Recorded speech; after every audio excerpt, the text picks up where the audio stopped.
started.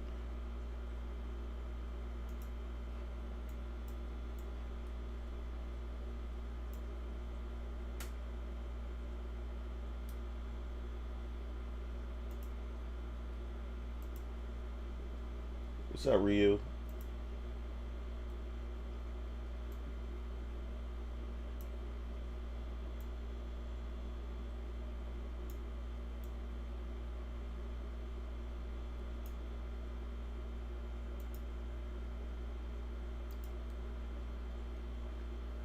Can you hear me? All right. About to get this started. I gotta use the bathroom. I'm gonna eat. What's up, Johnny? What's going on?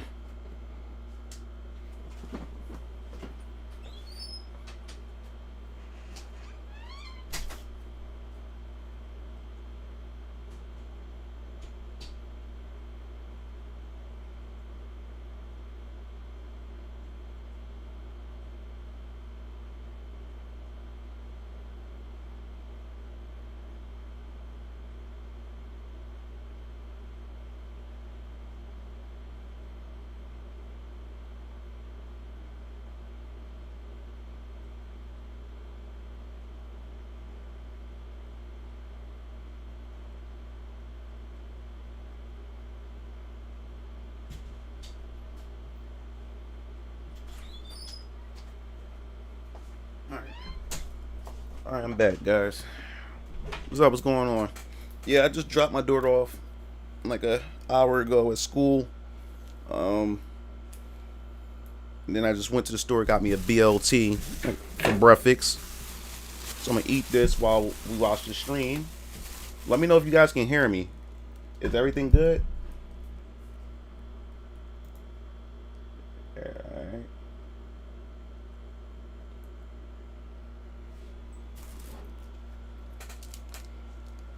Let me Alright, let me just do a test. Make sure sounds are coming through perfectly with no problems.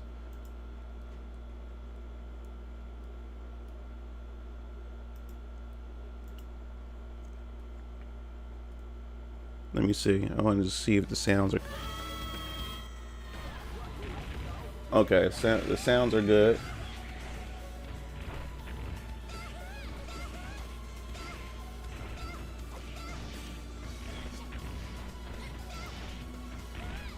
Okay, you can hear me. All right, cool. What's up, Astrat? What's up, Cole? Okay, we got the all right squad. Oh yeah, the squad is in here. All right, yeah. I just wanted to test the sound. All right, cool. We good. We good. So yeah, this is supposed to be the last Smash Brothers character before they end support for Smash Brothers Ultimate in this DLC seasons. So I figure, hey, why not stream it and everything? Yeah, yeah. Hit that like button, guys. Hit that like button. Yeah, if you guys notice, I've been uploading a lot of Mugen videos recently, so expect some more Mugen videos. Like I said, this channel is pretty much an archive channel, and you'll be seeing more Mugen content on this channel. And I'm copying the Smash Loadian Mugen.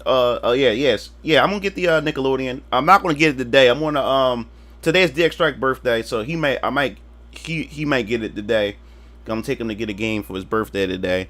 Yeah, I'm gonna get it, but I'm starting to learn because Melty Blood is out. I want to get that too, but I right now I still playing Tales of Arise.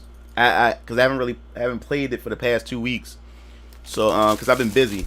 So I want to finish that game first. I'm learning to just finish my games before I keep buying games, because I end up buying games and then putting them on the shelf and never open them, and then I end up building a backlog again. So I'm gonna finish Tales of Arise first, and I should be able to finish that within the week or whatever like that.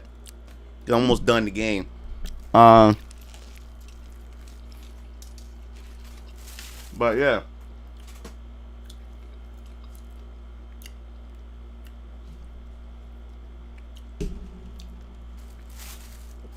What happened? Uh.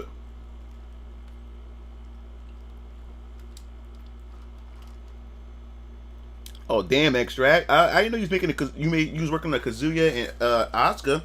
I would like to see that done.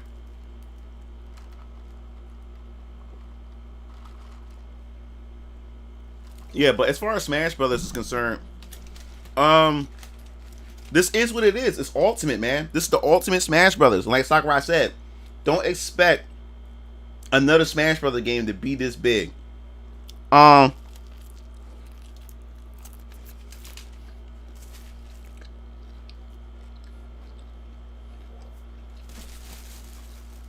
Remember a few years ago I made a video called Redefining the Series, and I made a video about Smash Bros. What the potential Smash Bros. Could be like the next Smash Bros. Game.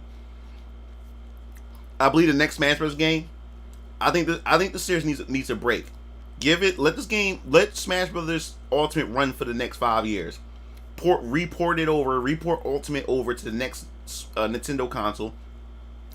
Let Smash Bros. Rest for the next 5 to 6 years.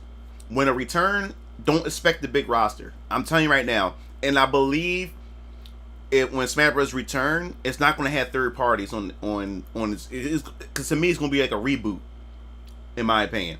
They're going to reboot it, in my opinion, and it's going to have a smaller roster, and all the characters are going to be redefined. Like Mario will be more up to date. He may not play like his original counterpart from the original Smash series.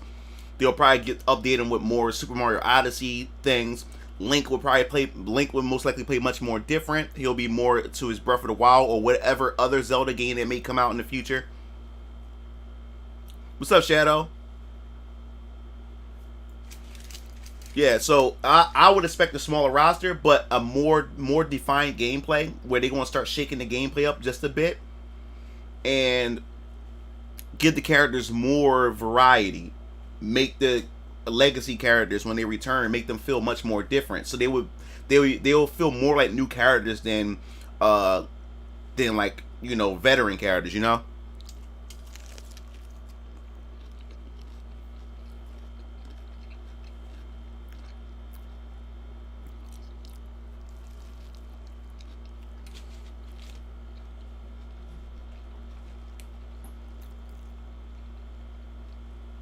This game should sit for 10 years, especially since Smash was huge and still recent as well.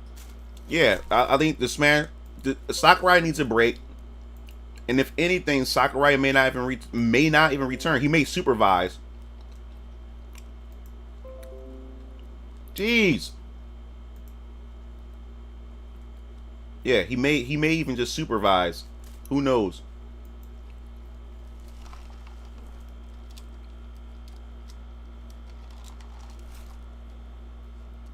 What's up, Grant?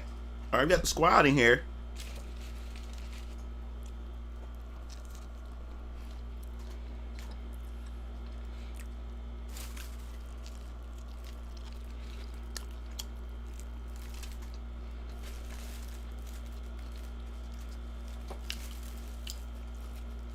What's up, Necron? What's going on? So yeah, I was gonna make an update video for the channel. Yeah, so I guess I could tell some of you guys here. My Mugen Lord channel is. Did you ever get your Discord? Nah, I'm on my. Remember, I got a new Discord. I'll send you the link.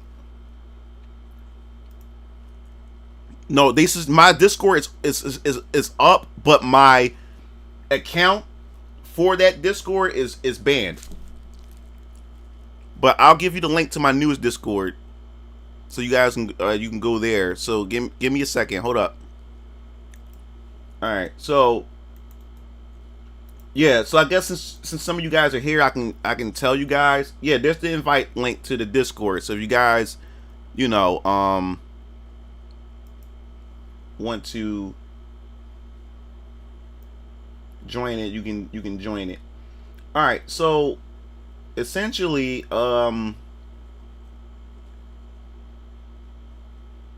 what's going to happen with this Mugen Lord channel, we already talked about it before. My Game Fiends channel, if everybody want to hear everything that's gaming related, is only going to be strictly on the Game Fiends channel. My Mugen Lord channel, since it's pretty much been shadow banned, I can't even gain any subscribers. Like, it only stops at 11,799. and then it would take subscribers from me. So I can't get past 11,700. I can't get to 11,800.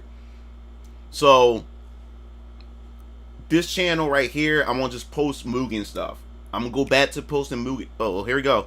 We'll talk more about that in a second.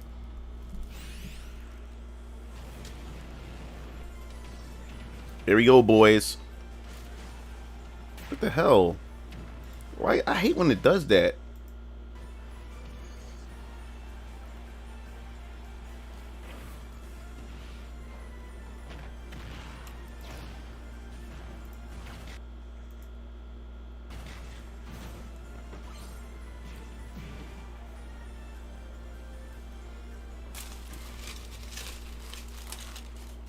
Here we go, guys.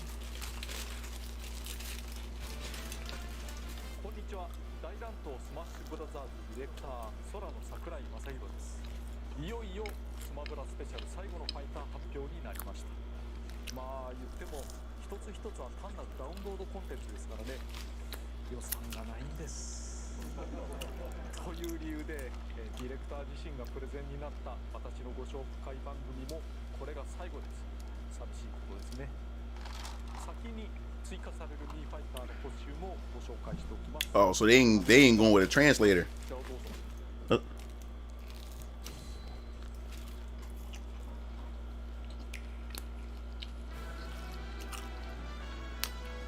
All right, time to hurt feelings. Turn the volume up a little.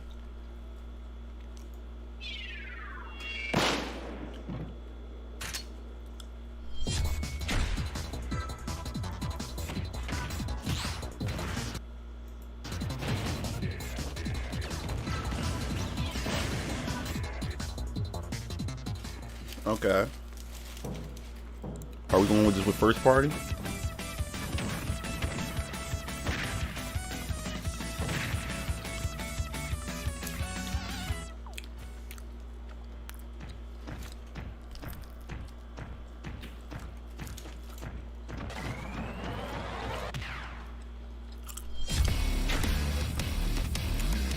Wow. Wow.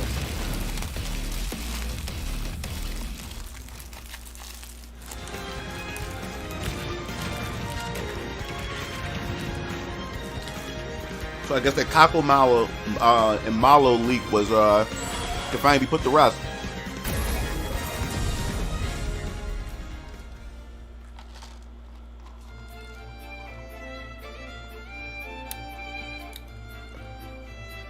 Wow.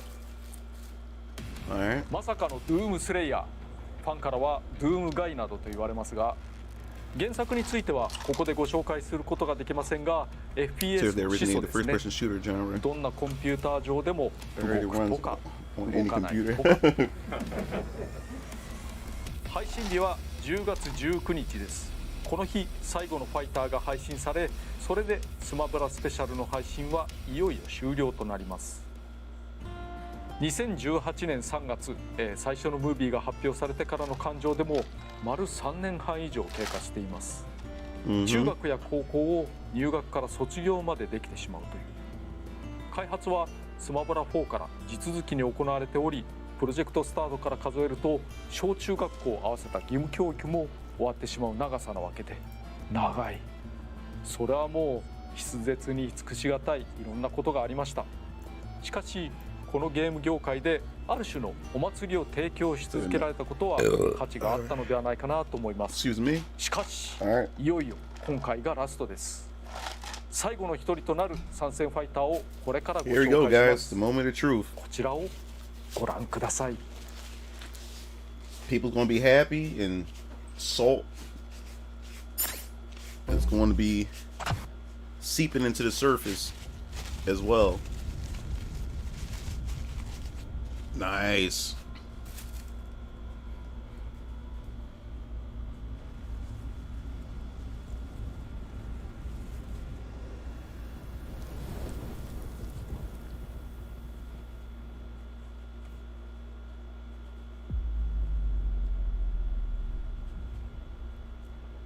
All right.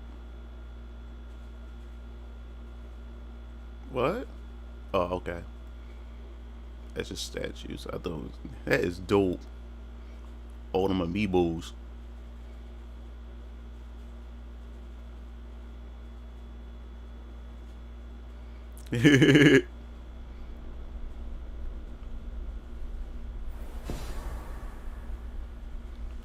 That's dope. They went all out with this.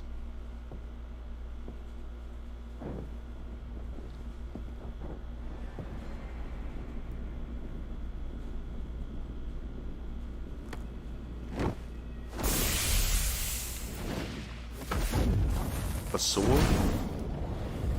Okay. Yeah, Keyblade. Is it? Yeah, here. Yup, Sora. Wow. Wow. They did it.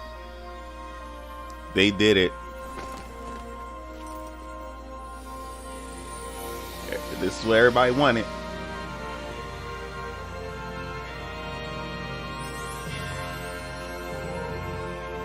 They did it. I wonder if he went to probably have both his costumes or all three costumes. Yeah, it's the best way to do it. Nice. So he's not really a Square rep, he's a Disney rep.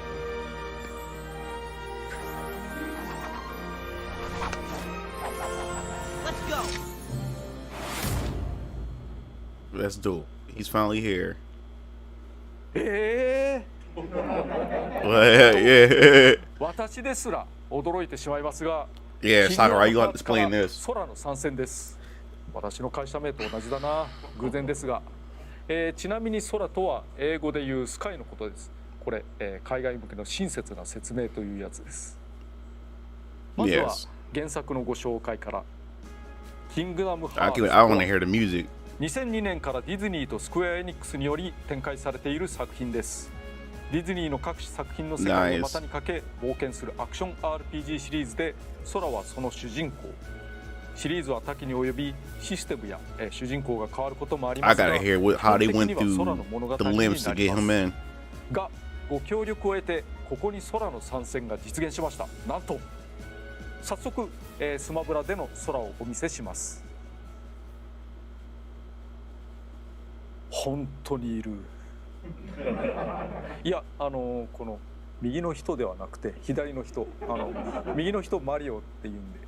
You know it's gonna be so many Sora fiends online, dog.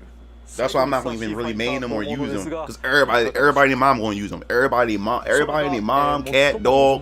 参戦ファイターであることは分かっていました。6年以上前、スマブラ4の時、スマブラ4 Dad, he went 6 years ago, dog.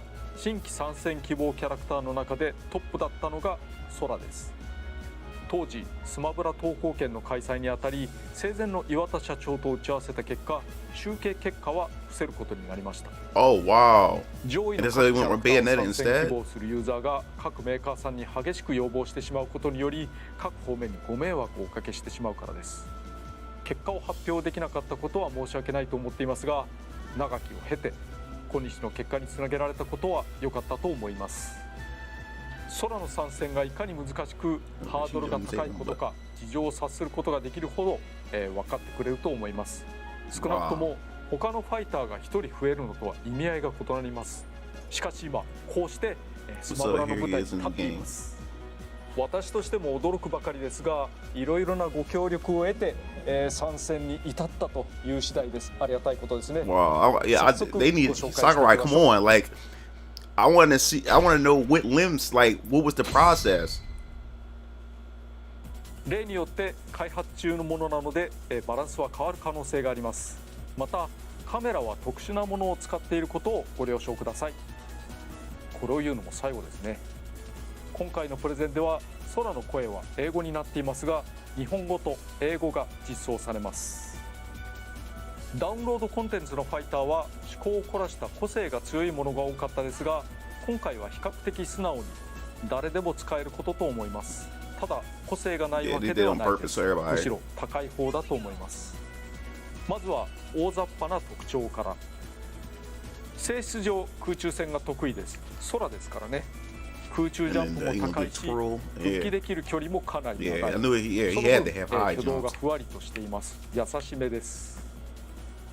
大きな弱点ですが、体重はかなり軽いです。シゼさんや子供リンクよりもさらに軽いぐらい。質量という理由は、性質というべきですかね。つまりこれは吹っ飛ばされやすいことを意味します。カラーバリエーションについても最後だし、おしゃれな空のことだから頑張ってみます。体型や顔は、初代キングダムハーツの空で、彼が衣装替えしているようなイメージになっています。後のシリーズは成長して、髪型や体つきも違ってきますからね。ご覧ください。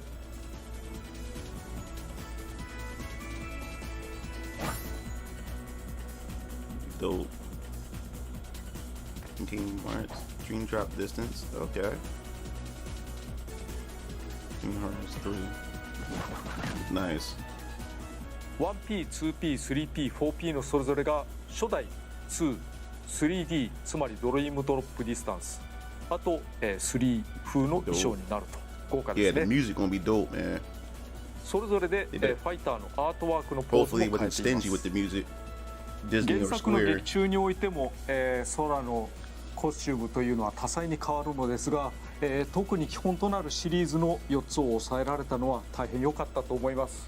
どうです？豪華でしょう。そして 5P 以降はそれぞれの服装をさらに色替えしています。 6P はキングダムハーツ2のブレイブフォーム風、7P はキングダムハーツ2のウィズダムフォーム風、8P はキングダムハーツ3のアルティメットフォーム風では、 5P はというとこれです。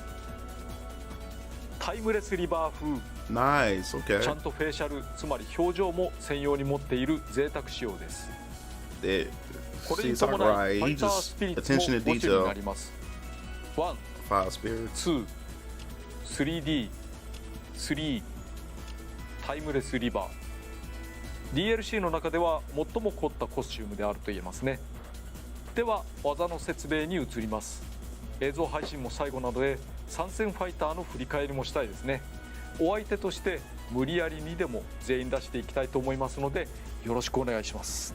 で、誰によろしくお願いしますって言ったのかな最後までいけるかな空の攻撃は原作も踏まえ比較的ゆっくりめに出ます。出だしのスピード的には不利だけど攻撃が出ている時間が長い分打ち勝ちやすいという側面もあります。またボタン連打あるいは押しっぱなしで一部の技が3連コンボになります。これがあるとさらに原作っぽい動きになりますね。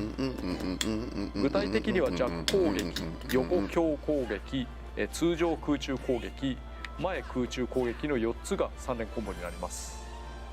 そのまま A、 前に入れて A、 空中でそのまま A、 空中で前に入れて A。 弱攻撃はスピード速め攻撃力低め、横強攻撃は比較してスピードを遅め攻撃力高め、通常空中攻撃は牽制でオールラウンドに使え、前空中攻撃はステージ外に追い込むのに使えます。どちらも小ジャンプから使うことで地上戦にも向きます。小ジャンプ攻撃は攻撃ボタンとジャンプボタンを同時落ちするだけです。ブンブン振るっているだけでもある程度の脅威にはなります。ただし小ジャンプからだとヒットしなければ3発目が出る前に着地してしまいます。ヒットしない牽制なら2発止めにした方がいいかも。コンボ中にボタンを途中で止めて別の技につなぐのもありです。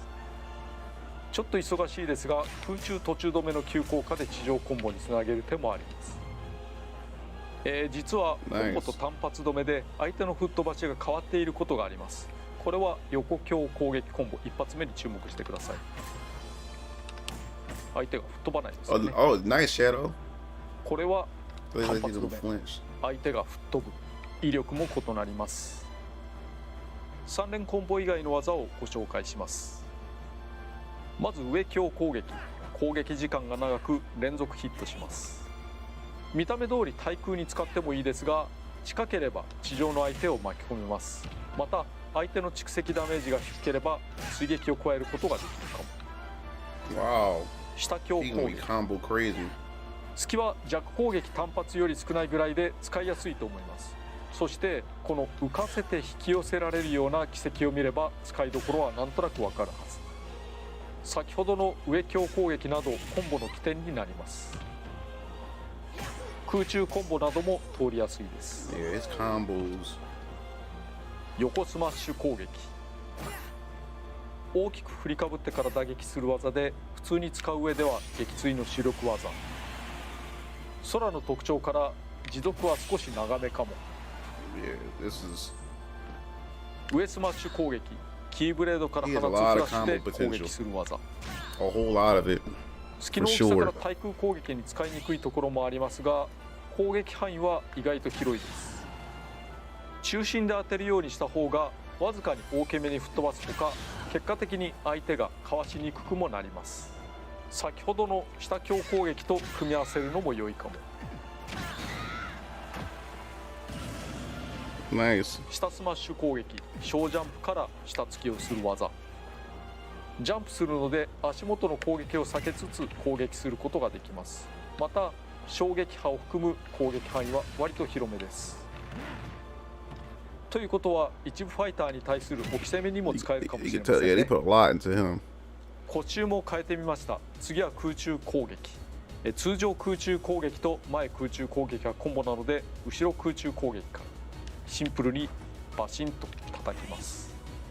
軽めのファイターのスマッシュ攻撃程度の攻撃力はあるでしょう。振り向きつつ使えばこのように小ジャンプからでも出せるけど、コンボが強力なので他のファイターほどのアドバンテージはないかも。上空中攻撃。見た目通り対空技としてジャンプ力が高い空なので、結果的に迎撃可能範囲は広いです。 Yeah, his up air is 下 pretty 空 good. 中攻撃。これは原作ではハリケーンピリオドと言われていた技。縦回転しながら急降下攻撃します。 Sakura, 後で he 説明しよう put と a 思います lot が、 of attention 他 to のファイターで detail. はなかなかできない Sora's gonna have a 運用 lot が of できます。 combo potential. そして各種投げ。投げ前は比較的スタンダード。打撃は第三者にも当てられます。投げ後ろ。原作でもこういった投げをしますね。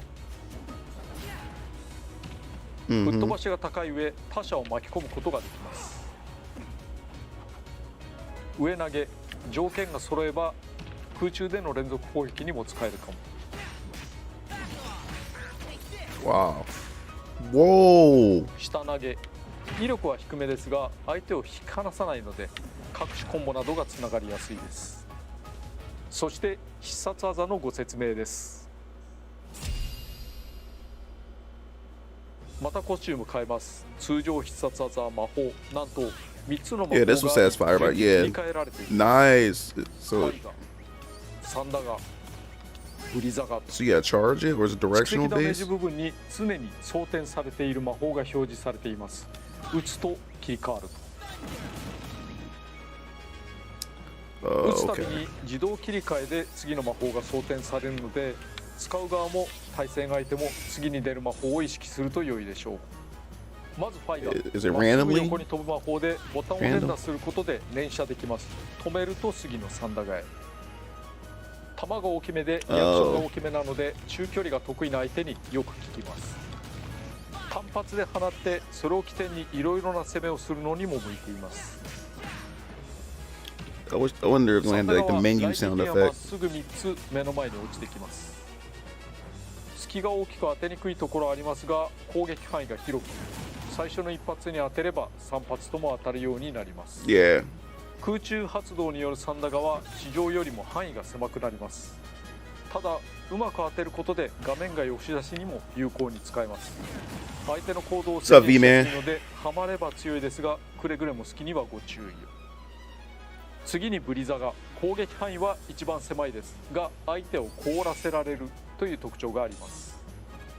無数の弾が出るのでかすって当てるよりも直撃してたくさん当てた方が良いです。凍らせられたらボタン連打などで復活を早められますが、原則的に蓄積ダメージが大きいほど長く凍っています。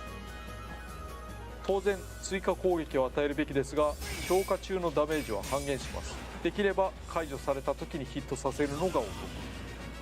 魔法はそれぞれ反射ができます。性質上上に打ち上げてしまうサンダガには効果が薄いかも。吸収もできます。特にブリザガがまとめて吸収された時の回復量などは大きめ。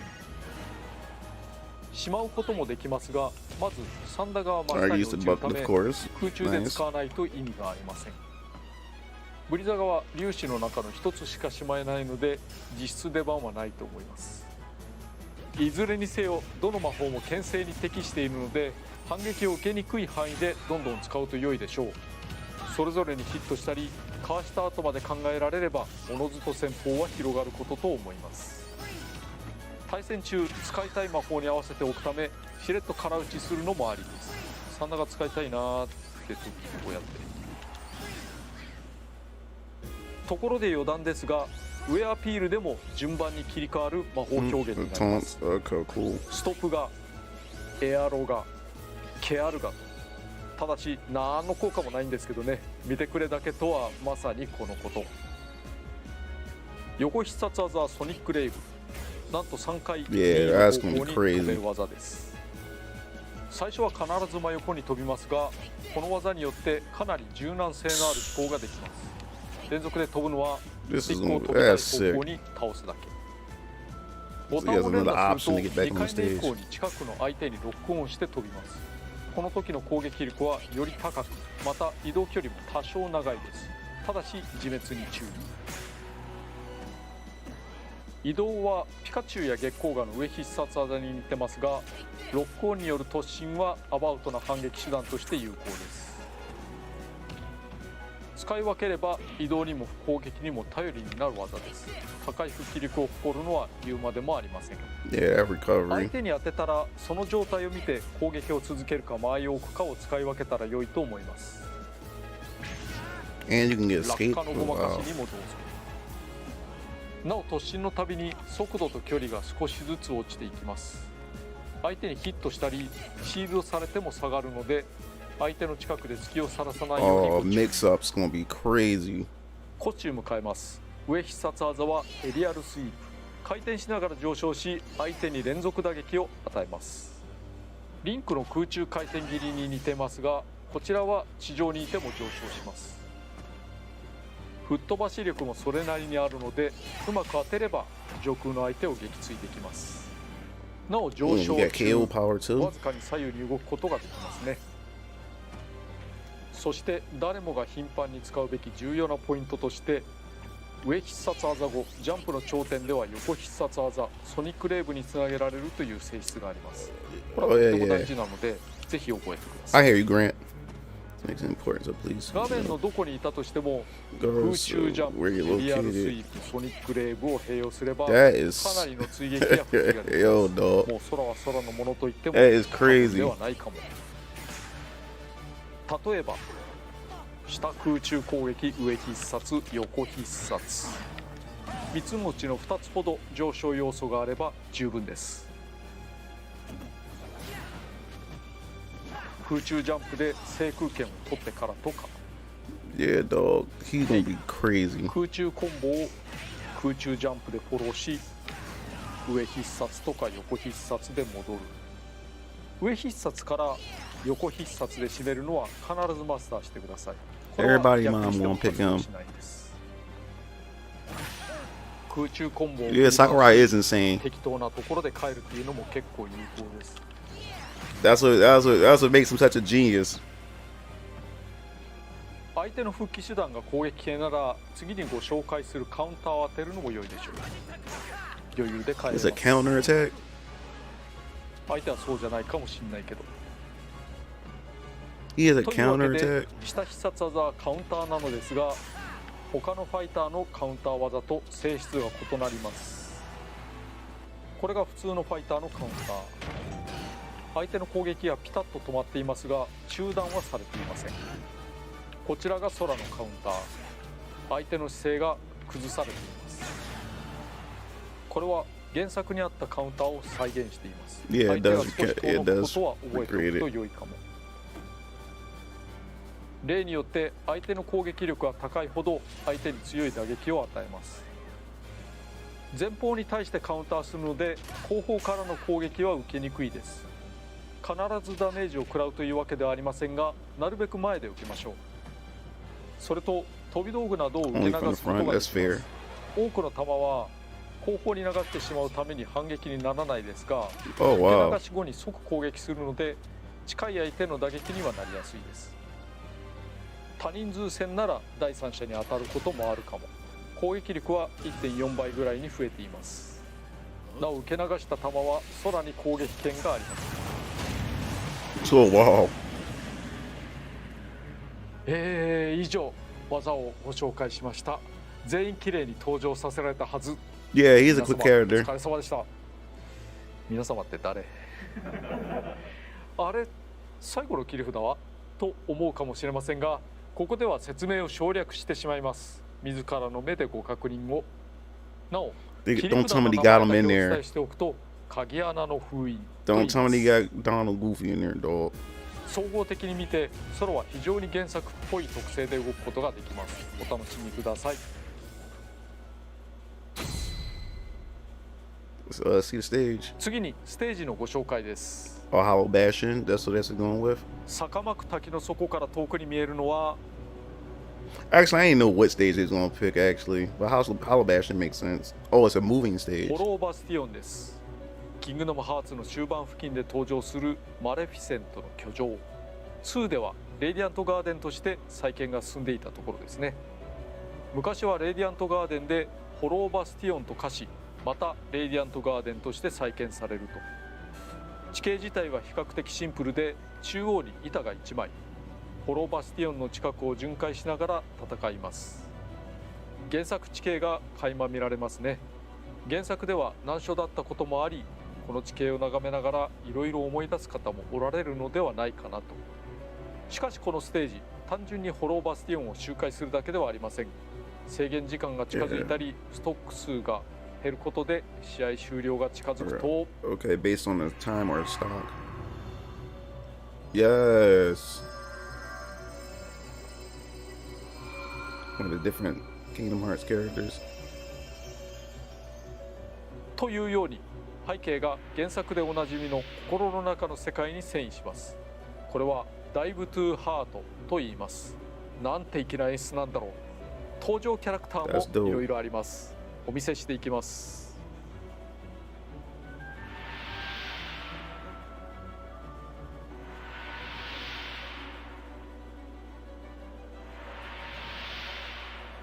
That is dope. Axel. That's Hero, okay. Aqua and Axel. Ventus. こういった演出でいろんなキャラクターが楽しめるのは望ましいところではないかなと思いますね。もちろん戦場化、終点化もできます。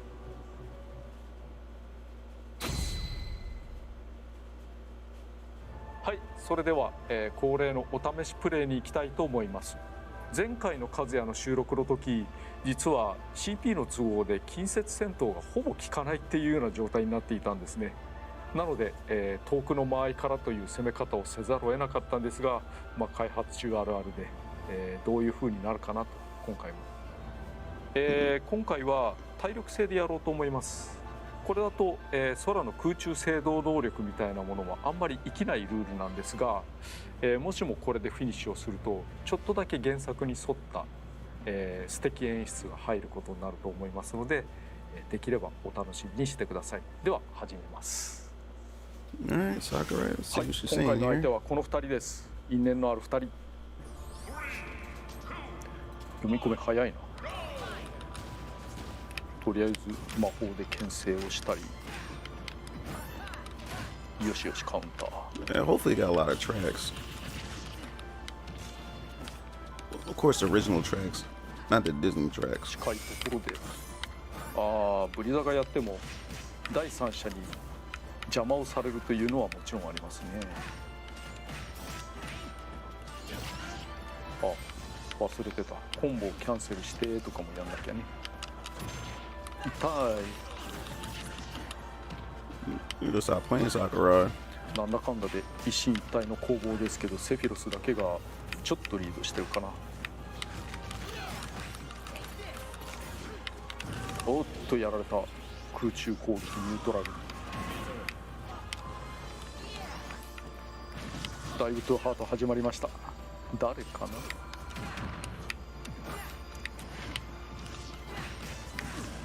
やっとか。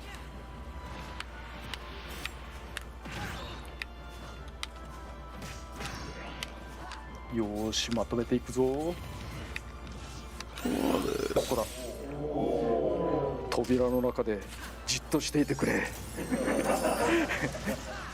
でもこっから2人とも怒ってる。お、これは来ましたね。このまんま超級武神破山バージョン5も行ってほしいところ。セフィロスにね。お、いい感じ、いいですよ。ストップが追い打ちかけちゃう。おっと、その必要がなかったか。そもそも当たんだ。うわまずいねこれ。今だー。はい、原作再現フィニッシュ。はい、無事に勝負がつきました。これでこういう風にプレイするのも最後ですね。お疲れ様でした。次に音楽のご紹介です。原作におけるそれぞれのワールドに紐づく曲の使用はできなかったのですが、それ以外の主要曲から検討しました。実装されるのは全9曲です。ステージがホローバスティオンであることを前提に、対戦シーンにも通用する代表的な曲をピックアップしています。全曲原作の音源そのままです。アレンジは基本的にはないのですが、連動企画というのがありまして、キングダムハーツメロディー・オブ・メモリーという作品があります。これをプレイしていると、その作品内にあるディアリー・ビラブドスイングバージョンが追加されます。ディアリー・ビラブドはタイトルで流れるキングダムハーツを代表する曲。対戦には合わない曲であり、原曲の実装は難しかったのですが、これでなんとか。なお1曲だけ書き下ろしの曲があります。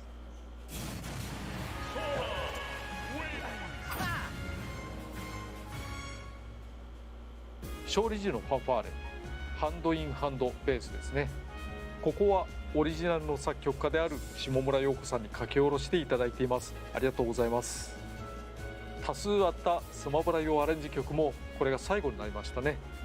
原曲アレンジを含むたくさんの音楽家の皆さん、どうもありがとうございました。Yeah, no.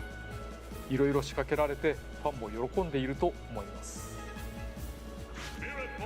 専用のスピリッツボードも追加されます。お題目はカイリ、ベントス、Yeah, 9. テラ。 They could have grabbed more original songs from the other games. みんな味方キャラクターですね。アクセル、アカーは名前が被っている別のキャラクターがいますから、作品名がカッコでつきます。省略すると閉まらないので、改めて配信日です。10月19日に配信予定。ファイターパスボル2があればそのまま受け取り可能。単体でも購入可能です。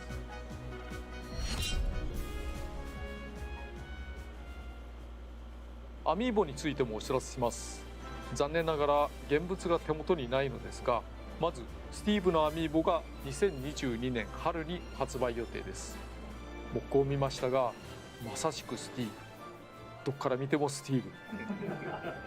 加えてアレックスもアミーボ化されることが決まりました。これはまさしくアレックス。上から見ても下から見てもアレックス。そして以下のアミーボも発売決定です。これらが任天堂のフィギュアとして出るのはなかなか熱いですね。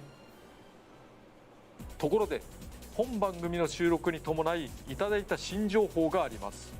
キングダムハーツの各種シリーズが任天堂スイッチでも遊べるようになるそうです。なんとクラウドゲーミング方式によってキングダムハーツ3まで遊べるようになるということです。 Oh, nice. 対応タイトルが3つありまして、キングダムハーツ HD1.5 プラス 2.5 リミックス、これは初代と2のカップリングでチェーンオブメモリーズなど関連作品もあります。次はキングダムハーツ HD2.8 ファイナルチャプタープロローグ、これはつまりキングダムハーツ 3D のリマスターがメイン。 3D ことドリームドロップディスタンスは 3DS で出ていた作品です。そしてキングダムハーツ3、いわゆるダークシーカー編の完結を迎えます。つまりこれらを遊べば空の足跡は全てたどれるということです。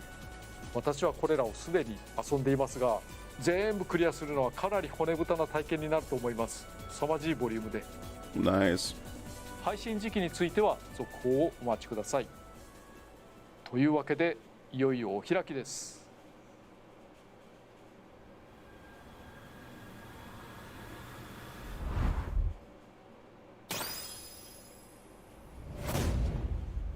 That's dope.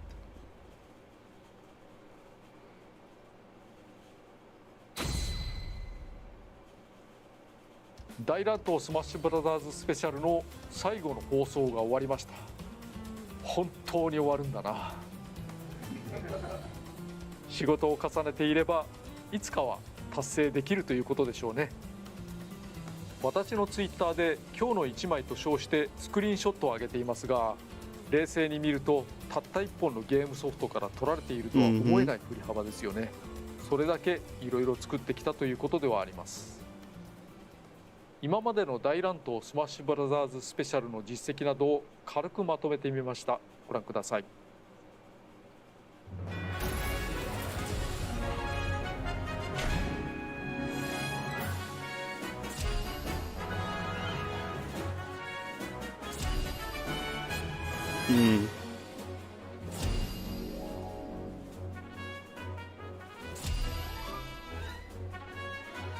Damn.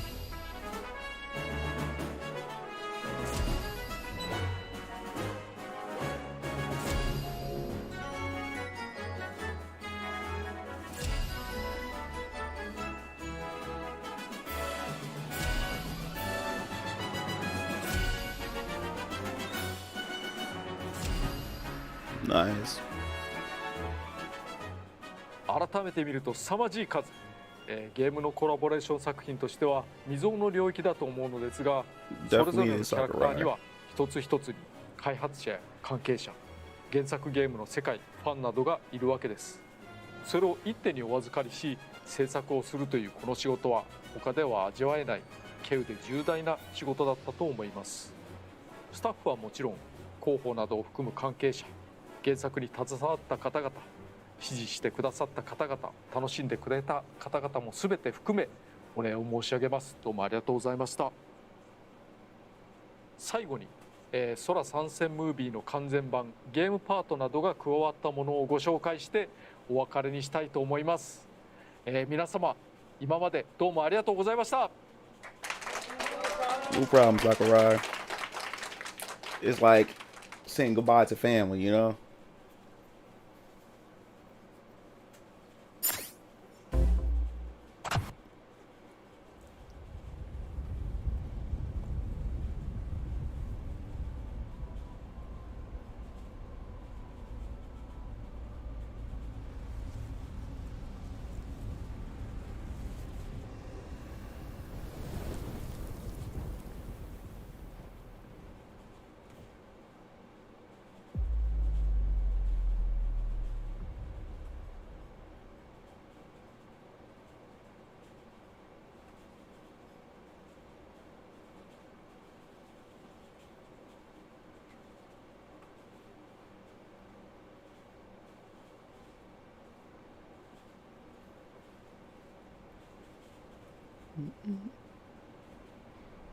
He said he balled out.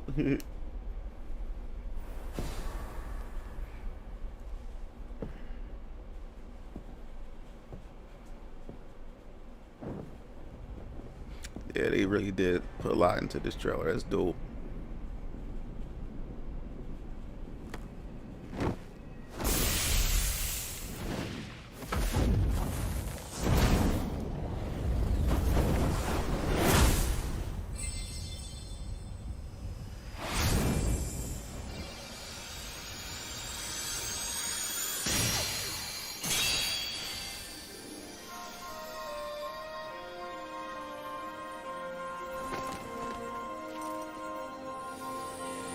She said the team's happy they could finally go home. Yeah, no.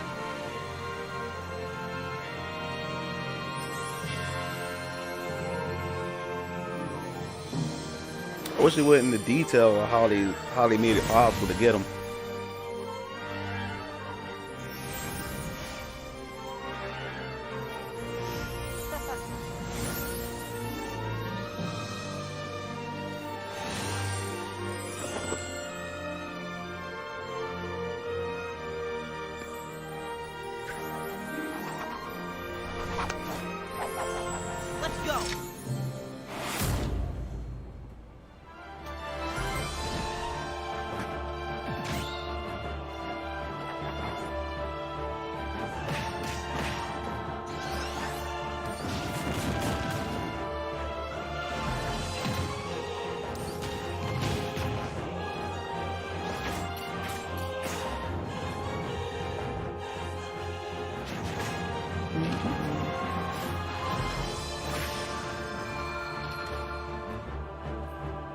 Go.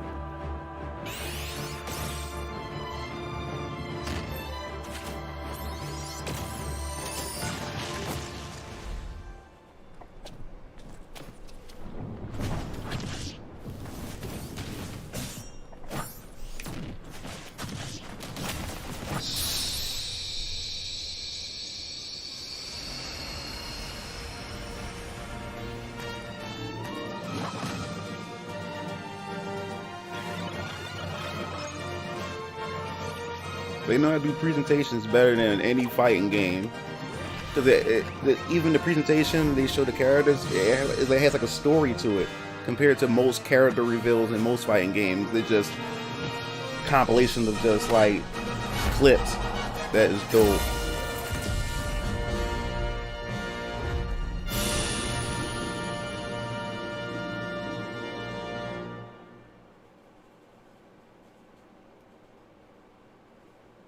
That was dope. And up the end of an era. They did a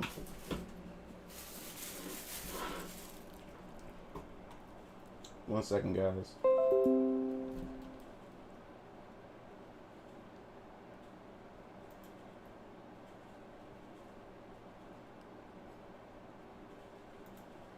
I wonder if they got it on here.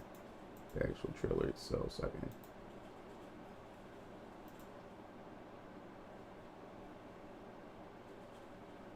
Let's take it back. Oh, I want to show my brothers.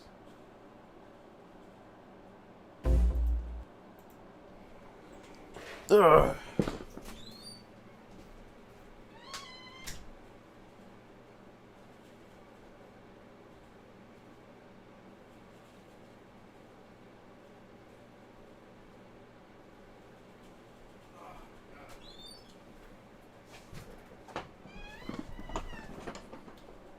What up, guys?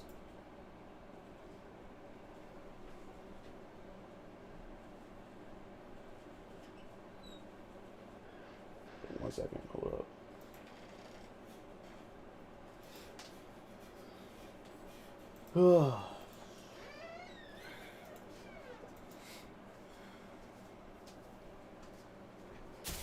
Dude.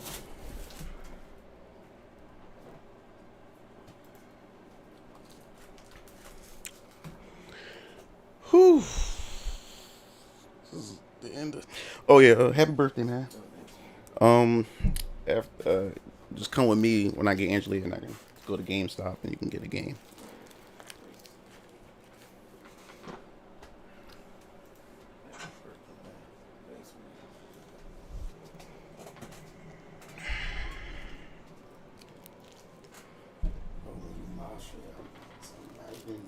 No, nobody can really see. It's all dark. It's all small back over here.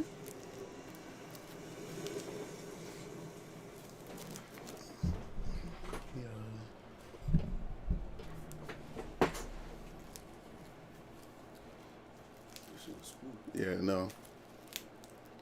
It's feel like I'm saying goodbye to family. This presentation is kind of sad, but it's Sakurai needs to he needs a break. No Smash for the next 6 years. That's how long it won't come out anyway. Yeah. 6-year break and then start a new one within after the 6 years.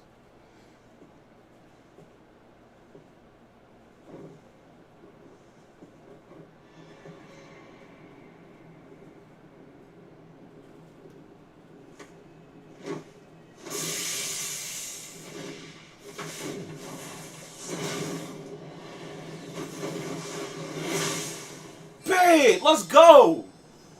Let's go! Babe! Let's go!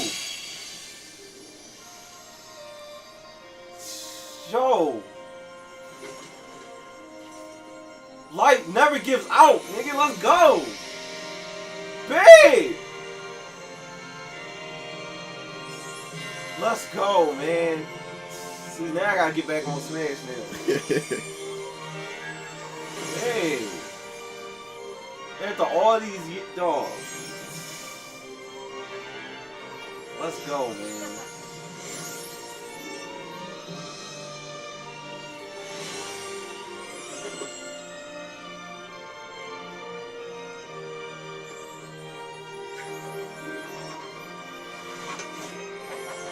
Hey.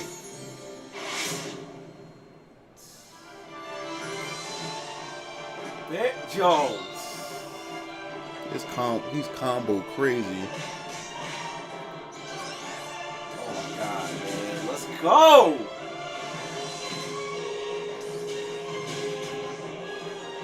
Yo, dang! Yo, Hollow Bastion? Oh, it changes. Let's go!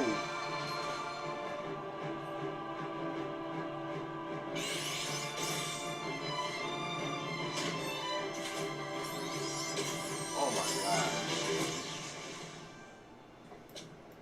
Dope! It's Kingdom Hearts 2 outfit. Yo, that's high!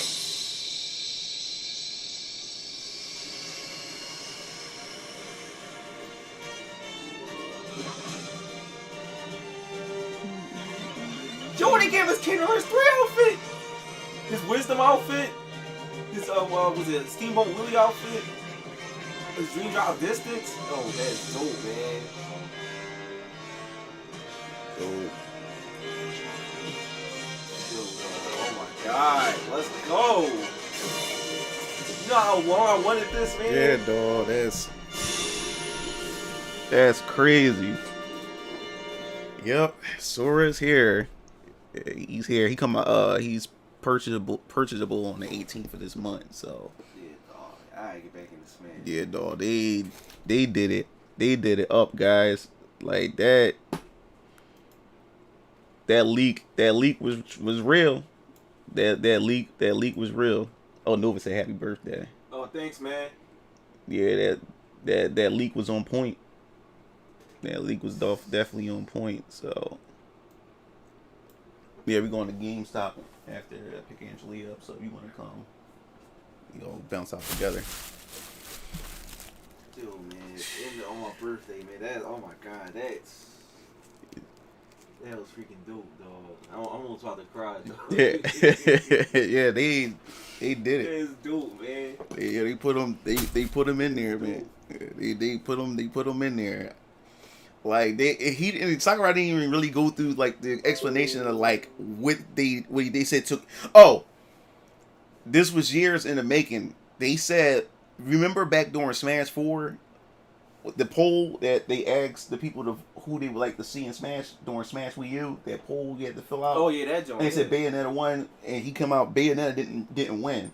It took that long for negotiations.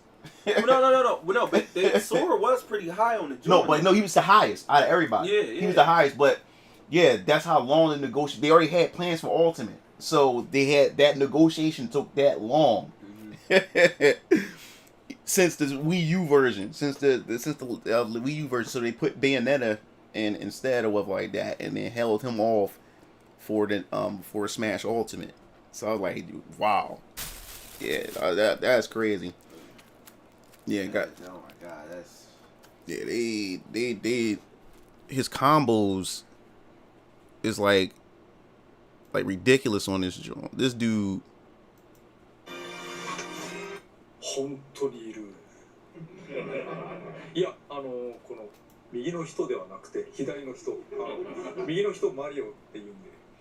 Yeah, his combos is like he gonna be very combo. He gonna be very combo driven on this joint. Yeah, cause his combos is crazy on his own. Yeah, he actually his combo like he actually does what the game does. Like he's like the lightest out of he lighter than was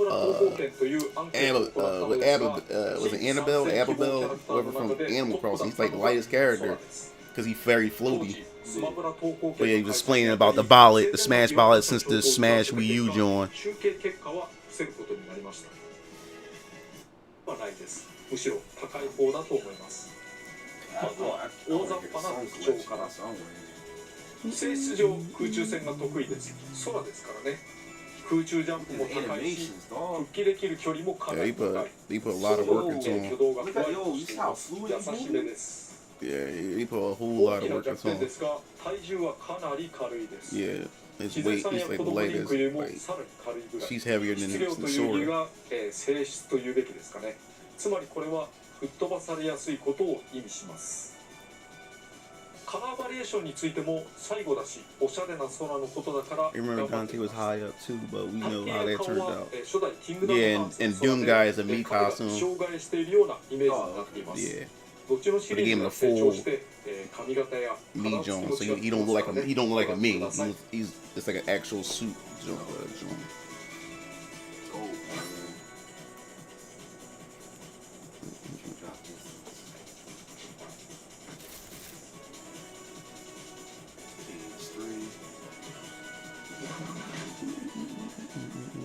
P、2P、3P、4P のそれぞれが初代2、3D つまりドリームドロップディスタンス、あと、3風の衣装になると豪華ですね。それぞれで、ファイターのアートワークのポーズも変えています。原作の劇中においても、ソラの Even Sakurai's had me like, yo, like he's finally in the game.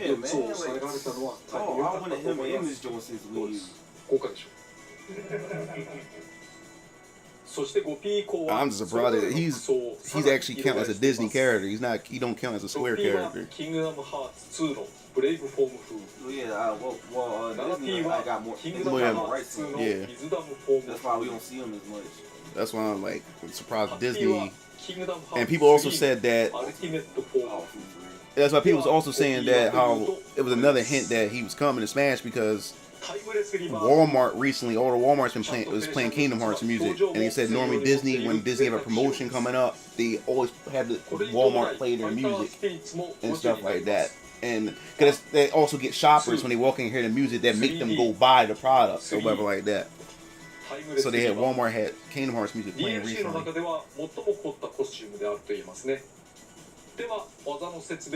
He said they got blue ball 10 years straight. He told the Geno fans. That Geno fans punching the air right now. I don't know. I don't understand the hype to Geno at all, dog. Like.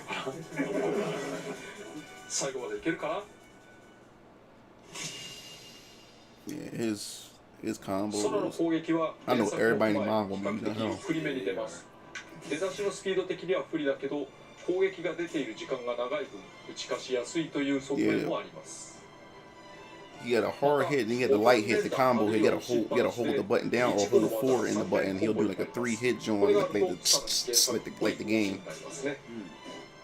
具体的には弱攻撃、横強攻撃、通常空中攻撃。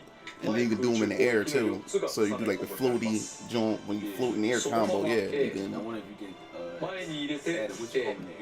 you can. Yeah, you connect a lot. You connect a lot. They actually made him like the game. Like after you do the air combo, fire or like blizzard. Oh yeah, most likely, yeah. His special moves. They made him very combo. 横強攻撃は比較してスピードを染め攻撃力高め。通常空中攻撃は牽制でオールラウンドに使え。前空中攻撃はステージ外に追い込むのに使えます。どちらも小ジャンプから使うことで、地上戦にも向きます。小ジャンプ攻撃は攻撃ボタンとジャンプボタンを同時落ちするだけです。ブンブン振るっている Yeah, I だけで know, も right, あ V? る程度の脅威にはなります。ただし小ジャンプからだとヒットしなければ3発目が出る前に着地してしまいます。ヒットしない牽制なら2発止めにした方がいいかも。コンボ中にボタンを途中で止めて別の技につなぐのもありです。 Yeah, yeah, that's what they mean. They mean stuff cancelable. That's crazy. 実はコンボと単発止めで相手のぶっ飛ばしが変わっていることがあります。これは横強攻撃コンボ一発目に注目してください。相手が吹っ飛ばないですよね。これは Oh yeah, yeah. A lot of people surprised no Rox's echo. 3連コンボ以外の技をご紹介します。 Yeah, I wasn't expecting ま it. ず上強攻撃、攻撃時間が長く連続ヒットします。 見た目通り対空に使ってもいいですが、近ければ地上の相手を Yeah, and the different height 相手 too. の蓄積ダメージが低ければ追撃を加えることができます。 Mm-hmm. 下強攻撃、隙は弱攻撃単発より少ないぐらいで使いやすいと思います。そしてこの浮かせて引き寄せられるような Yeah, that's a combo starter right there. Down tilt and then you go up in the air. 先ほどの上強攻撃などコンボの起点になります。空中コンボなども通りやすいです。横スマッシュ攻撃、大きく振りかぶってから打撃する技で普通に使う上では撃墜の主力技。ソラの特徴から持続は少し長めかも。 Oh, they probably got sound bites since they got the most recent. Kingdom 3 is the most recent, so they can easily get the sound bites. Because David Hayter, because people was asking if he was doing Snake, and he said no, I wasn't doing Snake. They just got their sound bites. 中心で当てるようにした方がわずかに大きめに吹っ飛ばすとか、結果的に相手がかわしにくくもなります。先ほどの下強攻撃と組み合わせるのも良いかも。 I would like Echo, but he probably don't know how the Echo thing works. 小ジャンプから下突きをする技。 But they're two different. Yeah, he said I would like to. Yeah, they are two different. Yeah. 攻撃を避けつつ攻撃することができます。また、 Yeah, they're two different. 衝撃波を含む攻撃範囲は割と広めです。 And yeah, you can't even sweep at that nigga with that drum because he slams the ground, and he's in the air too. So he, 呼吸も変えてみました。次は空中攻撃。通常空中攻撃と前空中攻撃がコンボなので、後ろ空中攻撃。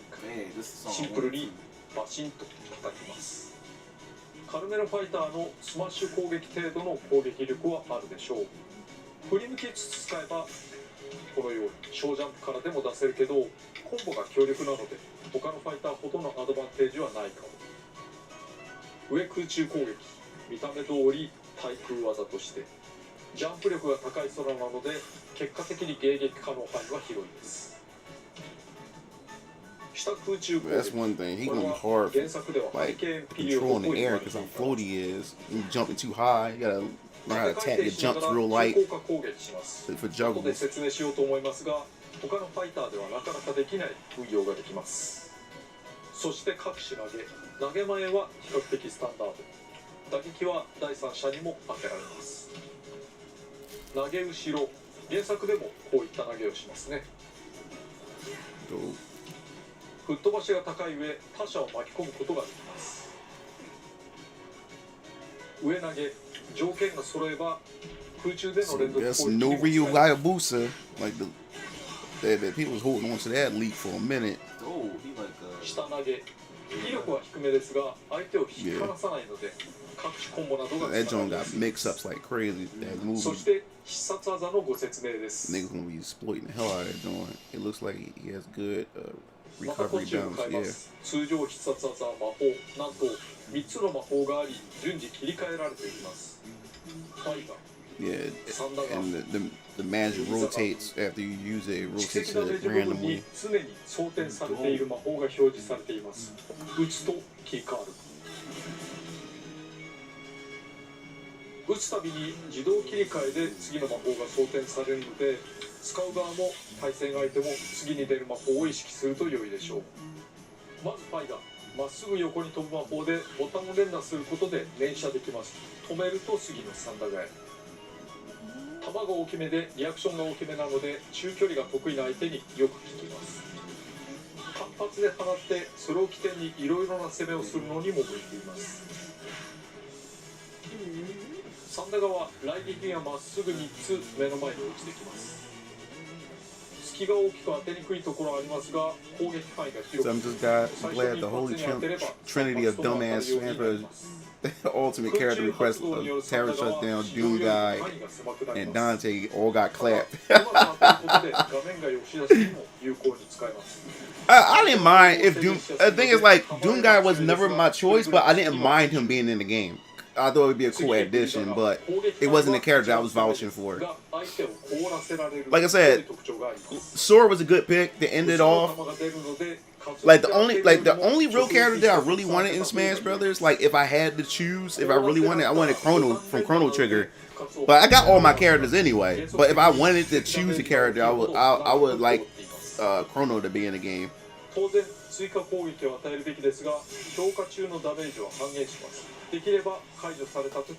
And the only character I got correct in my prediction for DLC was Terry Bogard. 性質上上に打ち上げてしまう三高には効果が薄いかも。吸収もできます。特にブリザガがまとめて吸収された時の回復量などは大きめ。So I'm going to be doing a Smash DLC like ranking video on the Game Fiends channel soon once Sora come out, and I'm gonna rank the characters based on how fun they are to play. I'm not doing it by like tier, competitive tier. You come out a competitive Smash player, so. And what was the hypest reveals too? I'm gonna do that, a video on that. What was the hypest Smash Brothers Ultimate character reveal?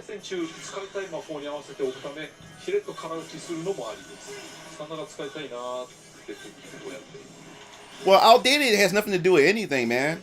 It's never about who's outdated. Sakurai even said that. He said it doesn't matter if they're outdated or not. It's if they can get come up with a proper moveset, and it's also about the negotiations. That's all it's about. That's all it's about. If they can negotiate. It's never about if they're outdated. Sakurai can care less about that. Yeah, you see, I can get watching show how his recovery and we can do. Exactly, V. Chrono would have been dope, and the soundtrack too. 移動はピカチュウや月光が上必殺技に似てますが、六光による突進はアバウトな反撃手段として有効です。And Chun-Li would have been nice in the game too. I mean, I like Crash Bandicoot because of my childhood, but I wasn't really asking for him in the game. If he got in the game, I would have been fine, but I wasn't really asking for him. なお突進のたびに速度と距離が少しずつ落ちていきます。相手にヒットしたり、シールドされても下がるので。Yeah, just like look, it can go through shield. That's niggas gonna be exploiting that joint. It's a good mix because you can combo and jump and you come back down, go back to the other side. Nigga, like it's gonna be crazy. Shut up, Mars. I ain't gonna lie, I thought it was gonna be Luke Skywalker. Isn't this stupid? 吹っ飛ばし力もそれなりにあるので、うまく当てれば上空の相手を撃墜。And that joint got kill power. なお上昇中、わずかに左右に動くことができますね。I remember during the Super Smash Bros. Brawl era, like niggas was really requesting Jabba the Hutt and Donovan McNabb for the Eagles in the game. I was like, get out of here. 画面のどこにいたとしても空中ジャンプ、エリアルスイープ、ソニックレーブを併用すればかなりの追撃や振りができます。もう空は空のものと言っても過言ではないかも。例えば下空中攻撃、上必殺、横必殺、3つのうちの2つほど上昇要素があれば十分です。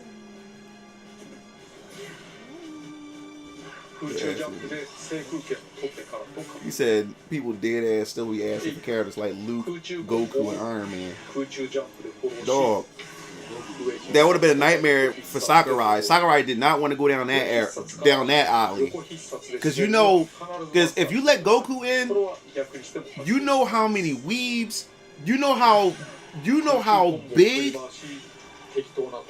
these different communities would have started coming into Smash Brothers and started just attacking Sakurai because their character didn't get in. If they let Goku in there, you would know right there. You would have Naruto fanboys, One Piece fanboys. Yeah, he does. Let's see. He can do anything, especially off the stage. Like, don't even be afraid to go off the stage and get niggas. Because like right through your up B, it doesn't make him like fall down. He can go right to his Sonic move. Yeah. That's broken. 相手の攻撃はピタッと止まっていますが中断はされていません。こちらが空のカウンター。相手の姿勢が崩されています。これは原作 Yeah, remember my old video? Like niggas is literally like requesting Donovan McNabb from the Eagles in Smash Bros. Brawl, dog.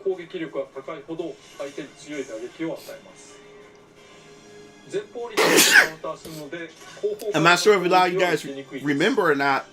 James Bond from 007 was once supposed to be a character in the 64 Smash Brothers. But because the license, because he's a movie character in the license, they couldn't get him in the game. He said this nigga would have been in the game throwing picks and fumbling and shit. No, but stupid. Yeah, his counter, he just throw the shit in the back. That's salty as shit.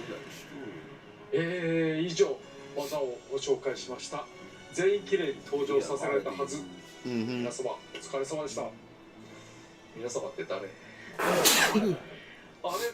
最後の切り札はと思うかもしれませんが、ここでは説明を省略してしまいます。Yeah, man, like this is crazy. 切り札の名前だけお伝えしておくと、鍵穴の封印と言います。But anything, Bomberman should have been a character. New stage. 次にステージのご紹介です。坂巻滝の底から遠くに見えるのは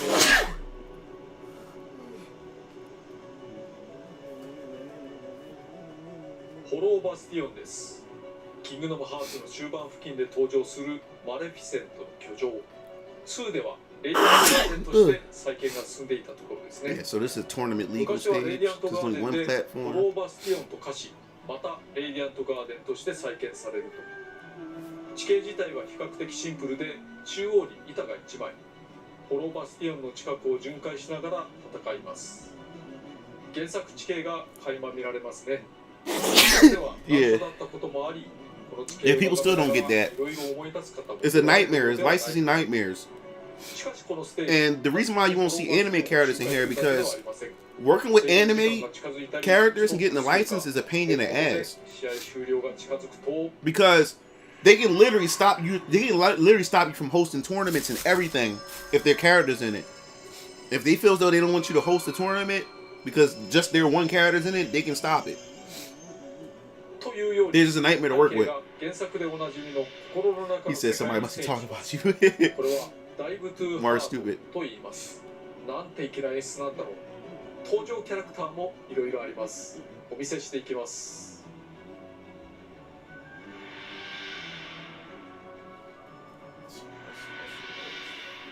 Look.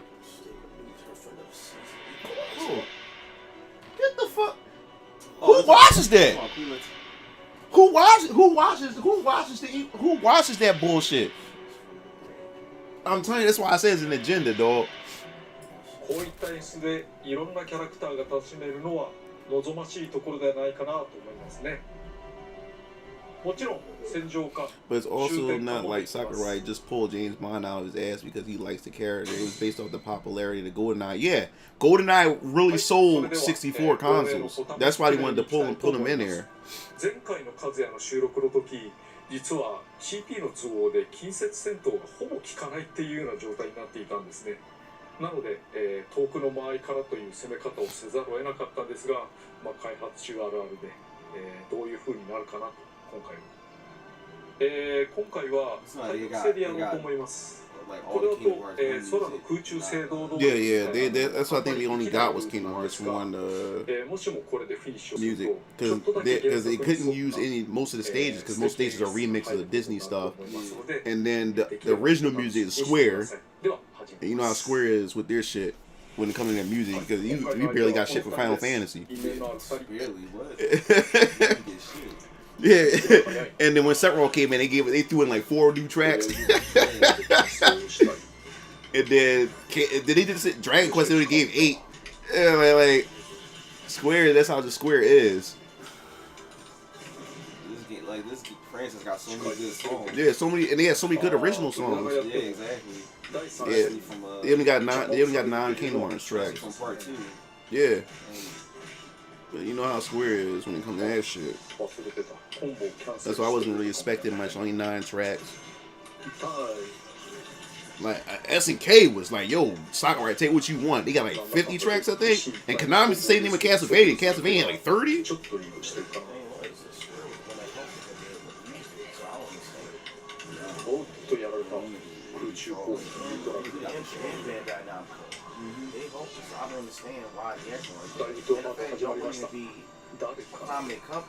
Let me tell you how stingy, how crazy it was. They didn't remix nothing. They just put the songs.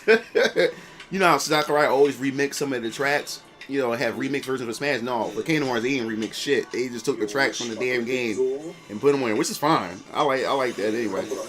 Yeah, all the songs dope anyway. But normally he does the liberty of remixing. Only thing what was remixed was the Victory song, and he got the original composer, the chick who did the composing music for the Kingdom Hearts. Yeah. But other than that, it was copy and paste. 長級節火山バージョン5も行ってほしいところ見せるですね。お、いい感じ、いいですよ。ストップが。Hey, just like the movie. That nigga done. おっと、その普通なのか。そもそも当たんだ。うわー。Yo, he covered out that joint real quick. まずいね、これ。Yeah, no. 今だー。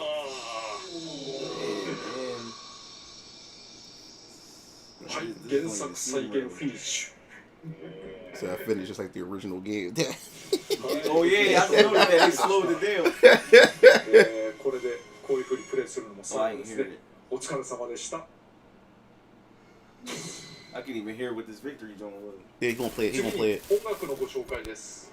原作におけるそれぞれのワールドリキムの使用はできなかったのですが、それ以外の主要 Yeah, I don't know the names. I just know what the songs sound like. 実装されるのは全9曲です。ステージがフォローバスティオンであることを前提に対戦シーンにも通用する代表的な曲をピックアップしています。全曲原作の音源そのままです。アレンジは基本的にはないのですが、連動企画というのがありまして、Yeah, they decided to keep it. Yeah, if you have this game, they give you という作品があります。 the これをプレイして melody いると version, その作品内にある swing ディアリ version ー・ビラブド of the スイングバージョンが追加されます。ディアリー・ビラブドは、タイトルで流れるキングダムハーツを代表する Yeah, 曲 we have the save 対 file. 戦には合わない曲であり原曲の実装は難しかったのですがこれでなんとかなお1曲だけ書き下ろしの曲があります。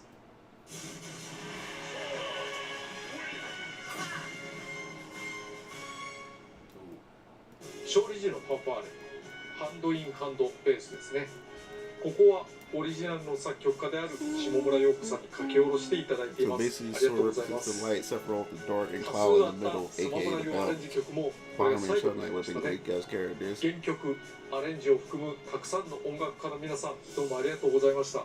That's what I liked about Smash. い Like, ろいろ仕掛けられて it's like dope because he actually talks with the original like music composers and stuff like that. Then they want to put they want to help out with it and make their versions of the song for Smash.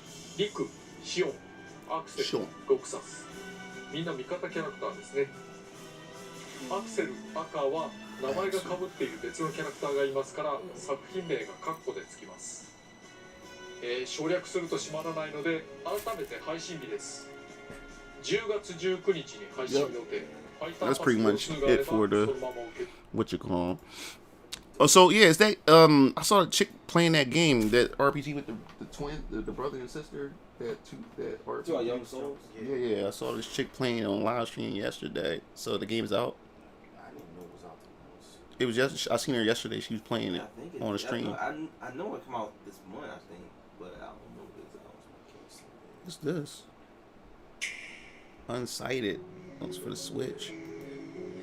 I still to get Eastward, but I gotta finish Tales first before I even grab another game. That's why I'm not gonna grab Nickelodeon until I finish. Cause I know I'm gonna buy it and just sit it there. I'm not gonna play it right away. Time is running out. Are you? No, come. They could be just sisters. Nah, they ain't I Oh. need you. This is black and I love the sprite work.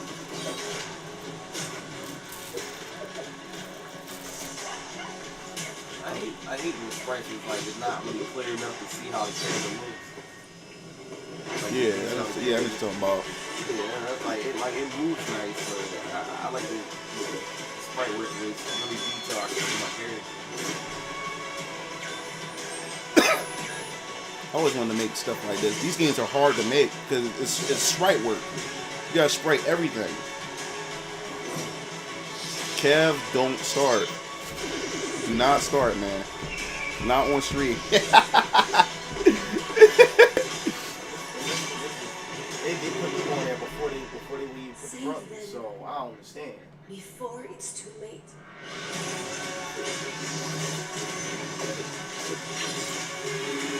I gotta see the comments. Unsighted. Man, the whole cast is. Who's No, that? that boy with the pink is a boy with the pink hair behind me.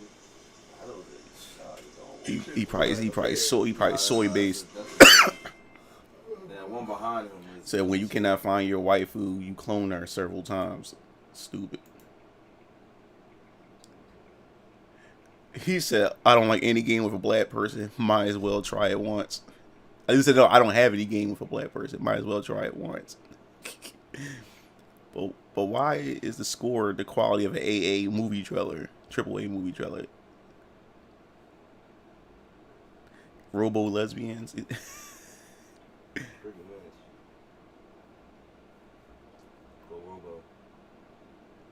Digital only.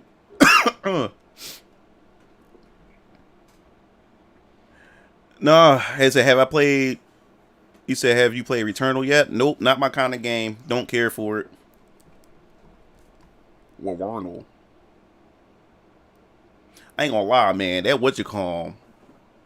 The Delta Room. That's a demo. What? So that's how you seen her playing it, because it's not out yet. Oh, it's not out. Oh. It's supposed to be later this month, but. Uh-oh. Data mine voice leaks for All-Star for the Nickelodeon joint. Yo, the game just came out today and they already data mine it. Yeah, Papa Gino. I always go to him for the leak content. Hey everybody, so Nickelodeon All-Star Brawl is finally here, and although I have yet to pick up my copy, some people do. Make sure to check out his channel. He does a lot of stuff. Data mining a game to see what they can find in the files. Pretty major definitive leak stuff here. Oh, he said. It's a data mine that's from the game files, so fair warning, potential spoilers ahead, but I figure that's what you're here for anyway. Alright, so first off, before we get to the data mine leak stuff, the game is out, and there's plenty of footage online now to really see the game in action.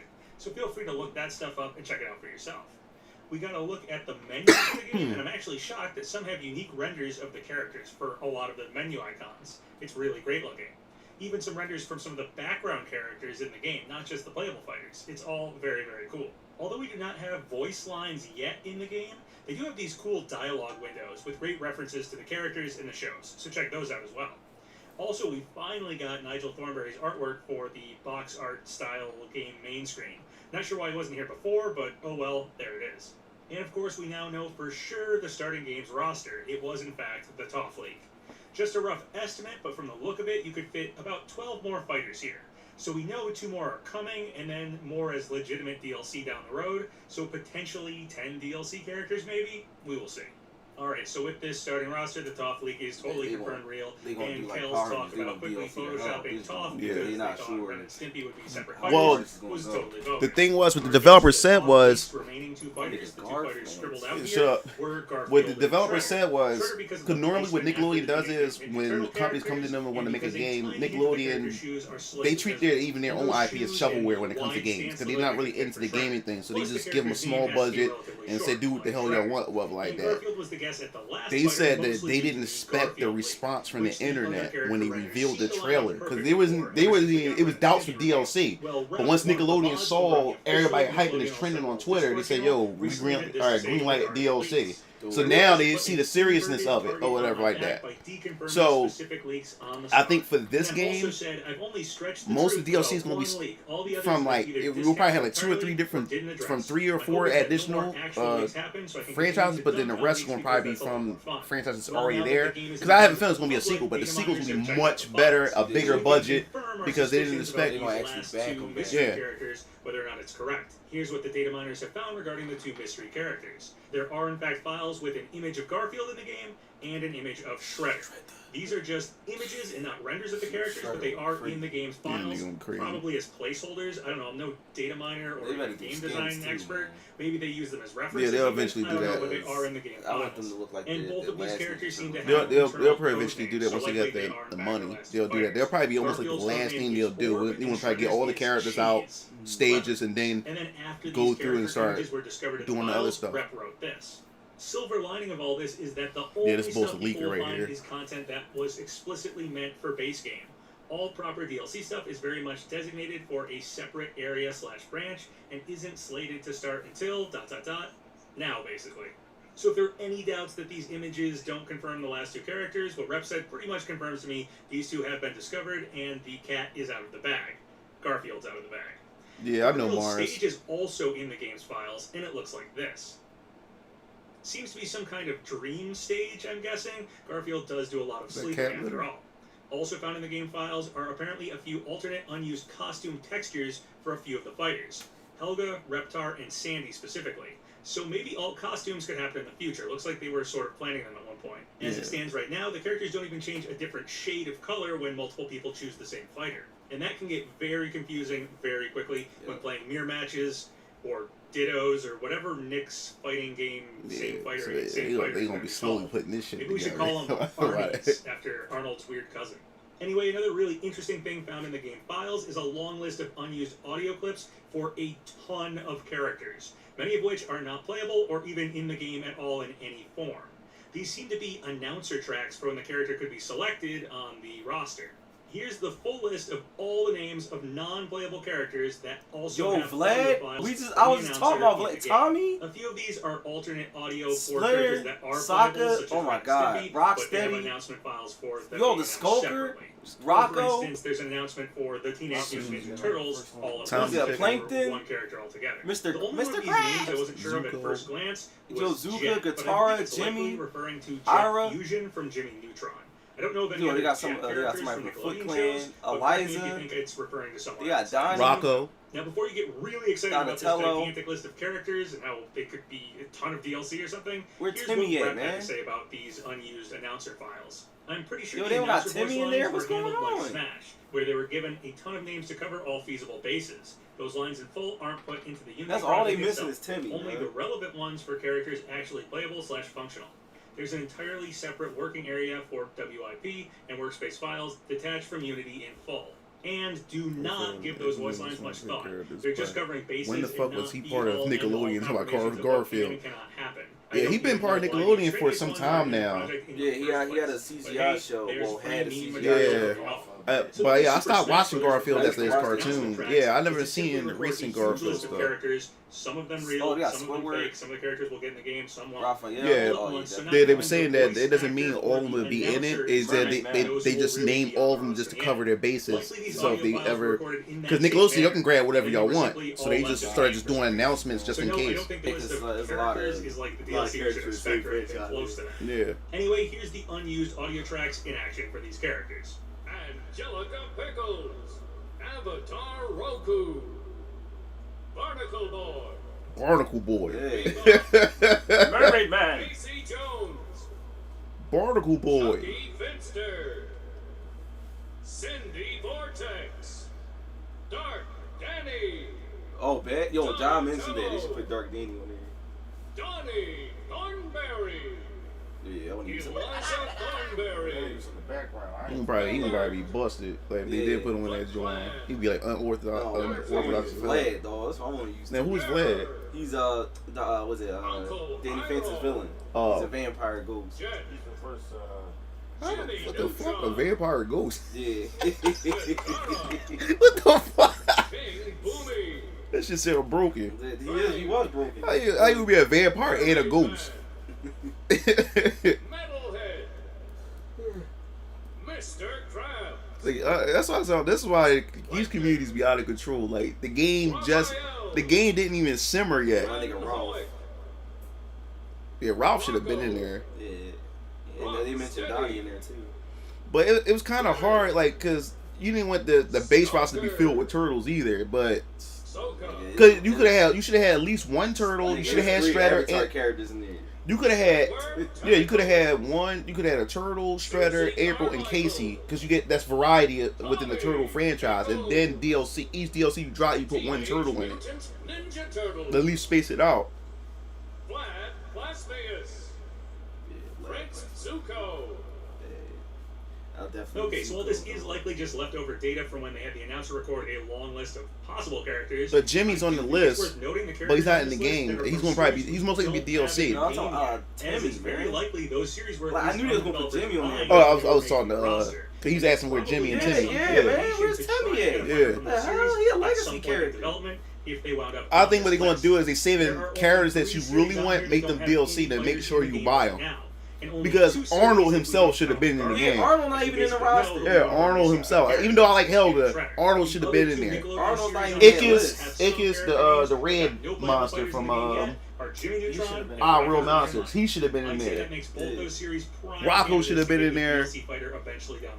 But yeah, they want to make sure you. Yeah, they want to make them pay DLC to make sure you buy it. Over on Twitter at Dylan Yeah, I ain't gonna lie. Squidward, he'll probably be DLC. He'll most likely probably be DLC. Niggas want Mr. Krabs too. Who they have in the background. No Arnold walking around in Helga stage. No Ickis or Crumb appearing in Oblina stage. The babies don't appear in Reptar stage. Not even a single big SpongeBob character walking around in any of the SpongeBob stages. Yeah, no Ickis, no Wonder if Crumb this is appearing in potentially Oblina stage. options The open babies to don't DLC appear in in the game Reptar as stage, well. so Thoughts? they not Looking at the decon. stage Yeah, and so which it's easy to characters say end that up hey, in the they background making not cameos. deconfirmed. It does seem that generally they what only Donnie use is in minor the characters for the Thornberry stage cameos. stage. Characters that likely wouldn't be considered for a playable spot at any point in the You future don't for see DLC. Vlad or anybody For or instance, the we have box Mondo group. Gecko in Yeah. the sewer stage, Huh? and not That is like the Brad box or group. Don.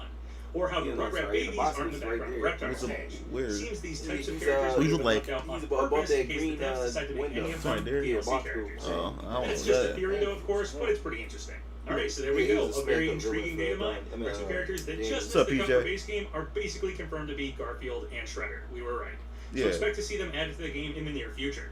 While the voice lines in the game probably aren't leaked characters, they do give us a look at what series might have nearly made it into the game, or at least were on the developers' minds. So again, Jimmy Neutron and Rocco getting a spot in future DLC seems very, very likely to me. And finally, with the game releasing today, I'd just like to say, I strongly suggest you go out and pick it Yeah, up. some and of these support characters this keep game their as ass best home, you though. can.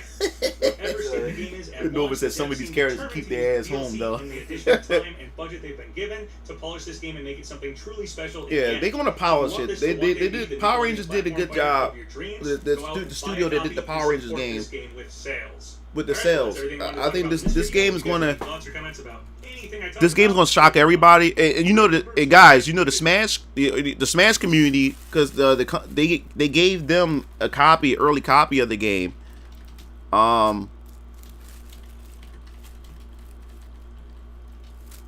Of the game, so people can hungry boxing on them, and these dudes are already fiending playing each other. What's going on, everyone? Welcome Yeah, to he, another yeah, Hungry Smash Box, man, he Bros. was playing for a video. little bit, for a minute. Yeah. Oh yeah. What you call him? Lincoln Loud. This. Void Smash Bros. Player and Larry Lure and them was playing each other last night.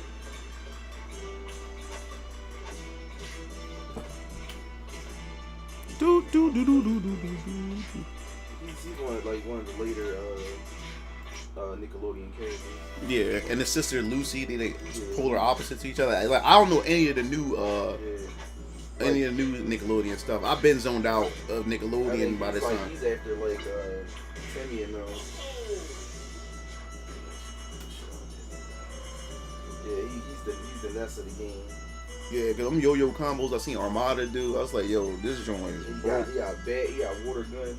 Yeah, and they was talking to the Hungry Box and was talking to the creator of the game, and he was like, "Yeah, I'm hearing everybody complain about how broken everything is." He was like, "Listen, like, this is the first entry, this is the first, this is the launch of the game." He said, "Look, I want y'all to break the game, because then they be able to tweak as they go along to find out what works and what doesn't work and stuff like that." He said, "Look, have fun, but break this game." So. Yeah. And then, of course, Leffen, one of the top Melee players, he was like, "Yo, man, this game is faster than..." He said it's faster than Melee. He said this joint is fast. He said he looked... Yeah. So people saying that they meant to raise the stock count to like 4 or 5 because you can die at early percents on this joint. Niggas is dying like 30-40%. Yeah, so they're gonna tweak it. They're gonna tweak it up, but yeah, it's getting, as far as mixed from the community. You got one side saying, "Yo, man, like the combos and stuff is sick," and the other people saying, "Yo, they gotta tone this shit down." But yeah, like as long as it's fun, people's gonna come back and keep playing it, and they're going to fix it. They'll fix it as they go. Especially them hitboxes. Yeah, because they only got keyframes. Because on Smash Bros, like when Mario throws a punch, the hand snaps back and then it goes away. On this game, when they do a smash, it extends out and then it just disappears. Yeah, it don't have no in between frames to bringing the hand back. Yeah. Yeah, it's like.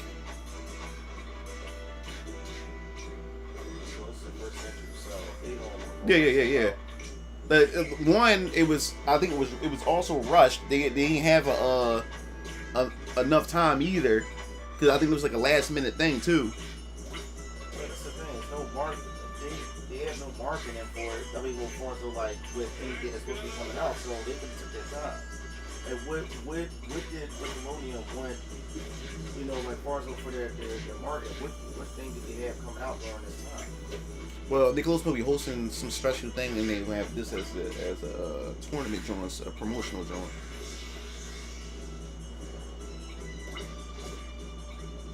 Because they got streamers, and then they have the Smash community versus I think the other brawler community fighting each other in the promotional joint. But yeah, these dudes, the game is out now, so I wonder if anybody got some stuff up already. Let's see, we got any day one tier list? I thought that was the risk guy. Shut up. Hey, cat dog.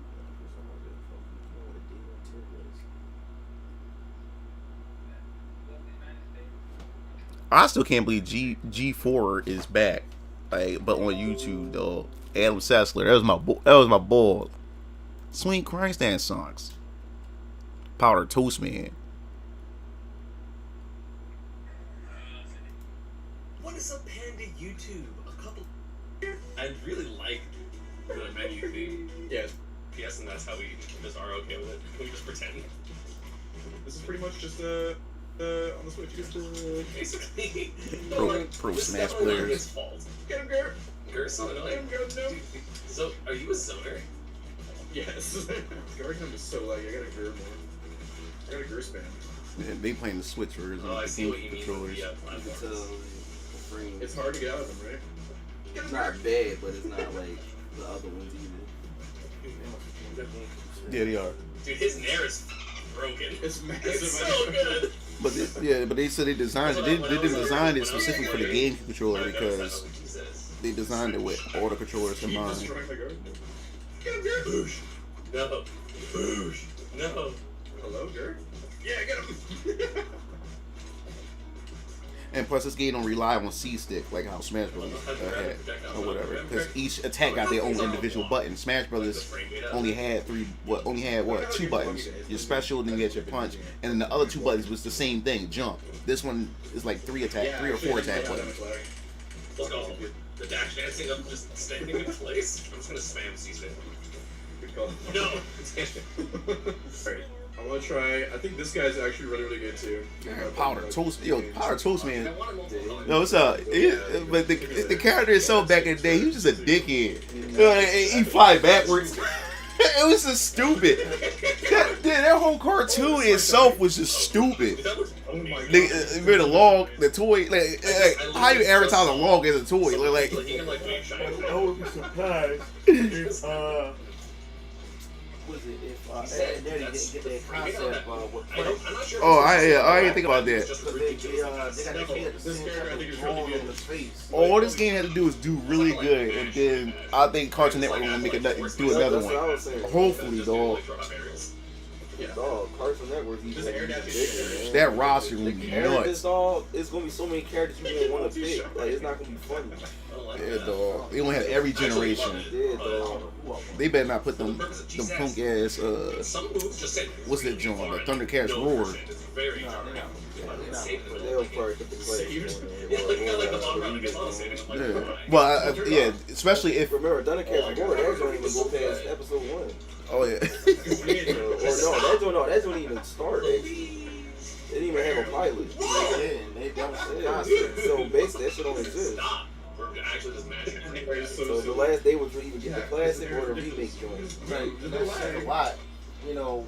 So why even come out with that? He said I'm gonna need Courage. Yeah, Courage the Cowardly Dog be dope too. And that joint Johnny Bravo. Give me Ben 10, man. Yeah, Ben 10. Oh yeah, I forgot about Ben 10.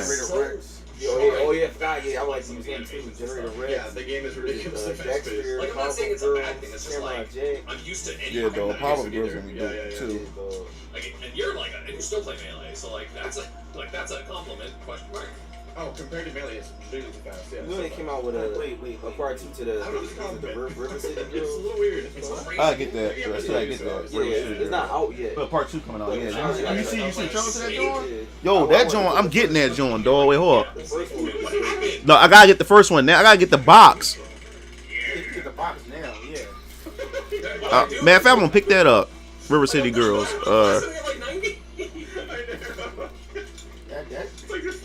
I'm surprised they did that good to give it a sequel. Yeah, dog. No, this joint's actually. I'm on. Because it's not woke. It's just cute. It's cute. Yeah, I would see it as that black. Yeah, it's cute. It's Japanese anime. Of course, it's comic. Yeah, you know what?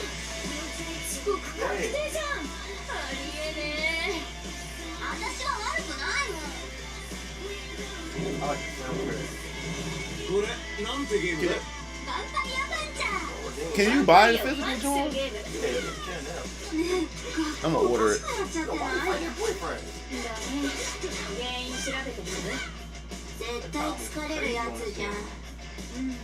Yeah, I'm gonna pick this up.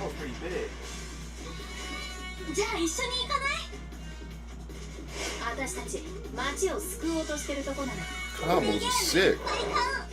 Hey! This is a new trailer because the other trailer didn't show gameplay. I'm trying all of them. They're dope. Yo, they got the nigga. Bad.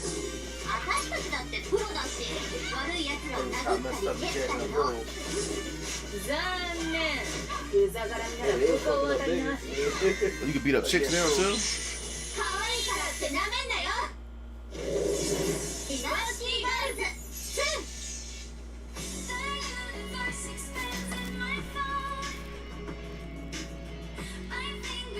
Yeah, I'm gonna order the physical off of Amazon. See if they got it when they get a chance. Oh yeah, hold up. Yeah,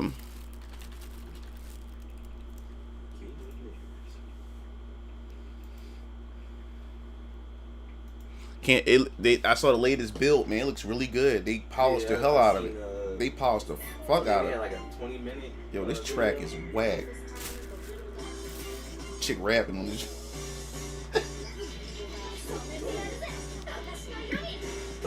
Chick was rapping. Girls is fire on this game. Yeah, no. Like most of the characters I don't pick are females. Why their cuts are the worst. They cut on single hits. It doesn't It's like they want to show you every single combo or the move or something. It doesn't make it doesn't make sense.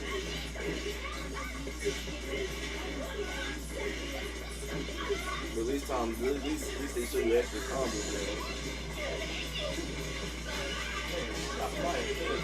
Yeah, she had the same powers like yeah,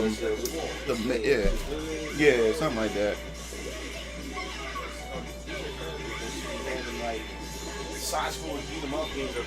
I'm gonna get the River City River City Girls on the Switch.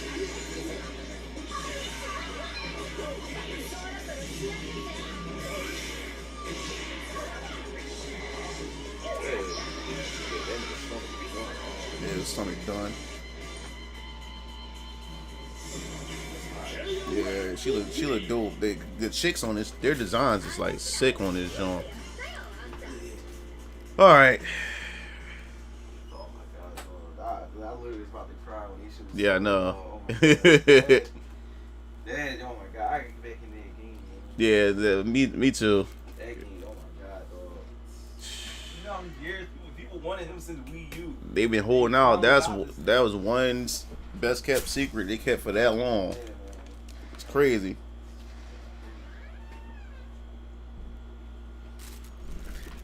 All right.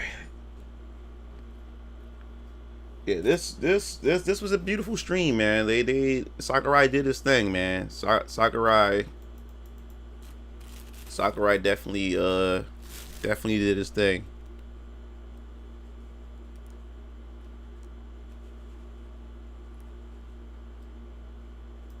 Metroid Dread is only a few days away from releasing. Oh my god. And Nintendo sure did celebrate the game's release in a really goofy way. More SJWs. Damn, SJW defended by Samus now? Oh my god. Let's see what Yellow Flash got to say. So I'm actually looking forward to Metroid Dread. It's been a long time since we've gotten a new original Metroid 2D platformer. And this is, of course, being released to kind of appease people while they wait for the latest Metroid Prime release, which I would imagine is still a few years away.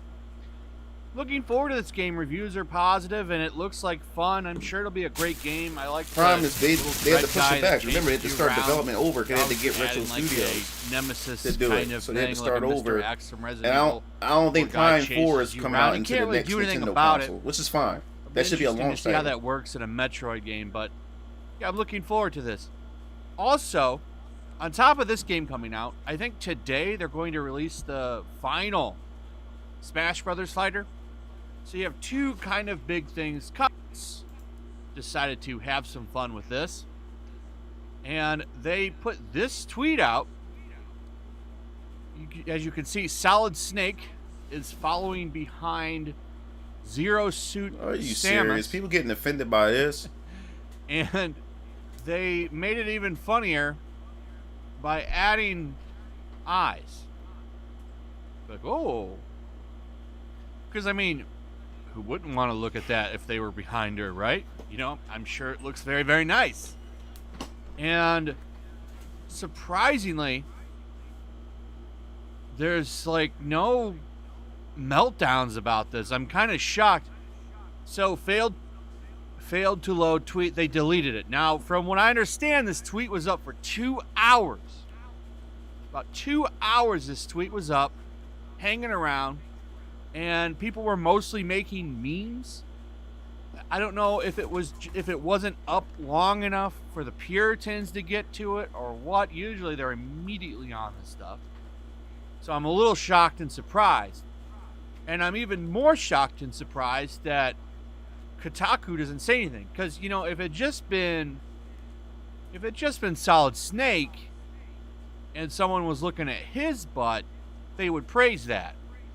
But because he's looking at Zero Suit Samus's butt, there's nothing going on. They just call it a horny tweet, which is rather shocking. You know, this is perfect bait for Kotaku. I'm really shocked that they didn't go after it, because you're not allowed to have heterosexual stuff in video games, comics, movies, television series, especially when it comes to fun video game characters or superheroes or something like that. Everyone's got to swing towards their own gender, or it's just not allowed. It's just not allowed. So the fact that they're not melting down and going crazy because a man is looking at an attractive female's butt really kind of put me in a shocker.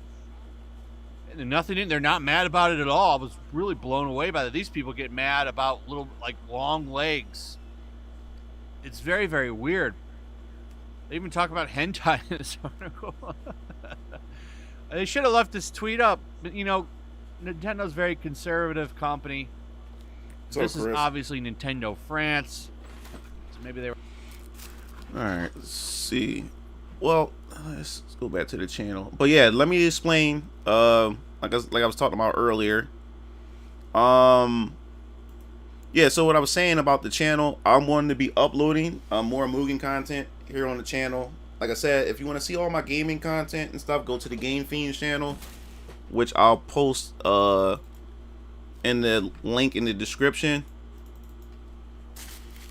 So expect a lot more Mugen stuff to pop up on this channel. So if you guys looking forward to some Mugen content, you'll definitely get it on the Mugen Lore channel, since at this point here's the Game Fiends YouTube channels. You can subscribe there if you like. But yeah, so you can expect more Mugen Mix content. There's gonna be a Mugen Mix video today too as well. Just a little glum. Yeah, so yeah, you expect the Mugen Mix 56 today. I'll be uploading that, and expect a lot more. I don't know when you left, Ryu. Yeah, so expect a lot more. I'm gonna be doing some more Mugen content. I'm still putting together my Mugen roster, my newest Mugen roster. So once I get that done, I'll make a Mugen roster video to put on the channel, so you guys can check how I updated the roster. Also, I'll put some matches up from different Mugen projects. I still gotta get the new Capcom Universe. That's what it's called, Nexus, whatever it's called. I gotta get that new one, the new build.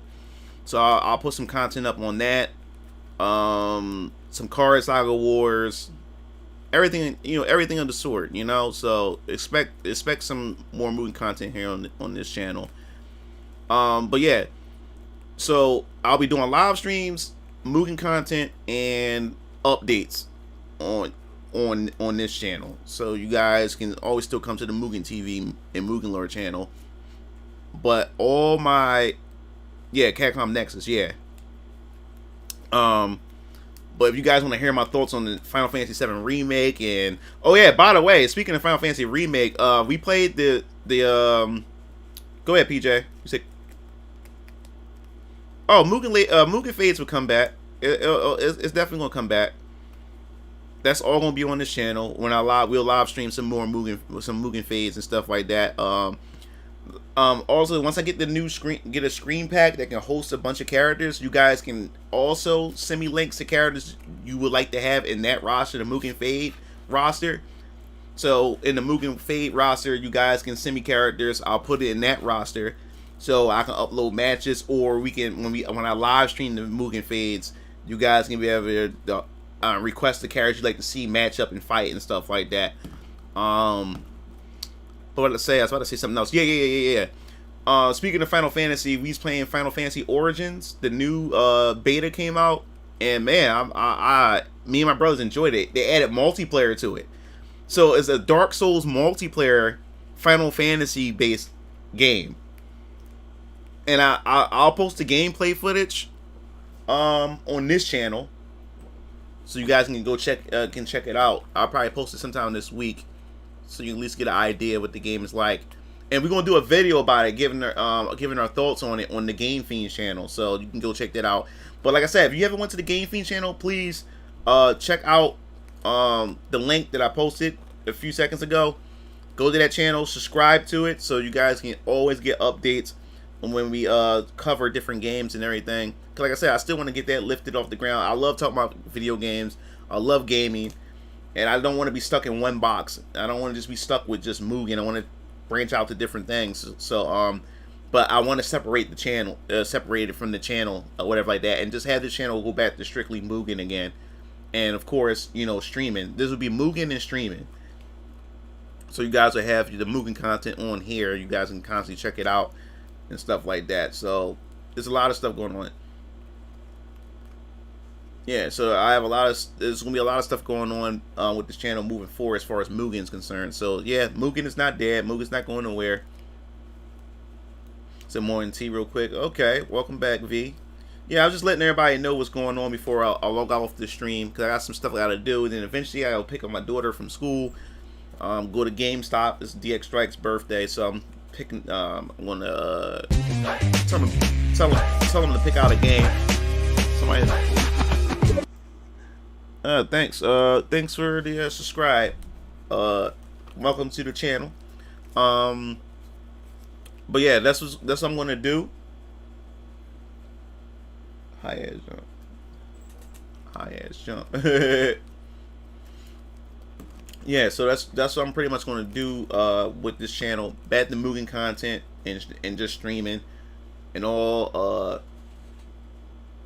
the gaming stuff on Game Fiends. So you guys can be able to choose what type of content you guys want to digest and everything. But it feels good, you know, doing some Mugen content here and there.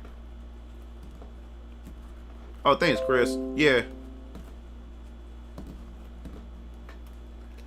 Yeah, so I may be streaming again probably over the weekend. Not sure yet. But definitely stay tuned. And if I am streaming, you'll definitely know if you're in the Discord. I'll announce in the Discord. People in the Discord would know first, would know before anybody else if I am streaming or not. Or I'll leave in the community tab and everything for you guys. But yeah, this was one hell of a stream, man, for Smash Brothers, man. Like, I'm not gonna lie, I'm feeling emotional. Like, it's like it is like an end of an era, you know, because you think about Smash Brothers. Shut up, Nova! Stop! Stop trolling. But yeah. So it is an end of an era because if you think about it, man, Sakurai been working on Smash Brothers non-stop. The only break he had was when he had time to do the Kid Icarus game for the Nintendo DS, or is it 3DS? Yeah, it's the 3DS. That's the only time he had to do something different other than Smash Brothers. But he been working on Smash Brothers continuously. Because after Smash Wii U, they went straight to Smash Ultimate. So he had no. So what? He's working on the game. He's working on Smash for what? For the past 10, 12 years now? Straight through? So, let's see on your website. So, you said also the internet seen on your website. God, it was funny to watch. You talking about my clip store? But, yeah. So, him working on Smash Brothers for this long, it was one hell of a journey. You know what I'm saying? And you know, like him saying that this is the final presentation, it really hits home. It really hits hard. You know, I know it hits hard for him and his team. They've been working on it for that long, but that man deserves a break. That man deserves to be able to work on whatever fucking game he wants to work on. I want to see a new game from Sakurai. You know? That's what I definitely want to see. Smash Brothers, like I said, needs a break. Smash Brothers needs to definitely needs to shake up. They need to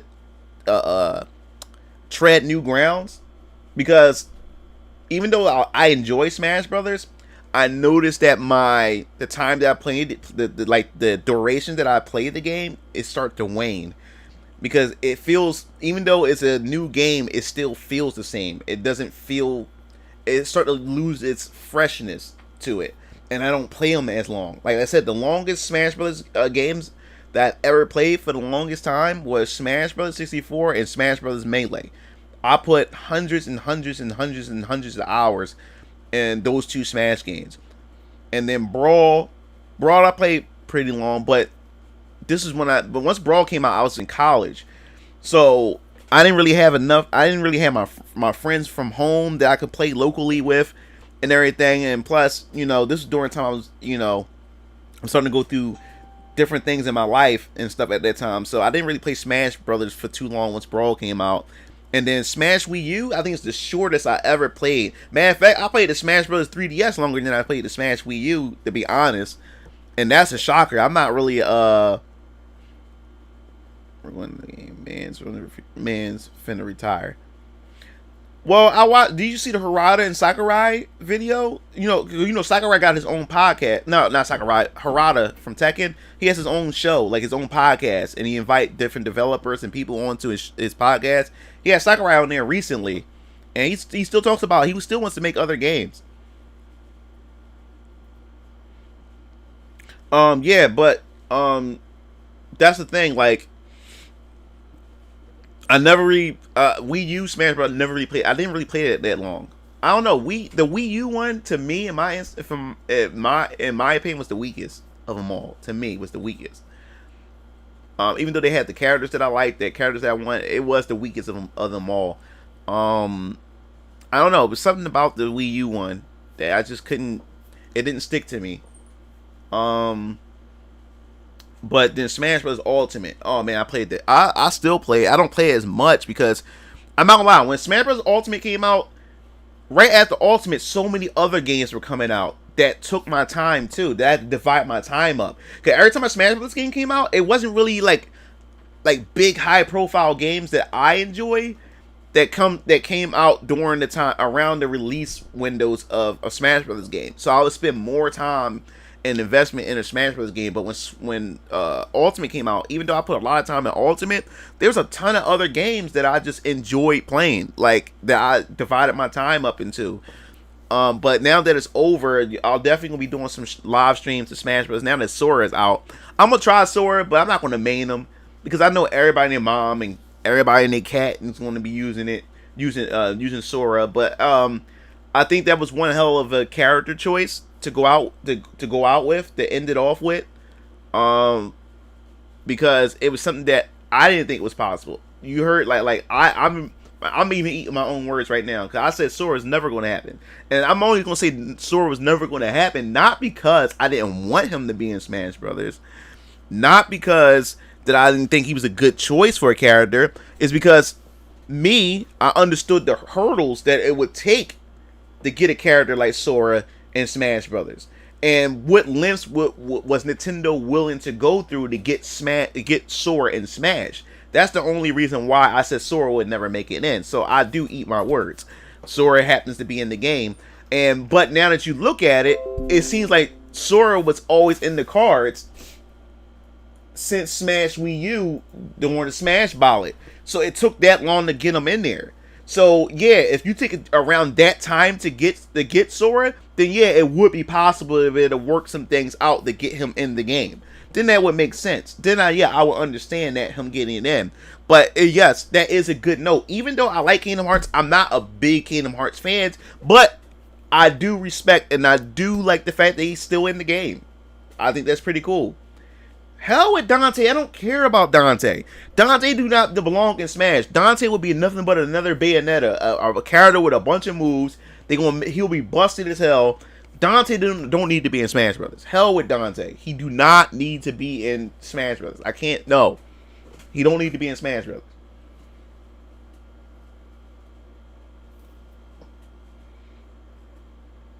Yeah, that's the only reason why I said Sora would never make it in the game, because of the hurdles. Not because I didn't want him. Not because he would be a bad choice. It was only because of the hurdles. And for him to be the final character, and it took this long, I can see it being him now being a possibility if it took him that long. Yeah, Dante don't need to be in this damn game, man. Like that's one thing. When they reboot Smash Brothers, even though I enjoy the third party characters, I'm not gonna lie. To be honest with you guys, I wanted to see more first party characters because at first it wasn't a celebration of just Nintendo characters, and it was a celebration, of the history of Nintendo. And I'm not gonna lie, when if they do a potential reboot for Smash Brothers, go back to Nintendo characters because there were so many characters that should have been in Super Smash Brothers that deserved a spot. And ever since they started adding third-party characters, the floodgate opened for so many other characters that kind of took the spotlight off of Nintendo itself. Like I said, with all due respect, I enjoyed the third-party inclusion. But I think they need to go back to their grassroots and stick to just first-party characters. Because, like, the third-party characters does bring hype. It generates money. It generates the hype. It generates everything. But I would love to go back to a Smash Brothers game where it's just first-party characters. Man, for Smash Bros. Ending right now, I'm disappointed with the lack of representation that the Zelda franchise, which is one of Nintendo's highest, or like one of the highest like selling franchises that Nintendo ever had besides Mario, and the amount of representation that Zelda got was trash. We get three Links, a Zelda, and a Ganondorf. And the three Links, they're all similar to each other except the height and art style. And like Adult Link, he should have had a whole new moveset. Cause Breath of the Wild has so many unique toolkits that they could have pulled from. But they just copied and pasted and just gave him the remote bombs. They didn't really give him anything else that was much different or whatever. The only Link that should have stayed the same was Young Link, because Young Link represents the 64 era. So Young Link could have still stayed with that moveset. And then Toon Link from Wind Waker. Wind Waker had a whole variety, a whole range of different tools that Link they could have used to make him feel more unique. So all three Links, and they was going to since they was using three Links, they all should have felt unique to each other. And then Zelda, which I'm totally fine with. I would love the Breath of the Wild Zelda actually, but I was fine with that. But the biggest disappointment from Zelda representation was Ganondorf. Ganondorf should not have been a Captain Falcon clone. Yes, they gave him a sword in this, but he's still a Captain Falcon clone. Heavier, slower, and if you want to play as Captain Falcon, just play as Captain Falcon. He did not play anything or represent anything from the series in which he came from, which is the Ocarina of Time. So that was kind of a letdown. They really, come on, we could have gotten the champions from Breath of the Wild into the game. They decided to make Garahan from Skyward Sword. They decided to make him an assist trophy. They made Skull Kid an assist trophy. They're thinking making all these other Zelda characters into assist trophies or stickers and stuff like that. So that was kind of a disappointment. So hopefully, if they do reboot Smash in the next 6-7 years or whatever like that, or maybe 8, just roll back and revisit it and just go back to first party and start adding in different characters from the Zelda franchise. Oh, Barnacle Man. Yeah, Project M. Yeah, I agree. Radioactive. It's just an alternative. He said, "I don't count Toon Link. He's just an alternative costume, to be honest." Yeah, Project M. I agree. Nova, the Radioactive. Project M Ganon was better. Matter of fact, Project M's Link was dope. Adult Link, he was dope.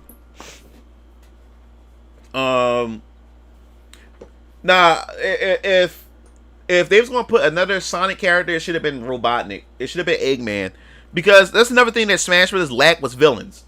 They didn't really have too many villains in Smash Brothers.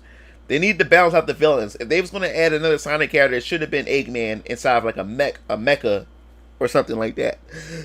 That would have been dope. That definitely would have been dope.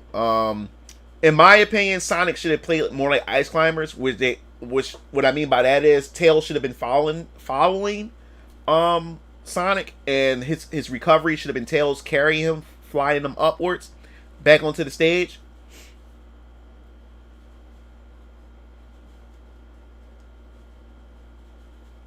Yeah. And that goes to show the creativity of Sakurai, where Captain Falcon, yeah, I agree. Captain Falcon, he never fought, he was never outside of his blue Falcon or anything, but Sakurai was able to come up with a move set. That's how creative Sakurai is. He made Animal Crossing characters to be playable fighters, you know? So the fact is that they went back to make Ganondorf a clone, and the only reason why the clones were a thing in Melee was because of time constraints. They wanted more characters in the game, so the only way he's able to do it because of time constraints was to clone a lot of characters and stuff. But I would have thought that by the time Brawl or by the time that Smash 4 or Ultimate came out, that eventually he could have had a brand new original moveset, you know? Yeah, Sonic Battle did do a better moveset, and then the Smash, because most of his attacks in Smash were ball attacks. They all similar to each other. So that was another thing. Like, I always wanted Sonic in Smash Bros. Ever since Melee, since the April Fool's joke about Sonic being in Smash Bros. Melee, I always wanted Sonic in there ever since. And when Sonic came out, I was so disappointed in his moveset. That's why I'm not really a Sonic main. I'm a Sonic fan, but not a Sonic main, sadly. You know?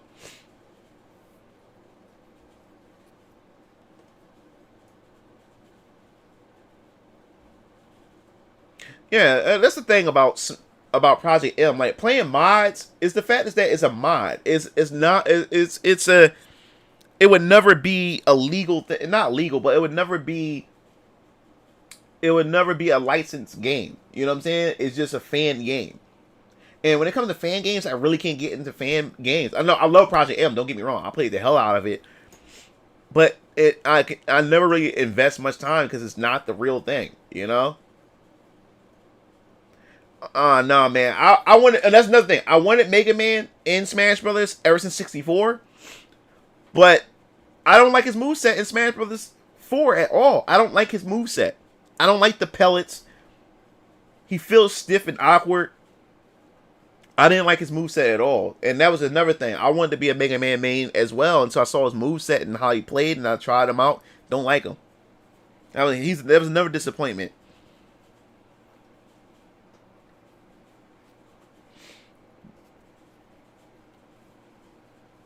Well, they didn't separate this. No, they didn't separate Sheik and Zelda in Smash Ultimate. Mugen, did you already make the comment of Sora's moveset just being him in Smash Flash 2? I thought about Smash Flash. I don't really keep up with Smash Flash either.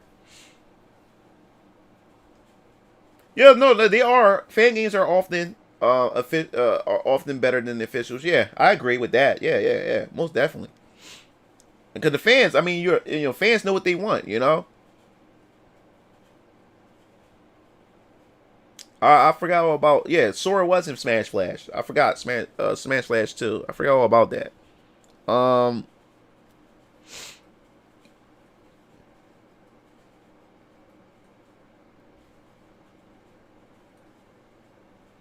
He said Smash Remix was cool. Conqueror's in it too. Yeah, so the future of Smash is it.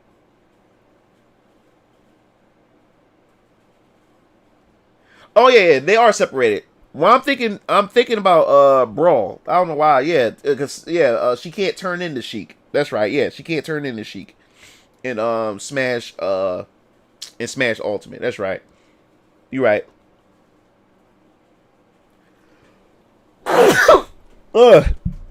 Got my allergies. There's been a good Sora mod for Project M now for a while too. Yeah, Project M I played in college. It was a pretty fun game. I really enjoyed playing that. The Keith crew got a let's see, he got a reaction video. I am Mighty Keith. Oh, Jesus. Chat, do y'all see anything? Oh, fire sword? Wait a minute. What is this? What is this? What did Mario just... Bro, is that a... Are you fucking kidding me? Are you kidding me? They did it! Oh! Oh no! I put Sora in this game! Oh! Oh! Oh! I believe! Yeah, I got my allergies are kicking in. Oh my god. Years, I believe, goddammit! I believe! Yo! Are you going to Oh my god, my nose allergies killing me. Oh my god! I believe so hard! For so many years, bro! Are you kidding me? They put Sora in the game, chat! Oh, jeez.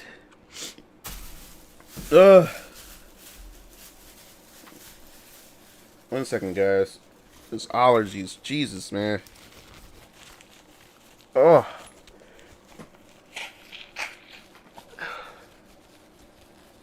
Oh. Nose itch. Ugh.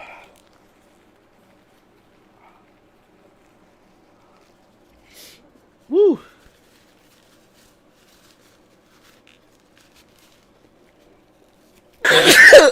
No, I just my boy Keith Crew. I didn't know he was doing it. He did a reaction video, just popped it in my notifications. But yeah, man, this it's definitely an end of an era for Smash. You know, something like this is a feat that would never happen again, and Sakurai really means it. Sakurai really means it because you don't know how difficult it is to get all these characters in one game.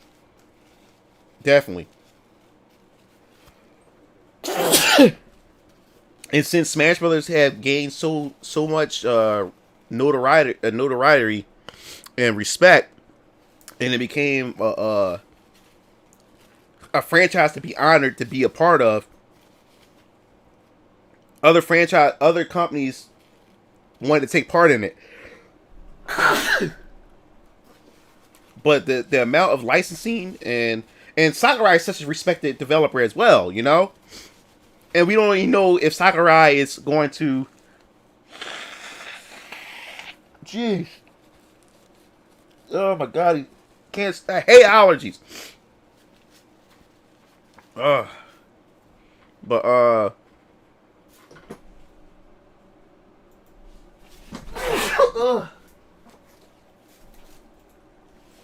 oh yeah, so... He's such a respected character, such a respected developer. He's such a respected developer. Everybody, it made the deal so much easier to happen, you know. But something like this would never happen again.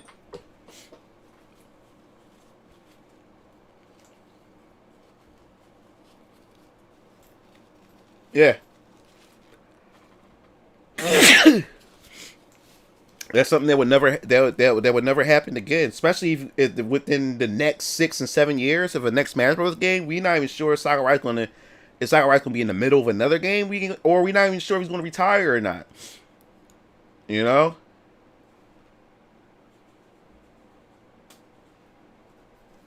So the best footage I found of it, but it's been updated since then. People were expecting, that, but okay, Ryu. Yeah, people was expecting the Fire Pass 3. I'm not gonna lie, to be honest, when Season Pass 2 came out, I said, man, it's gonna be a third one too. But no, we don't really need a third one. I mean, Smash Ultimate been out for what? It's going on 3 years now. Wow, time flies. The man needs a rest.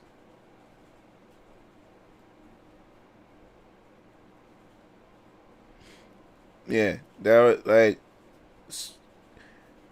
man needs to go on and do other things. You know what I'm saying? Like, Sakurai deserves it. He deserves it, man. Like, God bless him, his family. You know, I wish him the best. Hopefully he gets the rest that he wants, the rest that he needs. Hopefully he get to spend more time with the family now. You know, like, I definitely wish the best for him. And the thing is, I'm fine with, if we don't even get another Smash Brothers for a long time, I'm totally fine with that. To be honest, like, I'm burnt out when it comes to Smash at this point. You know? I think it's about time for Smash Brothers to disappear from everybody's heads for the next 6-7 years or whatever. And to bring it back and rejuvenate it in a fresh new way.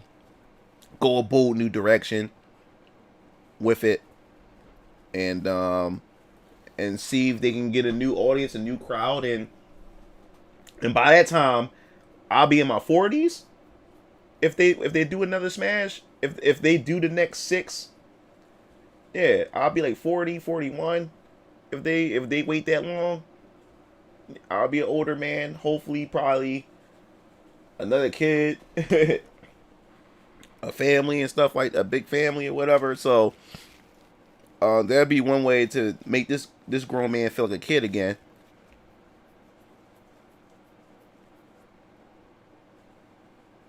He said, yeah, he did say not to expect too many new characters. I think he was saying that because of during the base roster. That's what you say, what'd you say, Radio? Yeah, I think that's because I should be 41 by the projected time that made the 6th entry. Yeah. Yeah, I should be 40, 41 by that time. Yeah, so yeah, man. Said, damn, bro, you gonna get cuffed up again? Probably most likely, I'll probably be cuffed up again. Yeah. So that'll be experiencing Smash Brothers in a different point of my life. That's one hell of an adventure, you know, that I'm looking forward to, you know.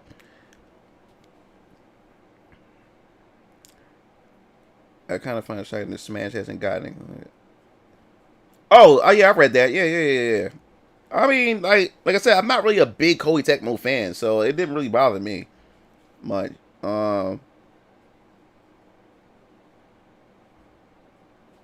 we all got sold down at some point. But damn, and my daughter would be a grown ass woman. That's crazy. By that time, I never had N64 day of my life, and yeah, man, when Smash 64 came out, man, like I said before, if y'all haven't heard the story, this is before I even had a computer. Our family had a computer in the house. Most of our gaming information came from magazines like GamePro, Game Informer, Nintendo Power, and Next Generation Gaming, and PlayStation Magazine, and Sega Dreamcast Magazine and stuff. So, it was what was it? It was GamePro magazine. I remember, my uncle had the GamePro magazine, and I remember I was looking at the article. And I don't know why I kept forgetting the name Smash Brothers. I kept calling it Super Buster Brothers. I don't know why I kept calling it Super Buster Brothers, but I kept calling it Super Buster Brothers. But I remember looking in the article in the magazine at GamePro, and they had the article, and it had Samus, Link, Mario, and they had Donkey Kong on the screen together, fighting each other. And my eyes just got so wide because I couldn't even believe it. Thanks, Nova. And my eyes got so wide because I'm like, what the hell is this? And you know me, I'm a big Legend of Zelda fan. So seeing Link in the game, and now he's fighting Mario, like, what the f is this? And I kept staring into that page, and you could have swore that I was gonna have like burn a hole through the page. Like, that's how much I was fiending. Like, I wanted more details, but that was the last time I saw that art that I seen of it, because I didn't have GamePro. I had Game Informer. No, I didn't even have any game magazines at the time. I would just read my uncles or wherever I was at. They had a game magazine. My dad had I think my dad had the PlayStation magazine. Yeah, all he had was PlayStation magazine. We didn't have other magazines that cover other games that was outside of PlayStation. So when I seen that, I was like, yo. So that was the last I've seen of Smash Brothers, and I kept calling Super Buster Brothers because I forgot the name of it. And then I remember back in the day on Toys R Us, you had the in the game section, they had the game selector, preview selector, where you had the game title, you press the button, and then it plays the preview on the display. And I remember they had the Super Smash Bros. 64 preview button. You clicked on it, and yo, I lost my mind because it was the first time we actually saw footage of Super Smash Bros. 64. And what made me go nuts, it had this part where it had Mario grab Link and threw him, and it was on Link's stage, the castle stage, the Hyrule Castle, and I heard the Link to the Past theme song. I said, wait a minute, they got the actual music, like, from their franchise. I was losing my mind off of that quick few seconds preview. Yeah, so after I saw that preview, that's when the commercial came out. And then once the commercial came out, I saw the commercial, and I was like, yo, I can't wait for this game. I kept telling my dad, yo, I need Super Smash Bros. In my life. I need Super Smash Bros. In my life. Now, when Super Smash Bros. Came out on 64, I was in 6th grade. I was in 6th grade when Smash Bros. 64 came out. And I remember what happened was I got up and I went to school. And I remember it was about like 12 p.m. It was 12 p.m. And he said Mario caught everybody by surprise. Niggas ain't think he had the hands like that. Yeah. And I was in school, and I remember the phone rang in the classroom. My teacher picked up the phone, and you know how the teacher picks up the phone and they look around the class, like that. So all of a sudden her eyes would wander around the class, and my teacher was named Miss Bolden. Yeah, Miss Bolden. And she looks around the class, and her eyes locked on me. I said, "Wait a minute." I said, maybe it's an early dismissal. Maybe it's an early dismissal. And he said, Mr. Blackson, your father's here to pick you up. You have an early dismissal. So I was like, oh, man, sweet. I already knew what the deal was. And my dad was waiting in the office for me. My dad and Dad got in the car, and Dad took me down to South Street to the game gallery. And we went to the game gallery, and Dad smashed 64 there. And my dad picked it up for me, took me to McDonald's, and then drove me home. And I popped it in. And this room right here was not my bedroom back then. This was the game room. We had nothing but consoles, figurines, and stuff all in here. This wasn't the bedroom back then. This was just a game room. So I remember my game setup was over here on this corner right here, where my arcade machine is at. So I came home, had my McDonald's, and I opened that box, popped that game in my 64, and bruh, I was on that game since I was in school. No, since I left school all until it was time to go to bed. I ain't turned the machine off not one time. And that was so many golden memories with that. It was because after that, it was the talk of the school. Like in school, everybody was talking about Smash Brothers in my group, in my social group. And I remember my cousin Tyree, he had a 64 too as well. And I was like, yo, I'm gonna bring my Smash Brothers over. And I remember I went around there. It was the first time I actually had my friends from school, all our friends from school, because like I had friends, but it was more so friends around my neighborhood. I never had friends from my school come over. You know what I'm saying? So my cousin Tyree was like, yo, we gonna come over to my house, bring Smash Brothers. And all my homies from my school, like they all came over to my cousin Tyree house, and we popped in Smash Brothers 64. And we played that shit for like 5 hours, dog. And then we had pizza, we had everything, man. We had fun. And then my Uncle Eddie, I told him, yo, I got Smash Brothers, and I stayed the night over my Uncle Eddie's house. And I remember my cousin Josh, Uncle Eddie called him up and said, yo, Josh, my nephew got Smash Brothers. Yo, I remember. Soon my Uncle Eddie hung up the phone. Josh lived down the street from my house. This nigga got on his bike and, he rode down here in like 2 minutes. And from my house to my Uncle Eddie's house, that's about like a 5-10 minute walk. That nigga got in here in like 2 minutes. Soon we closed that shit. Soon he hung up the phone, he was already knocking at the door. And dog, I remember it was me, my Uncle Eddie, Jigga, Keo. D-Extract was still like very, very young, so he couldn't really hang out with us. Yeah, it was just, and then it was Lawrence. It was the five of us. The five of us played, and because I went to my Uncle Eddie's house around like 1 p.m. It was on a week. It was like on a weekend. We ain't finished playing Smash 64 until like 2 in the morning. And I was like, yo, man, like I was like, yo, we fiend hard on that game.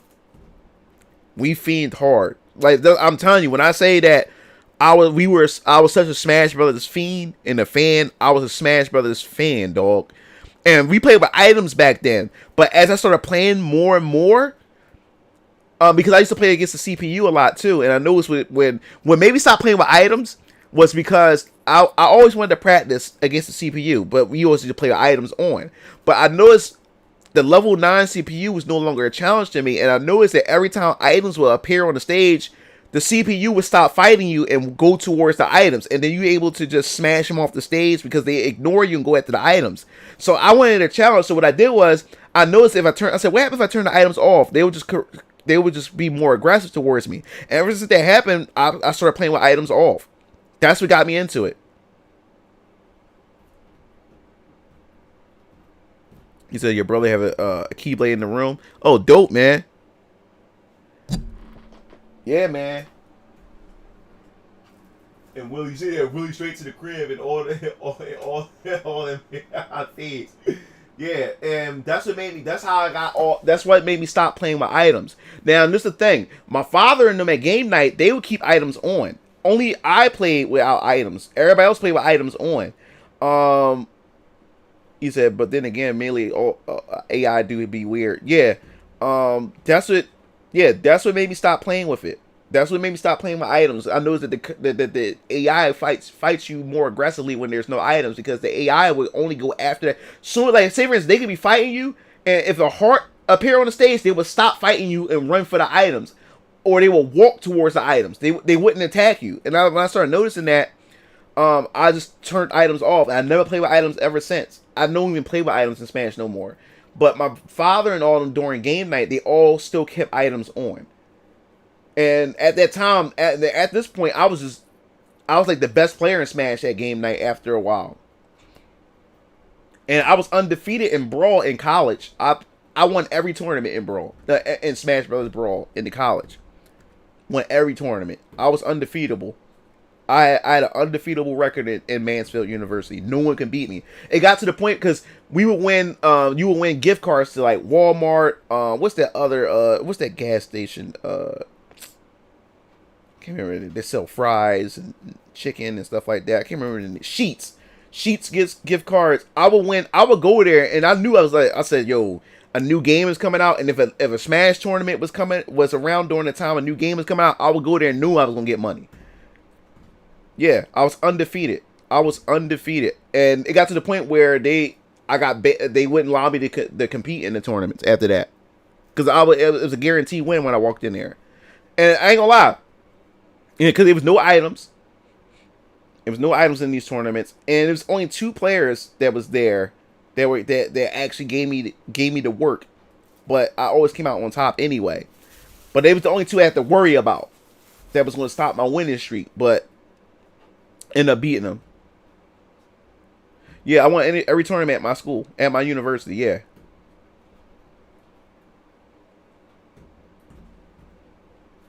Yup. Oh, Mario. Oh, man. Mario Tennis 64, dog. It was 64. We used to get it in when Mario Tennis 64. And we didn't really invest in Mario Tennis on the GameCube, even though that one was good. But no one really played the GameCube one. We played the 64 one. But yeah, I won every Smash Brothers Brawl tournament at my university. I was undefeated. And like I said, it got to the point where they wouldn't even allow me to compete in the tournaments. He said, Rocky Balboa shit. Yeah. Yup. Or they would purposely have tournaments where, and I wouldn't sign up for those. Or if they did have a tournament, they would purposely, if they knew I was trying to join, they would have items on, or they had this one tournament where every round you had to pick a random character. And I'm like, are you serious? And they was going by a point system or whatever like that, what they wanted to do. And I was like, nah, I'm good. Was it heat, especially since I played tennis in real life. Dope.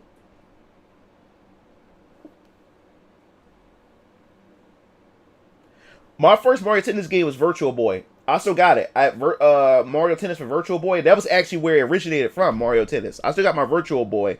That was the first. I love Mario Tennis on Virtual Boy. That was my first tennis game. So he said motherfuckers would try to ban my character if I played. Yeah, man. They wouldn't allow me to compete, and if they did have a tournament and they didn't really if they want me to stay away from a tournament, they would just put items or they put some crazy wonky rule set that would discourage me from signing up. I wouldn't sign up. But all the tournaments that I did compete in with no items and stuff like that, I won all of them. Yep, and that was my relationship with Smash Brothers, man. I just been a big fan, and the thing was, like, character requests wasn't really a thing for me. I was just wanted to be surprised at what characters they put in the game.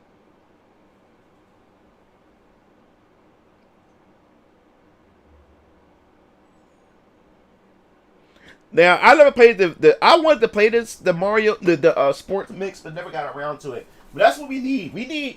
I can't really get into sports games, dog. I can't stand sport games. Like, I'd rather play the sport in real life than actually play the game.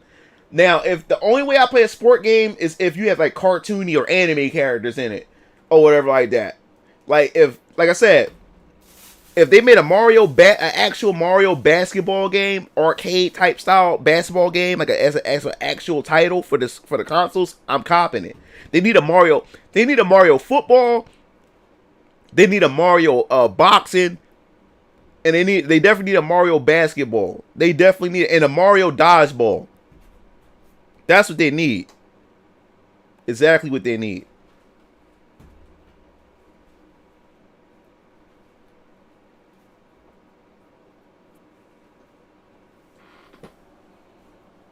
Yeah, like shooters are hit or miss for me.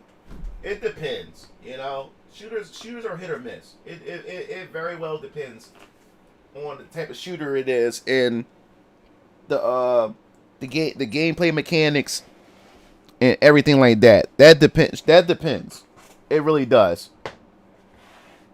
But I'm not really heavy into shooters like that. Like, I'm not heavily into shooters, third person or first person. It doesn't matter. I'm not really heavily into them, but I do play with them from time to time. Yeah, arcade style sports are fun than actual sports and than actual simulators. Now, the only 2K sports that I did like was back on Dreamcast. Like NFL 2K and NBA 2K was pretty fun.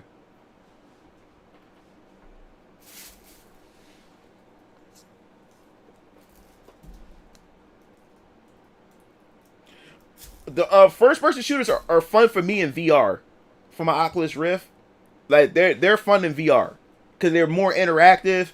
And it's like you're actually in the environment. And like I said, Population 1 on Oculus Rift is pretty fun. And I like the fact, like, the only thing that's hard, I have to remember, like, see, when you play on the console, first-person shooters, you know, you just press a button, you reload. Like, in a lot of in some of the VR first-person shooters, you actually gotta manually reload. You actually gotta cock the gun back and take the clip and make the hand gestures and actually put the clip in. And sometimes I'll be in the middle of a gunfight and then run out of ammo and be trying to press a button to reload, and I forgot that I actually have to cock it back myself and put the clip in. You know, put the clip in, cock it back.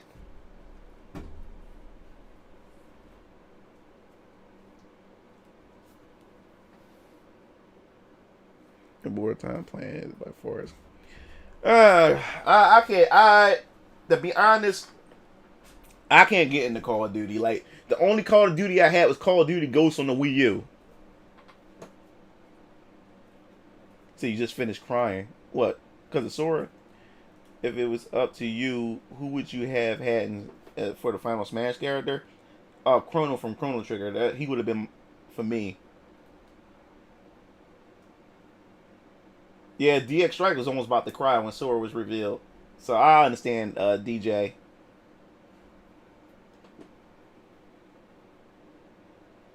Yeah, man. Yeah, Chrono would have been my choice. But no, man. It was one hell of a note to go out on with Sora. That was dope. I like how they did it and everything. So man, like, well, Sora could have been DLC and Chrono could have been base roster. That would have been dope. He said Ghost is one of the worst ones.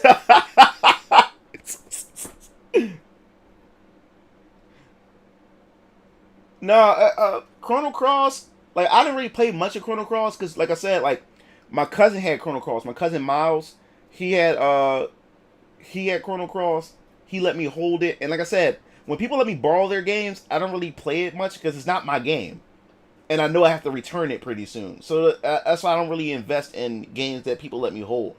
The only reason why people give Chrono Cross so much shit is because everybody played Chrono Trigger and had so much high praise for Chrono Trigger, and people were expecting an actual sequel to Chrono Trigger. But with Chrono Cross, they got something totally different. Because Chrono Cross is a sequel, but not a sequel. How can I put it? Chrono Cross is like an alternate universe or a potential future of Chrono Trigger, pretty much. Because some of the events that happen, matter of fact, if you play Final Fantasy Chronicles, which is the PlayStation collection of Final Fantasy IV remastered with CG cinemas, and Chrono Trigger remastered with CG anime cutscenes, and they added new endings to it. And what they did with Chrono Trigger, and what they did in Final Fantasy and Chronicles with Chrono Trigger, the endings that they added to the game pretty much made it to where it's able to link it better to Chrono Cross. But a lot of people went into Chrono Cross expecting Chrono Trigger, and they got something completely different. And even the creator, the developer, even said himself that Chrono Cross is its own thing. They wanted it to be its own thing. They wanted it to stand on its own, even though it has some strings attached. It's loosely connected to Chrono Trigger, and that's why everybody gives it so much shit, because everybody went in there with high expectations and got something completely different. The game got 40 to 50 characters that you can get in the game.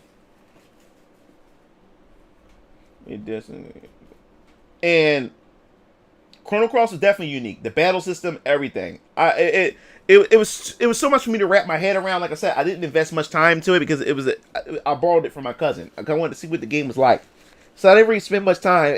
If I did, I would have a better opinion about it. But it is different. It's very different. And for those who never know what I mean by Final Fantasy Chrono Trigger intro. This was the intro for Chrono Trigger on the PlayStation.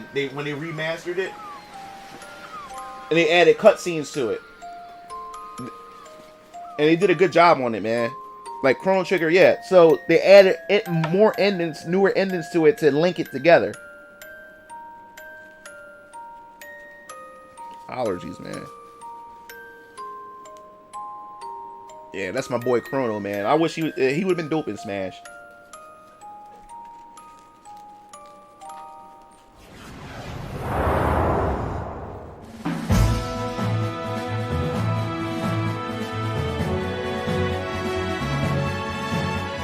Favorite theme song, man. Iconic theme song.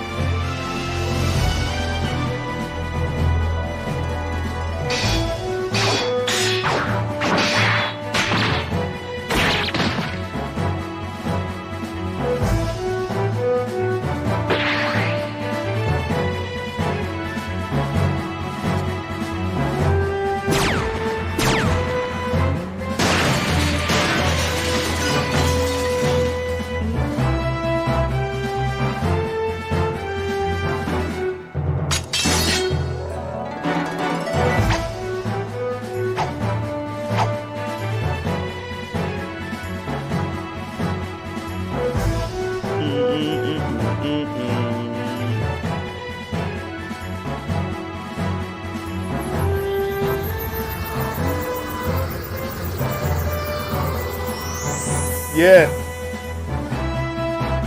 Yeah, well, Toriyama from Dragon Ball. This is their all-star from Dragon Ball.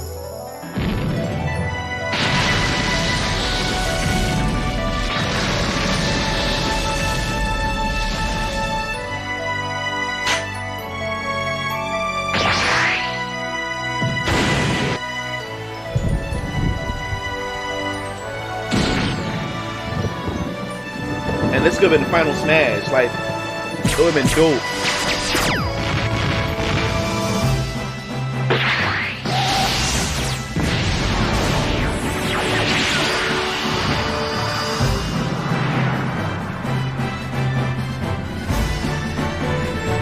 Yeah. And then Chrono Cross, Chrono Cross is so different, and it got away from the Toriyama art style and went completely different. And also too, Chrono Cross was based off of the game, which was was called Radical Dreams. Radical Dreams was like a you know the Japanese game novels, those however they call them novel games that a lot of Japanese people like to play on consoles and on PC. It was one of those type of games called Radical Dreams, and then Radical Dreams he ended up tying it into Chrono Trigger after that, or whatever. And then Radical Dreams never released in America or at all, or actually it never completed. And then they decided to make it into Chrono Cross. I love the music to Chrono Cross too. It's completely different than what everybody expected.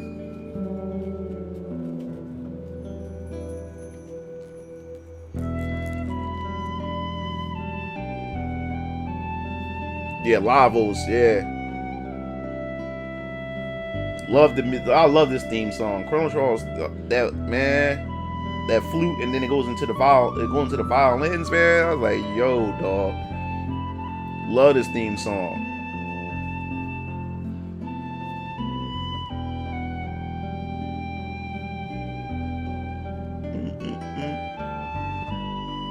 Well, if you heard about the leak that Chrono Cross remaster is coming out to Steam, Nvidia had a big site leak.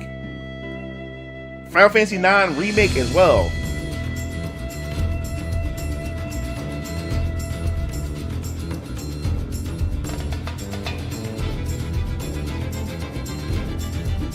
Yeah, this story is like crazy, like so convoluted. So that's why I believe something big as far as Chrono is coming, because they actually want to do a remaster of Chrono Cross. So I think some Chrono stuff is coming.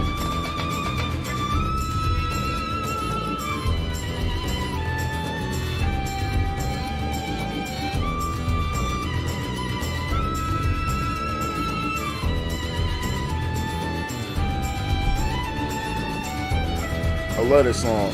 This is my part right here. That violin.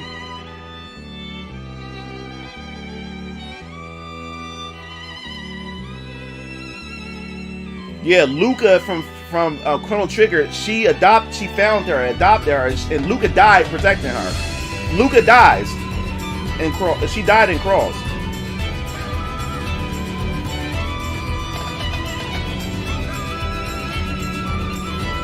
Should remake Chrono Trigger or leave it as it is? I'll answer that question in a second. Yeah, as far as do I remake the Chrono Trigger? All right, let me tell you something about Chrono Trigger and why this remake is like this whole remake debacle as far as Chrono's concerned. Chrono Trigger is held to such high regards, almost similar to Final Fantasy VII, because developers, when it came to Final Fantasy VII, developers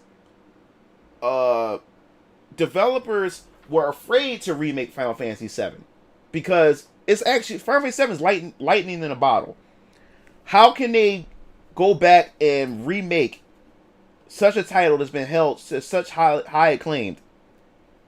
And they don't want to go back because remaking it is like them re-challenging the legacy that they created. So instead of trying to recreate that legacy, they want to go another direction with the remake to make it its own thing. Where for a generation that was never around since for the original one, they want to create something new with Final Fantasy VII. And pretty much make its own path, formulate its own path and its own legacy to itself. So Final Fantasy VII Remake Classic can be its own thing untouched, while Final Fantasy VII Remake can be its own thing, which is still stupid. People still want to compare the two.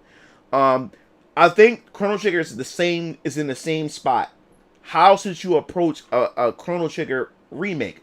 Like I said, I'm when it comes to remakes, I prefer 1-to-1, but add to the experience. Don't change anything, just add to it. Add to what's already there. Don't change themes, don't change characters, just add to what's already there. That's to me what a remake is to me. Remaking is like changing the graphics, you know what I'm saying? Of course, changing the graphics, adding to the gameplay or changing the gameplay in a way, but you keep plot, you keep story elements, you know what I'm saying? You keep all those things intact, you know? But if you want to add other things, like add other quests, add other elements to it without touching the plot and like the foundation, I'm totally on board for a remake. And I think with Chrono Trigger remaking it, they're afraid to touch it because this is another franchise that's held to such a high regard. So if they are, and plus Chrono Trigger is a risk too. What I mean by that is Chrono Trigger is maybe popular, but it's still a niche game. It's not a lot of people that know what Chrono Trigger is. Only people that grew up with the SNES and that loved RPGs knew what Chrono Trigger, who know the Chrono Trigger, knows it. So they're also taking a risk by revitalizing and bringing back a franchise that most people don't know about. Now, this is how they can handle a remake, or how they can handle with the approach to Chrono Trigger. They can go the route of either going the Octopath Traveler visuals, and Octopath go to that visuals and make Chrono Trigger look like that, where they still have that classic look to it, but it's also modern at the same time. Which is called HD 2D or something like that. They call it the art style that Square Enix came up with the Octopath Traveler. Or the other option, they can go the Trials of Mana route, because remember, Secret of Mana in the Mana series was a Square franchise that died out, but now it's revived for the simple fact is they went in and did a smaller budget remaster / remake of Secret of Mana. That sold really well, and then he went in and did Trials of Mana remake / remaster, where it's actually 1-to-1, but it just have a visual lift and life quality of life changes and gameplay changes, but everything is still intact, and the game sold tremendously well. And now, since it sold tremendously well, now they're actually coming out with a brand new Mana game built from the ground up for next generation consoles, and a new mobile Mana game. So because of that, they're able to actually make a new Mana game. So if they go that route with Chrono Trigger, first release, like the leak said, if they release a HD of Chrono Cross to see the reception from the fans and see how they receive it, if that does well, I can see them going in and doing like a remaster remake of Chrono Trigger in the same vein and style of Trials of Mana. They can do that. And then if that sells well, and then they can make a whole new Chrono game, which was, the rumor was Chrono Break at the time. It's called Chrono Break. So they can go in and actually do Chrono Break and make a new Chrono game for next generation consoles. But it all depends.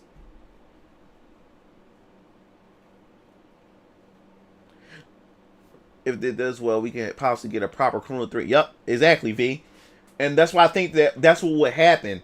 If they go that approach and it does well, and I will buy it. Like, if they do like a Trials of Mana approach with Chrono Trigger, I will buy it. I would definitely go in there and give the game a go. You know? That's the only way I see them doing that. I think this, and remember, Square made a new studio. Square made a new studio specifically for reviving classic Square games and also making newer Square RPGs that play similar to the classic 90s RPGs. So that studio is the ones that's handling stuff like Trials of Mana and stuff like that, and Octopath Traveler, Triangle Strategy, in those type of games. So if anything, I think they can pull it off if they go that route. You know what I'm saying? That's the only thing. That's the only way I can see them doing. I can see them doing this. That's the only way I can see that. That's the only way I can see them. I can see them pulling it off. Because other than that, I don't see any hope.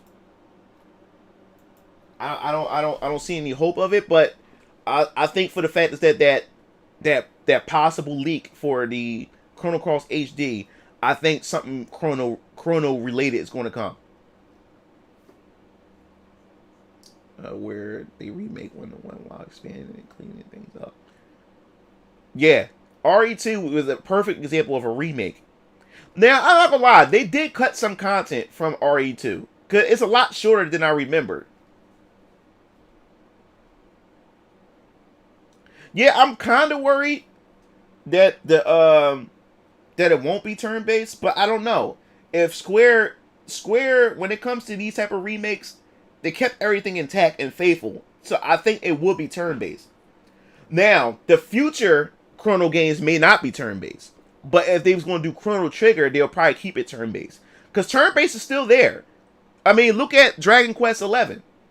Dragon Quest XI sold tremendously well, and that's a turn-based game. Oh yeah, Resident Evil 2 original is still better, yeah. Yeah, Shadow Colossus remake is good too. I agree with that. I definitely agree with that. I definitely agree with that.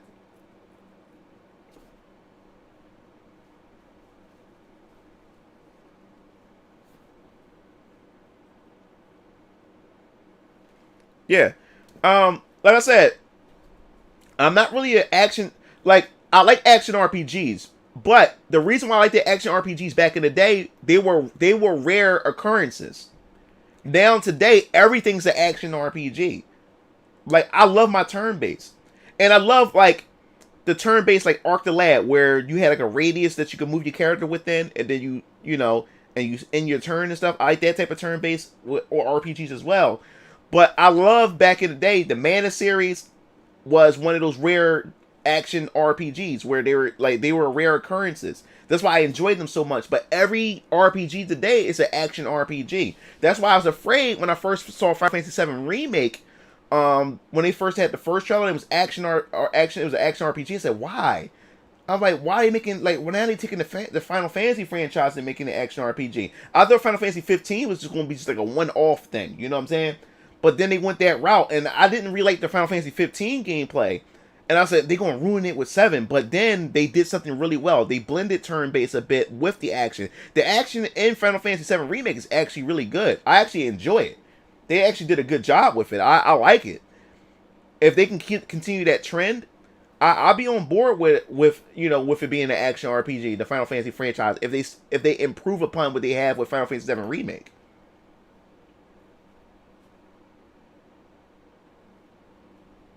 Like, yeah, now Yakuza Like a Dragon, I love it because it was turn-based, but it had like an arcade feel to it, like how Sega is known for, like Shenmue. Like when it comes to Sega always make a lot of their games with arcade like, with the feel and everything, and it worked. Like, and it was very unique how the gameplay worked in Yakuza Like a Dragon. If you could, matter of fact, check out my Yakuza Like a Dragon video on my Game Fiends channel. I pretty much gave my impressions and how much I praised the game. I really love that game. So you can go check that out on the channel too. I still have my brother has Type 0 Keel Lancer. He never finished it. And yeah, Star Ocean. Star Ocean was another one. I was about to get into that. Star Ocean was another action RPG. And it was known to be an action RPG. Those were rare occurrences. And that's why I enjoyed action RPGs back in the day. Because they were rare occurrences. Not every RPG was an action RPG. You know? And Star Ocean was another one that I enjoyed the most. The Tales series is an action RPG. Totally, completely fine with that. But then now today, everything's an action RPG. No one wants to do turn-based. And I'm glad that Dragon Quest stayed in that same vein, and it worked. It sold really, really well. Yakuza Like a Dragon sold really, really well. Matter of fact, it's their highest Yakuza game ever sold. And it was turn-based. So and Bravely Default, turn-based. So it's turn-based is still there. People still want turn-based. Now, what I want to see more of, I want to see more tactics games. I like to see them remaster or remake Final Fantasy Tactics. They could either go like a complete remaster, like Final Fantasy type graphics, seven remake graphics with Final Fantasy Tactics remake, or they can go to Octopath Traveler style with Final Fantasy Tactics. I would love to see them do Final Fantasy Tactics again, and then follow up with a sequel after that. Yeah, it is a new saga.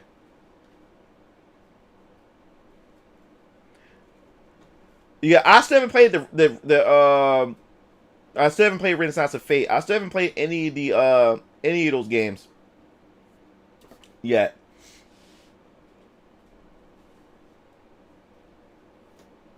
And that's what I'm looking forward to. Like this, like the future, what's going to happen with these newer RPGs. But Square is definitely building a new like library of RPGs. Like the Nier Automata had pretty much made Nier a popular franchise now. Now we're gonna expect more Nier games, which is a good thing. Because Square been running Final Fantasy for so long, where we haven't really seen variety of Square like RPGs and stuff like that. So that's good. We got the Mana series being revived. We got Nier. We got Final Fantasy. We got Dragon Quest. So I like to see them bring back more. So hopefully we get Chrono. Hopefully they redo the Threads of Fate Threads of Fate and make that into a franchise. Bring them on. Yeah, the Cold Steel. That's what I meant. The Steel series. Yeah, I heard the Steel series. They're right now. The Steel series is people are saying is one of the best JRPGs ever made. And I got one of the old I got one of the old Trails games. I got it off of Steam. I haven't played it. I bought it years ago, but never played it because it was cheap.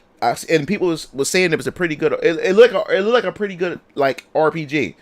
But I'm gonna get into the Trails series eventually. I gotta get all these other RPGs out of the way. But people say, dude, you gotta try the Trails series. You gotta play them. So I definitely will play them. I just gotta get all these other RPGs because this is a series. The Trails is actually they built a JRPG shared universe, and they're saying it's the best JRPGs that's out right now. So I'm going to give them a try, but I got to clear my log first before I go into that because I'm gonna play all of them. Oh yeah, Sleeping Dogs. My brother DX Strike had Sleeping Dogs. He loved that game. Sleeping Dogs looked interesting too. They definitely need to bring that back too. Yeah, Arc Razor. Yeah, my dad. I showed my dad Arc Razor remake. My dad went nuts because I remember as a little kid, my dad had Arc Razor on the Super NES, and I used to sit on my dad's lap as a little child and watch him play it. My dad was a fiend on Arc Razor. My dad used to fiend that game, and my dad's eyes got big when I showed it to him, so he's gonna go pick it up for his Switch. Oh yeah, I got Yeez too. I got Yeez 8, and I got Yeez was it Celceta I got the collectors on for the it's PS4, but I got it for I'm playing it on my I'm gonna play it on my PS5. I haven't opened it yet, it's still in the plastic, but I beat Yeez 8. The Yeez series is really, really good. Really, really good. I still haven't played Final Fantasy VII Integrate DLC because, like I said, I'm still playing Tales of Arise. I gotta finish that game. So when I finish that game, I'm going to play. I'm going to start my Final Fantasy VII remake playthrough again and play the interlude. What's it called? Yeah, interlude. That's what it's called. Final Fantasy VII remake. Yeah, I grew up with. I love RPG. Yo, and they gotta bring. Breath of Fire. Even though I really haven't really played the Breath of Fire games like that. I have Breath of Fire 4, but Breath of Fire 4 came out at the end of the PS1 life cycle, so I didn't really want to go back and play PS1 games. But I had bought it at the end of its life cycle because it was cheap. I found it was on sale. It was like really, really cheap, like $20. So I was like, I might as well just grab it. And from the little bit I played it, Breath of Fire 4 was pretty good. My cousin Miles had Breath of Fire 3. He let me hold it. Like I said, when it comes to holding games, I don't really play them much. But I liked it when I played with that. My brother had, Keel Lantern had, what's it called? Dragon Quarter? That PS2? That shit was whack. And my brother was disappointed in that one too. Breath of Fire Dragon Quarter. The Valkyria Chronicles. I want to get that integrate. That's what's called integrate. Yeah. I want to get that for the PC. I think it's on PC now. The Valkyria Chronicles. I do want to get into that series as well. But it's so many RPGs. I still gotta play Eastward. I want to buy Eastward for my Nintendo Switch. I definitely want to play. I definitely want to play that. It's so many JRPGs. Like my backlog for my Switch is finally down. I finally defeated most of my Switch backlog. Only games that I have left is Destiny Connect, which is a JRPG, and I have Bravely Default 2, and Zelda Link's Awakening. They're the last 3 games I have left to beat. I cleared my whole log on Switch. I respect Persona, but I'm not really a Persona fan. No, I'm not like I can't really get into Persona, but I know it's a good game because I watched my brother Keelancer. He loves the Persona games. Yeah, I heard about the Swan Yan Sword. I think that's what it's called. It looks pretty good. Isn't that like made by Chinese developers? The Chinese and the Koreans been coming out with some crazy graphical, impressive games for these next generation consoles. What's that game with that Korean chick? She got the nice. She look beautiful. And it always be showing her butt and shit like that. She had this big ass sword. It kind of like a cross between Bayonetta and Nair. I can't remember the name of that damn game. And like the Koreans is coming out with some sick. Yeah, the Koreans and the Chinese is coming out with some sick ass games.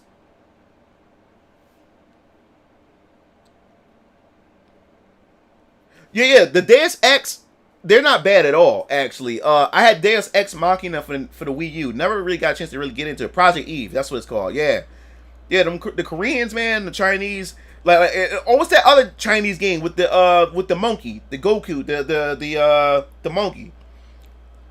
That joint look crazy. Oh yeah, the Yuden Chronicles, dude. It's from my favorite developers, the people who made the Sekuden series when they were working with Konami. Sekuden was one of my first actual real JRPGs, like on the PlayStation, that I really invested my time in. Over 108 characters, I believe, or it was 101, or I think it was 108 characters. Yeah, that John. Yeah. Yeah, I heard about Crimson Desert. I wasn't sure. Yeah, so it's more like a single player Black Desert game. Yeah, it looks interesting. Yeah, the Black Myth Wukong. Yeah. I love. Yeah. Radioactive. We'll look at it. The creators behind Sekuden, they came back and they started their own indie company, and it's called the Yuden Chronicles. And I'm looking forward to it because this is like literally, and it's come out 2023. This is literally, it's going to be on Xbox Series X and the PlayStation. I'm gonna get the Xbox Series X though. 100 Heroes, my favorite developer. Like there we go. Like I'm back in there again. I'm back in there. Like I miss these type of games, man. And a lot of these developers are leaving these companies, and now you got a sister in there too. I forgot. Yeah, she looks dope. I love her design.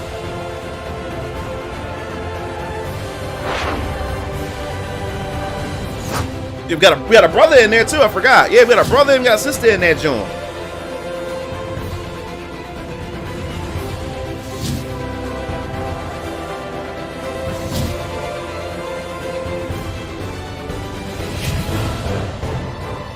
Look at that. I'm getting this.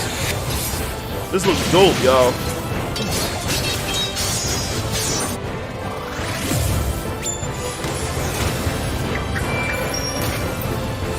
Look at this.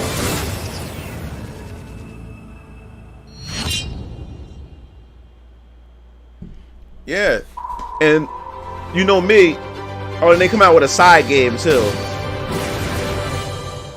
Which I'm not gonna get that one. I'm not really into that side scroller. Also, Eastward, it has that that 90s and then like Earthbound. It's out already. I'm getting it. is a digital only for Switch. I'm gonna pick it up. So Switch and PC.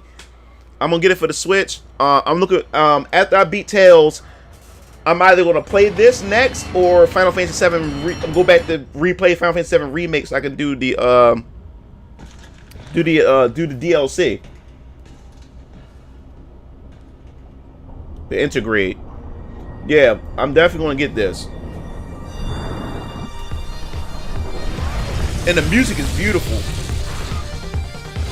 I'm telling you, these indie developers, man. These indie developers are doing their thing, man.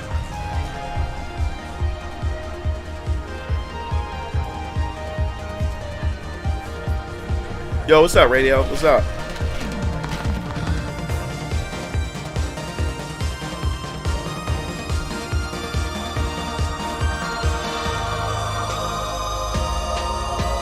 Well, I was gonna replay through the game before I play Integrate, B, because I want to see the game in full 60 frames and stuff like that, and do the visual upgrade. Yeah, I'm getting this.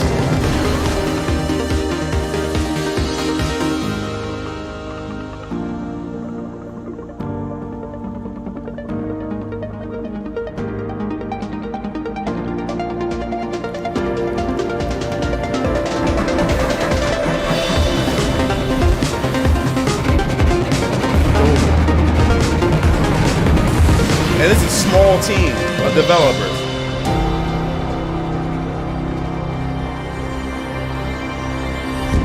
And it's another indie RPG I'm looking forward to. It's coming to PS5 and PC, and we still haven't gotten it. Like, they show this game been in development for what, like 7 years now.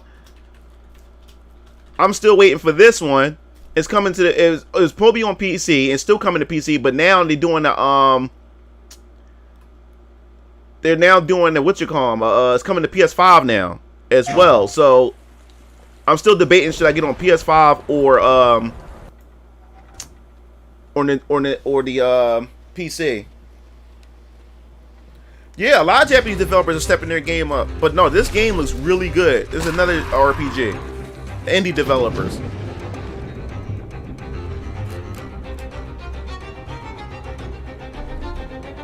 Yeah, because the Japanese developers stepping up, because a lot of these Western developers are getting woke and shit. They're messing up a lot of their games now with this woke shit. And a lot of these games are starting to get stale. A lot of these Western developers are talking down to their fans and stuff like that. No, I haven't Solstice. No, I haven't checked that out.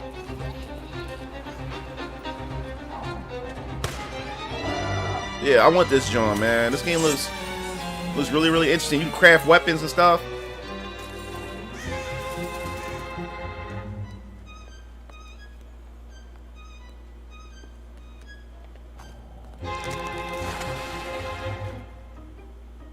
I never heard Samurai Yakuza games. Oh, okay.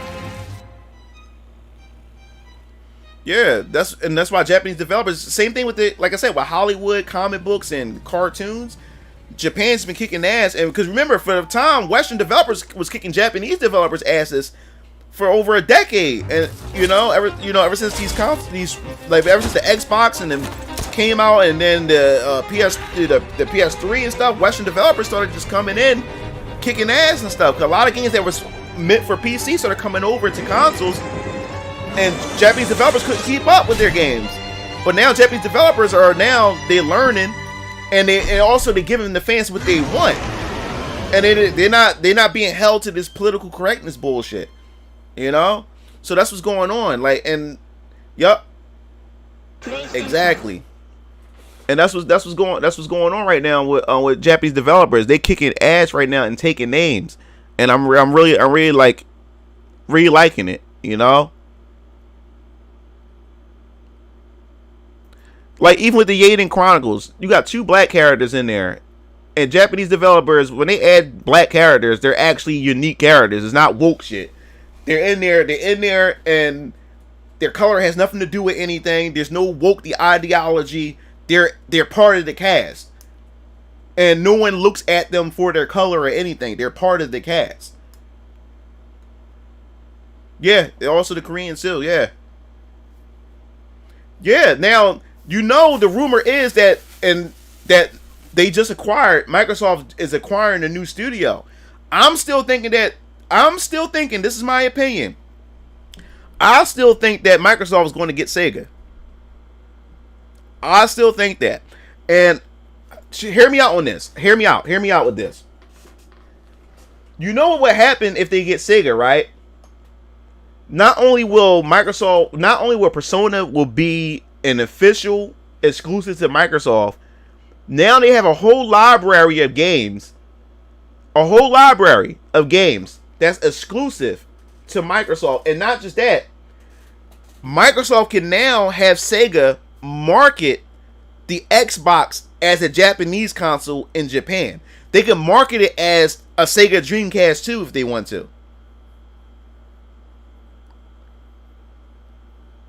They can market that as a Sega Dreamcast too. If they leave it to Sega. Because what Microsoft is doing with the Japanese developers, they're not touching. Microsoft's not they're not going to touch the Japanese developers. They're going to let them run things the way they run things. They just now have the backing of Microsoft. Now, if they grab Sega can market the Xbox as a Japanese console in Japan. They can market it somewhat like the next gen Sega Dreamcast. So then you can revive Jet Set Radio. You can bring the Shenmue franchise. You can bring back a new Virtual Fighter game. You can all the Sonic games are going to now officially just be on the Xbox.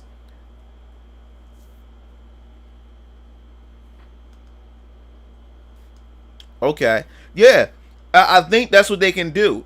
Sega can handle the Japanese marketing for the Xbox Series X if they buy Sega. I'm telling you that right now. If they do that and market it as a Sega console in Japan and have nothing but Sega advertisements on the Xbox there in Japan, I think that'd be the smartest thing they can possibly do.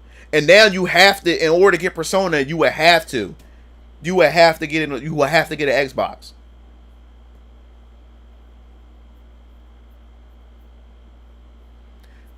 But Konami, man, like, most of the talent left Konami anyway. Oh yeah, and Skies of Arcadia.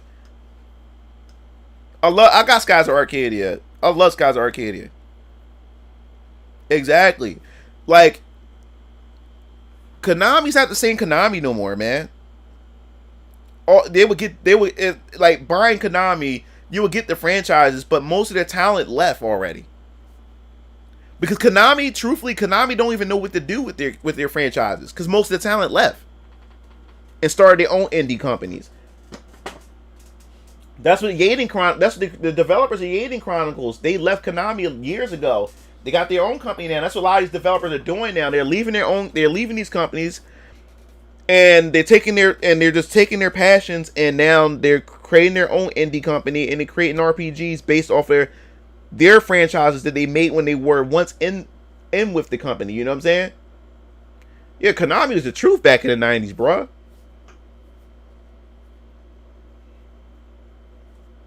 Yeah. So that's the thing. Konami's not the same. That's why people also got to watch out for, like, oh, they should do this, they should buy this. You got to remember, man, most of that talent left. And especially Sony, man. Sony closed down their Japanese studios. Like, Sony's now in California now. They don't have a Japanese studio no more. You can pretty much say that it's starting to be less. Sony's starting to be less and less Japanese and being more and more West. And that's a bad thing. Because the censorship and all this other type of, a lot of their woke shit is being plagued with a lot of Sony stuff.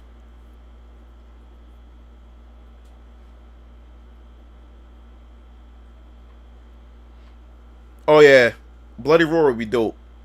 Bloody Roar, yeah, but like I said, the only thing Konami is doing right now is they would have to license their properties out to other studios to do it. Yeah, Sony's a Western company now. It's not Japanese. Like the PS5 sold so little in Japan. Nintendo's dominating in Japan right now. Yeah. And now they supposedly, the rumor is, the leak that came out, they're remaking The Last of Us. Sony got a plan. They're remaking a lot of their recent franchises. They're remaking again. Yeah, that's true, V. That's true.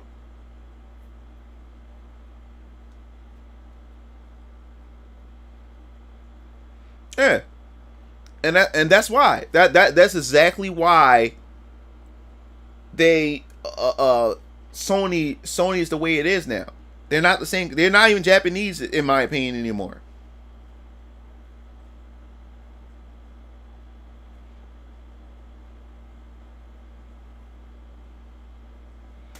I mean, I have respect for Metal Gear, but I'm not a Metal Gear fan. So, like, I don't really get hyped for anything Metal Gear related.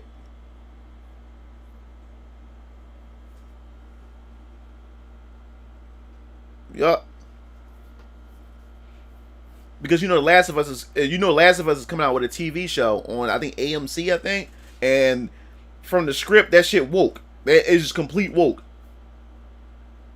So I have no hopes. I have no hopes for any for anything that Sony themselves release. Yeah, see, the thing is, what Konami's doing now is Konami's not really doing stuff in-house. What they're doing is they go into other studios to produce their games, that they create their games, and they're just the publishers.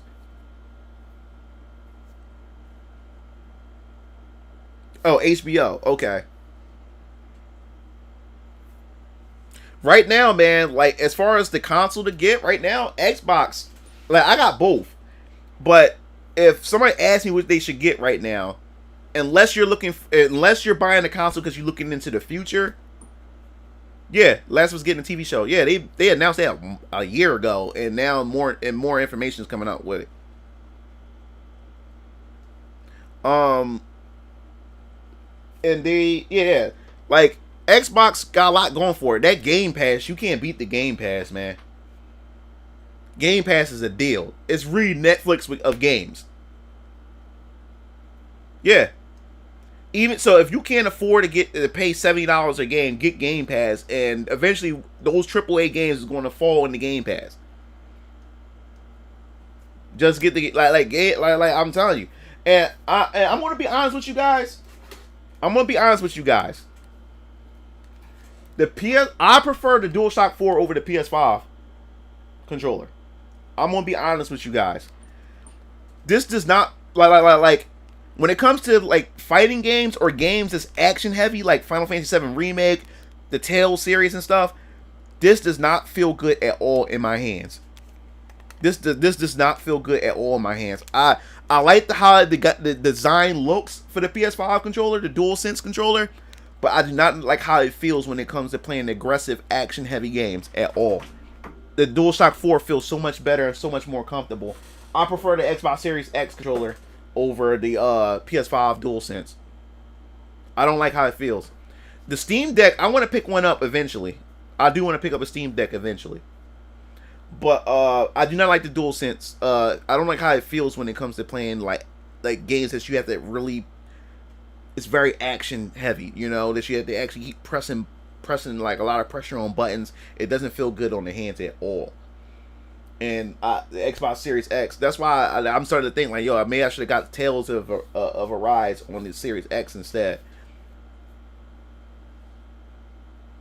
Yeah, the adaptive trigger is dope. The only thing I don't like about the adaptive triggers is that I know how, like, I feel like I'm going to break them, and that's what a lot of people have issues with, that the adaptive triggers, because they have the adaptive triggers. A lot of people triggers go first on the PS5 controller. Me, I don't really game like that on either of my consoles right now, so that's why I would have more last ability to the triggers on my PS5 controller, because I don't really play a lot of games on my PS5.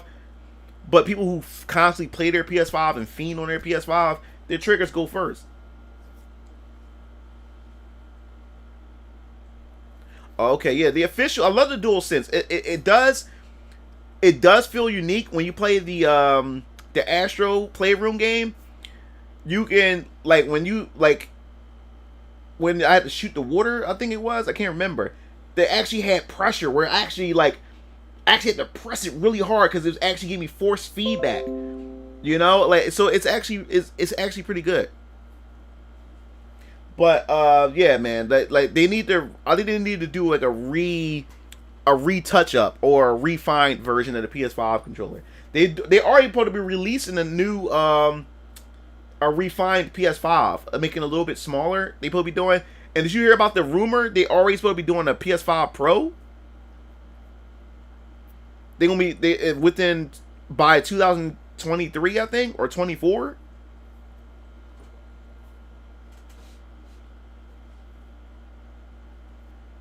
Yeah, but like I said, like after a while, like I can see that that wearing down your controller. The DualSense wear down your controller. Yeah, there was a leak PS5 Pro around 2023 or I believe 2024.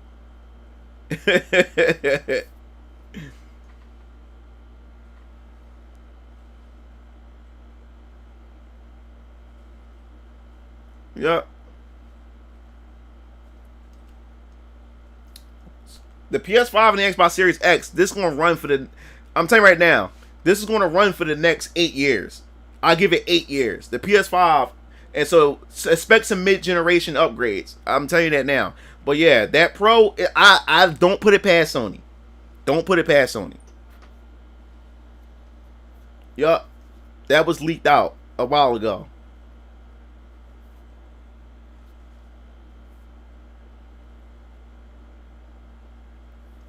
Yup. They really trying to go hand with that. Well, like I said, exclusives. Like this is the thing about exclusives. Just because people say exclusives and stuff like that, exclusives is not for everybody. You know, like God of War, don't care for it. I know it's going to be a good game, but I don't care for it. So a God of War for PS5, don't care. What's the other game? Horizon Zero Dawn, good game. I have the original on PS4, and I'm not going to get. I'm not even get the second one. I'm not going to get the second one. Don't really care that much to get it. So that exclusive does nothing for me. What's the other? Spider-Man's going to be good. Spider-Man 2 is coming out. That's going to be a good game because the first one is good. My brother DX Strike and Keel Lancer got it. They love the hell out of the game. The game looks beautiful. The game is actually in fact good, but it's not my kind of game. So I don't care for it. So part 2 is coming out, which is going to be a good game, going to be dope. But me, personally, don't care for it. So exclusives don't really, when they announce exclusives and they look good, it doesn't mean nothing for me as a consumer if it doesn't really have that appeal for me, you know?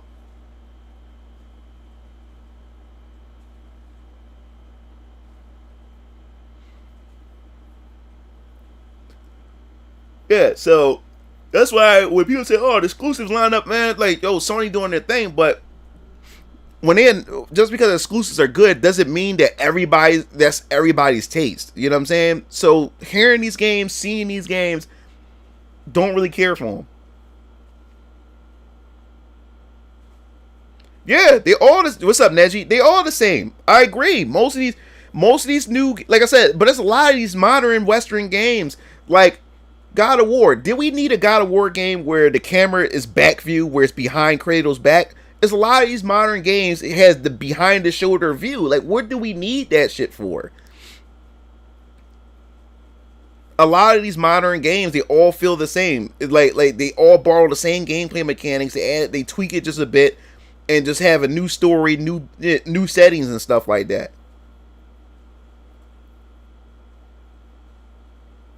Hopefully, probably you get some on Xbox. Yeah, I'm just saying they look good for personal, from a personal. Yeah. No, I agree. Yeah, no, I agree with you, V. Yeah, that's what I'm saying. It's all about personal taste.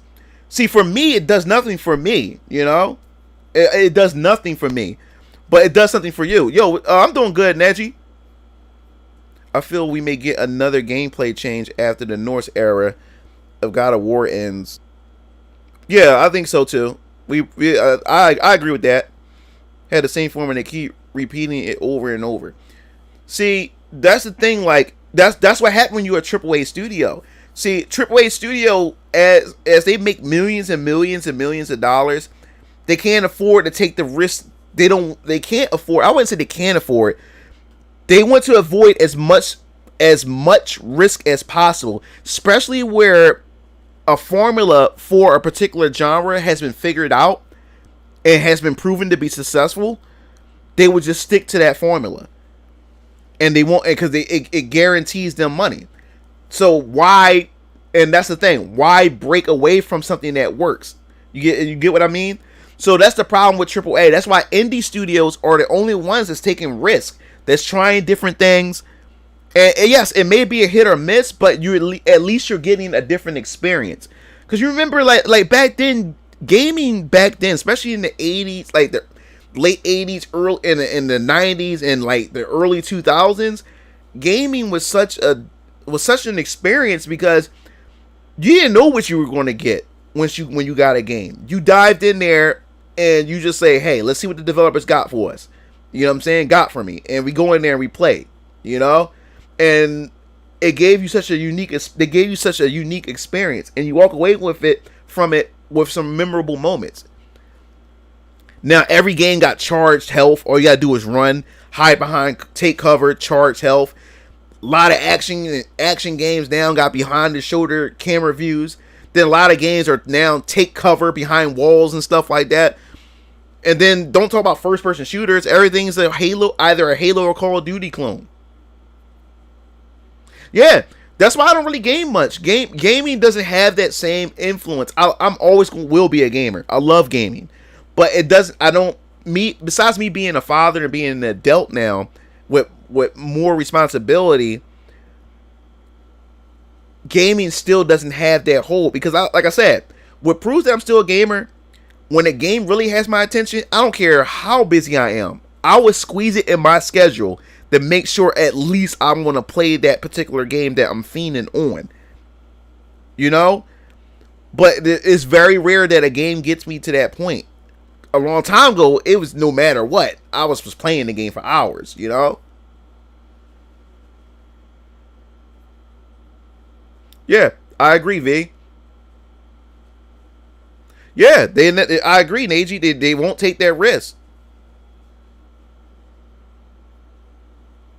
They don't want to take that risk anymore because the formula, like I said, it's all about cracking the formula. Like I said, like Gears of War, like Halo did it for first-person shooters for consoles, not PC, because PC first-person shooters were booming on PC. But when it came to consoles, besides James Bond was like I said, was niche because it was only on the 64, you know, or GoldenEye. But once Halo came out, which was only on the Xbox, but it changed the way first-person shooters were played on consoles. Like I said, because it was very different with Halo. I never heard of, all I gotta do is just run, take cover, and my health just regenerate. Ever since that happened, every first-person shooter started doing that. Then let's look at Resident Evil 4. Resident Evil 4 pretty much started the behind the shoulder view for third-person shooters. Then every game after that started just doing behind the camera shots. And then it doesn't really work with a lot of third-person shooters, especially if it's a game that requires a lot of flipping, rolling past enemies. But if your camera is constantly locked behind the shoulder of your character, how can you see things behind you quickly? How can you respond to certain things fast enough? You know, especially if it's very action-oriented. Then when Gears of War came out, the take cover thing for third-person shooters definitely went on a boom, because Gears of War found a formula that worked. And then yes, V, open world games from Ubisoft. Them, you also say that Grand Theft Auto was also responsible, but yes, I agree, V. Ubisoft, especially with Assassin's Creed. Because think about it, every game that's open world from Ubisoft is nothing but Assassin's Creed with another skin over top of it. Yup. Battle Royales with H1Z1. Exactly. Yeah, DayZ with the early access. Yeah, I never even heard of early access. That's another way for them to still make money while still developing their game. And people are feeding into that bullshit.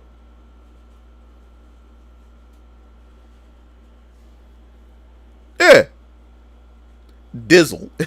I never. Rockstar sucks. Well, the reason why, think about it. See, you know why they milking Gears? You know why they milking GTA 5, Grand Theft Auto 5. Think about it. Rockstar don't really make many games. And their games are like once a generation most of the time.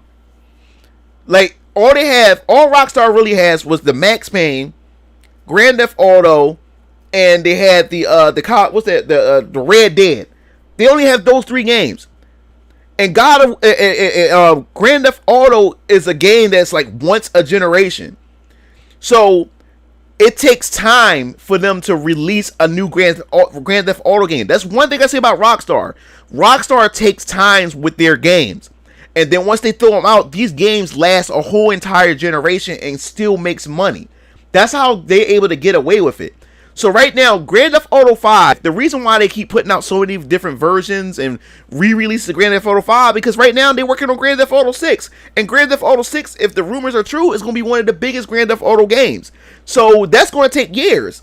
So in the meantime, they're going to keep making money off of Grand Theft Auto 5 until they're ready to put it out, because they don't have... And that's the thing about studios. The reason why Ubisoft is not really doing well financially, and the reason why Activision and them people getting tired, or Call of Duties is like a burnout, is because they have so many different titles, and they just release the titles year after year after year after year. So after a while, there's no time for that series to evolve in any way, because they're reusing the same assets. They flipping the same assets. They flipping the same engine. They flipping the same gameplay mechanics. All they do is add something, a little touch to this or whatever like that to say, hey, this is a new, and repackage it and say, hey, this is a new game.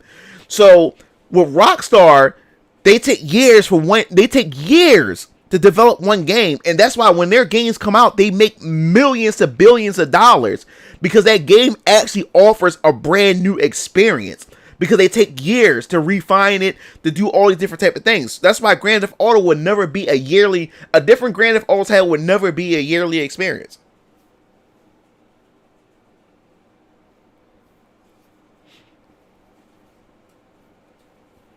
Bully, oh yeah, I forgot about Bully. Yeah, Manhunt, Bully. I forgot all about that. And Midnight, I forgot all about that. Yeah, I forgot all about those games. And come out with Midnight Club, but it's like Midnight Club, like racing games are just like car simulators. I don't really care unless it's an arcade racer. Oh yeah. I mean, yeah, they still could be. Yeah, it's still grimy with the microtransactions and stuff. Yeah. And once Grand Theft Auto 6 come out, everybody's gonna be lining up to buy it. Everybody's gonna be lining up to buy it. Now, like to me, I don't own any Grand Theft Auto games. Only my dad and my brothers do. Well, Midnight Club is an arcade racer. Oh, I didn't know that. I used to see the box art and didn't really care for it.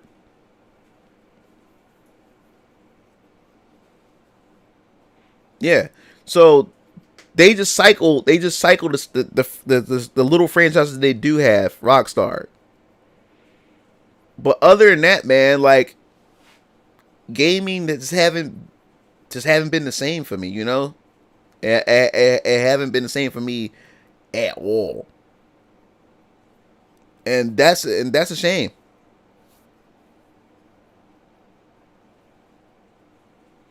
Oh, they did V? I didn't know that. I didn't know that. I didn't know that at all.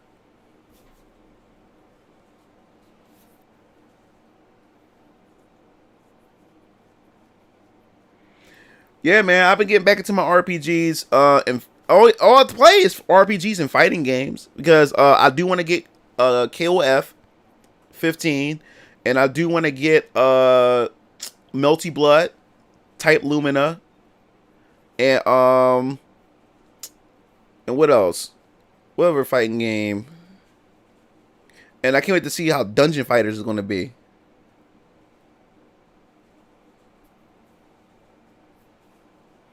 Let's hope we don't get a repeat of Cyberpunk. Oh yeah, you're right about that. But see, the thing is, Cyberpunk had trouble development.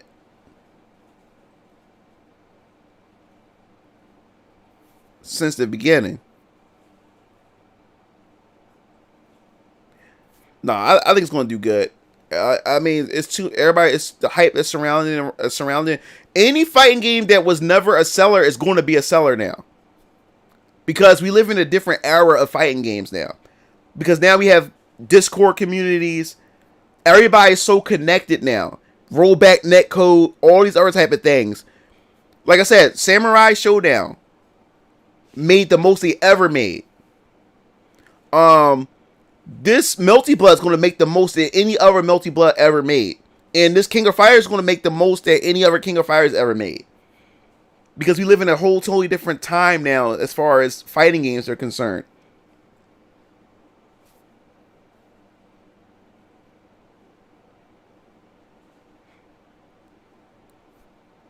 Yeah, I want Dead or Alive to come back too.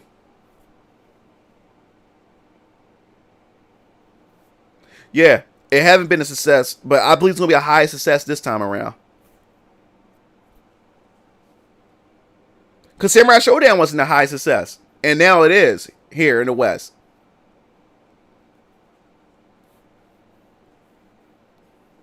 Yeah, well, I think the longevity may be there because, like I said, as long as the rollback netcode is good, people's going to come play the game. People's going to play it. I don't know what World Heroes are. Look, just give us a Capcom versus SNK 3.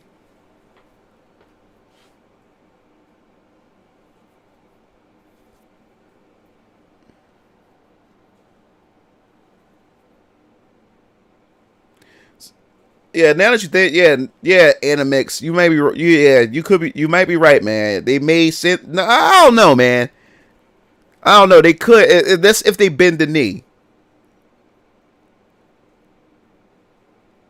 That's it. I'm not sure if Techno is going to bend the knee or not.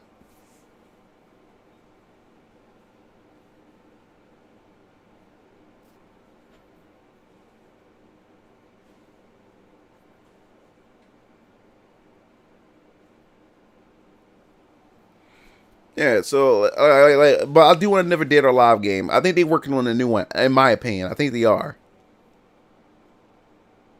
He said Dead or Alive won't get censored. It just ain't coming back. Yeah, I still haven't played the Virtual Fighter yet. Virtual Fighter 5. Was it Final Showdown, I think it's called? I don't really care for Ninja Gaiden.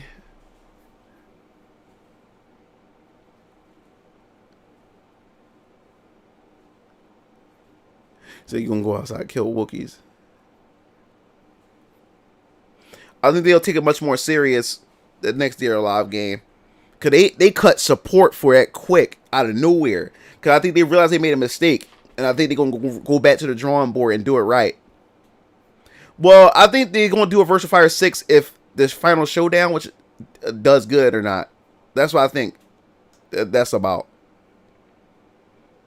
Well, Tekken Cross Street Fighter, Harada said it's not canceled. That's a good thing.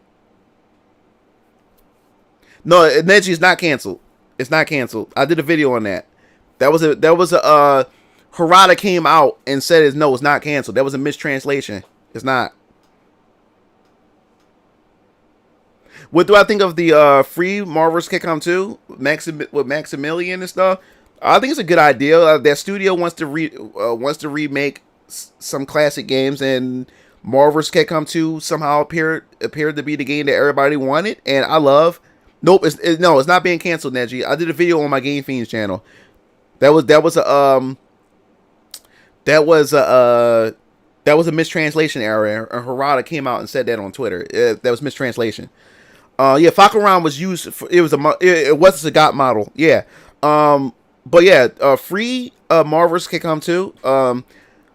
Marvel vs. Capcom 2, my history with Marvel vs. Capcom 2, I love the Versus series. I grew up with the Versus series. I told y'all guys before, when it came to the Versus series, I was in elementary school, I believe, when X-Men vs. Street Fighter came out. I believe I was in 4th grade. Yeah, I believe I was in 4th grade when that came out. I remember my friend came to my house and he was saying that, yo, man, like, I played X Men versus Street Fighter in the arcade. I'm like, X Men versus Street Fighter. Yo, I thought he was lying. Because the way I thought about X Men versus Street Fighter, I'm thinking about the logicalness behind it. Like, Street Fighter would get destroyed by X Men in real life. Like X Men are broken. Like no way in the world Street Fighter is beating X Men characters. But if you just look at it from a video game sense, it makes sense. So I was like, no, you lying. He said, dude, I played this Cammy and Juggernaut. I'm like, dude, you were lying. So it was one weekend, my father took me and Keo, because we were young. DX Strike was like a baby, I think, at the time. He took us to the arcade, and my cousin Tyree was with us. We went to South Street. They had an arcade. And this is when arcades were still around, and especially here in Philly, and the arcades were still big. We went to the arcades, and we went inside, and the newest, was the newest fighting game, they always had it on this big arcade machine, like with the big screen and everything, and they have it like in the middle floor, where that's where it draws all the attention. When I got in there, Marvel's Superheroes vs. Street Fighter was the newest release versus game, which means X-Men vs. Street Fighter had already been out for a while, and I knew nothing about it. So when I got there, the first thing I seen was Marvel Superheroes vs. Street Fighter, and I was like, "What the hell is this?" I was like, "Yo, this shit look dope!" Like, and then it was the first time I ever seen that you can have two characters, you can pick two characters, and you can swap in and out during the fight. And it blew my mind. And then the super moves and the specials and stuff, big fireballs all over this, covering the screen, half the screen and stuff. It was just, as a kid, it was just like blowing my mind. So then I turned around, they had X-Men vs. Street Fighter off to the side. That's when I seen X-Men vs. Street Fighter sitting there, and people were surrounding that machine. So the first game I played was Marvel Superheroes vs. Street Fighter. Fell in love with it. Then I went over to the X-Men vs. Street Fighter cabinet, and I was like, yo, my friend wasn't lying. He was telling the truth. This is actually a thing. And ever since that, I've been a big fan of the Versus series. And then I told you before, Marvel vs. Capcom, I didn't even know. And the thing was, like, I didn't even know, when it comes to fighting games, you really couldn't track a release of a fighting game unless you went to the arcade stores, the arcades, and that's the only way you knew a fighting game was coming. A new fighting game was coming out, because the arcades would have them first. So I never knew anything about Marvel vs. Capcom, and when Marvel vs. Capcom came out, I was already in middle school. Yeah, and that's what made me a big fan of Marvel vs. Capcom. Then when Marvel vs. Capcom 2 came out, oh my god, Dreamcast was out, and I had to get that game. I got the game, I had my first arcade stick, and it was for the Dreamcast. Fell in love with that damn game. So the free Marvel vs. Capcom 2, this initiative, I think is really good. You know, and every time Maximilian start these initiatives, it always gain traction. Like, developers look at it. He has that much of an influence when it comes to, you know, the community and stuff like that. So that was the right person to start that initiative. And I have the Marvel vs. Capcom 2 HD on the Xbox 360. I still have it. I still have my hard drive and everything with it installed on there. But I would love for them to re-release it again, because I would love to play it again. Even though I wasn't good at it, but I enjoyed it. I would love to play it again. Also, when Justin Wong, I think it was Justin Wong that came up with the ratio system, which I think is pretty cool. What the ratio system is where it allows people, it's like a list, like a ratio tier list, where each character is worth, depending on their tier, each character is worth a certain amount of points. So you create it. I think you get a maximum of 7 points. So you have to create a team based on the set of points that you can have, or whatever like that. So they allow people to create more. Like, so that means you can't have the traditional Storm, Sentinel, and Magneto team, or a variation with Cable in it. So you're not so you really can't have that team. So you can now, it forces players to come up with more creative teams. And then ever since I saw Max, M. Croft, and a couple other people started playing the ratio system, Justin Wong and started playing the ratio system, Marvel vs. Capcom 2 been much more fun for me to spectate and watch is because I hated mirror matches of the same team with Storm Sentinel Magneto with the variation with of Cable in the mix up and stuff like that. So with that being said, people were able to come up with more unique teams, and you start to see more characters, being used if you follow that tier, that ratio system. Yeah, so, well, I'm not surprised they gave the Ruby Heart costume. It fits her perfectly. Oh yeah, if Marvel vs. Capcom 2 come out, I will run a subscriber lobby for Marvel vs. Capcom 2 if it ever does come out. Well, for y'all it's easy. I was never good at Marvel vs. Capcom 2. Like I said, I was never good at games games that's like fast paced, have air combos, air juggles and stuff. I was never really good at those. But I remember those days competing, you pretty much had to use those said characters unless you're Justin Wong. Yeah, now see the thing about this was the thing. This was the thing about Marvel vs. Capcom 2. I never really knew much about the competitive scene until one day I went to the Otakon anime convention and they had a Marvel vs. Capcom 2 tournament. Now I thought I was the shit in that game. Even though I was really good at the game, I thought I was the shit. I knew nothing about top tiers. I like what was my team? Oh my god, it's a shame. I think my team was Ryu. Let me get it right. It's been a long time. I knew Ryu was in the team.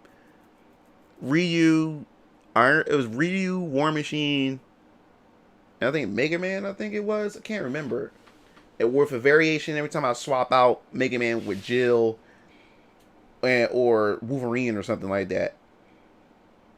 So the thing is, I went to join the tournament and I seen somebody, and see, this is how you tell how ignorant and casual I was. I thought Sentinel was a shitty character. I thought Sentinel was a shitty character, and I thought Magneto was a shitty character, and I thought Storm was a shitty character. So yeah, and yeah.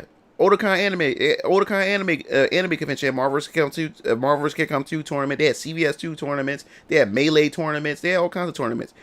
But yeah, so I got into the tournament and I fought this one dude, and his team was Sentinel, Storm, and Magneto. I'm looking like he picked 3 of the shittiest characters. I said, I'm gonna body this dude. Man, he put me in them infinites. He put me in them fucking infinites. And he was flying around with Storm in the air where I couldn't reach him. He kept doing, ha, ha, ha. I said, what the hell is he doing? I knew nothing about competitive MV2. I was so ignorant. I was so ignorant to that shit. And I'm noticing, like, what is he doing? I didn't know it builds meter and shit like that. And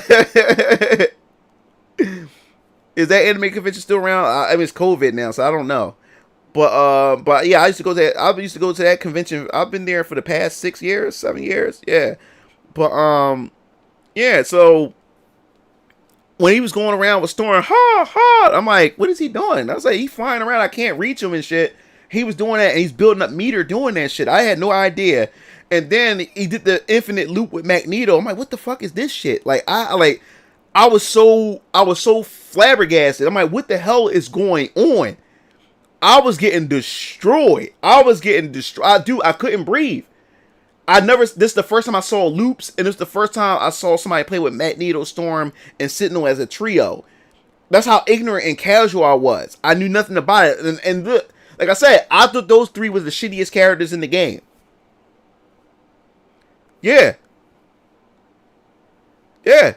So I was ignorant to it. I knew nothing about that shit, and dude blew me up. He blew me up, man. He blew me the fuck up. And that sounds like, what's going on? Then I started watching, and I got kicked out of the tournament. I went to the losers bracket. Then I played the next player. The next player had Storm, Sentinel, and Cable. I'm like, yo, what the hell is going on? I said, like, what's going on? Like, yeah. I'm like, what is this? Like, why is everybody picking Sentinel? Like, in Storm, like, what's going on? Like, that's how ignorant I was to it. And I got destroyed. I got bodied and got put out of the tournament. Yup.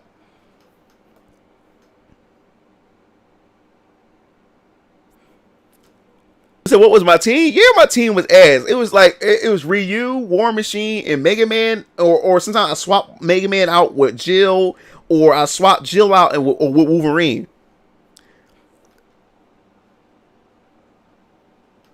Yeah, well, Captain Commando assist is crazy. Like that's why people only use him for the assist. That's why I like the ratio system that Justin Wong created. It forces people to be creative with the teams. Yeah.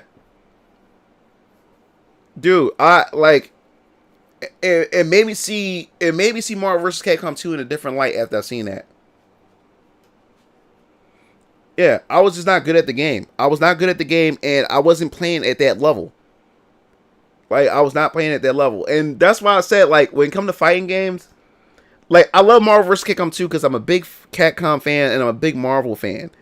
And so I enjoyed it as much as, you know, being a casual. But once I got introduced to such a high level of play, the game became more frustrating than anything. Because when I start going online playing the game, I'm going against combo fiends. Like in Touch of Death dudes. Like, these niggas is like Touch of Death comboing me and stuff. And loops and stuff like that. And it just got frustrating. Like, everybody I played was just playing like that. No, I never played CVS 2. I was around when CVS 2 was around, but I wasn't into fighting games like that. Like the thing was, that's why I'm so sad. I missed that era of CVS when CVS 2 was around. I missed that chance to play that game. Wasn't too privy to CVS 2 and its characters and gameplay until Mugen. Like, I knew CVS 2 because I used to walk into the arcades, and this one I walked into when my dad took me to the arcades and to the comic book store. They had an FGC event. This is the first time I didn't even know what FGC was. We walked into the comic book shop on South Street, and they had a bunch of Dreamcast setups, and everybody had custom Dreamcast controllers, fight sticks, and everything. First time I ever seen stuff like this, and they all had CVS 2 setups. And I never knew what an FGC was. That was a FGC event that I walked into and never knew it. I was so young, and plus fighting games wasn't my forte like that back then. So I missed out on that era. I was playing Marvel vs. Capcom 2 because I love Marvel and Capcom. But CVS 2 was something that I never partaked in, and it's a bummer. I kind of wished I can go back in time and partake in that. But nope, never played CVS 2. I know everybody said they love CVS 2, and from what I've seen and when I look at YouTube, like competitive tournaments and stuff, it's fun to spectate and watch too. So I would love for Capcom and SNK. I mean, come on, Capcom and SNK, re-release that. I will play the hell out of that. Stream it too. Have I ever played Technical versus Capcom? Have I? I have the bundle that came with the arcade stick for the Wii. Yeah, I played it. I love that game. It's just like, I wish they re-released that and on a modern platform and put it on PC. I want to play that again. I want to play that.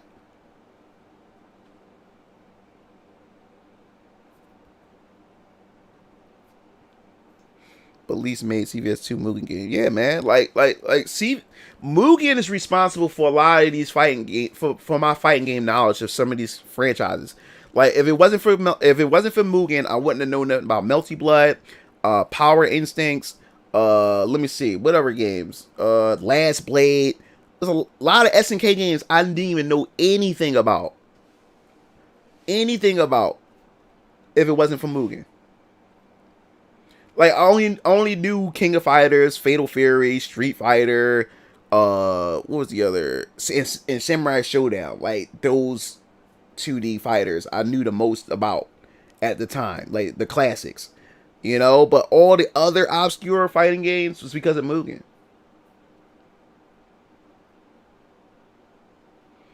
Yeah. Yeah, man. I never... that's the thing. So, free Marvel vs. Capcom 2... I believe it can happen. Like I said, I have the Marvel vs. Capcom 1 arcade machine. So it still shows that Disney and Capcom can play nicely together. So I don't see an issue. Tatsunoko vs. Capcom, man, I love that game, man. That was a true successor to Marvel vs. Capcom compared to Marvel vs. Capcom 3, in my opinion. That was a true successor. Don't care about Mortal Kombat. Don't care for it.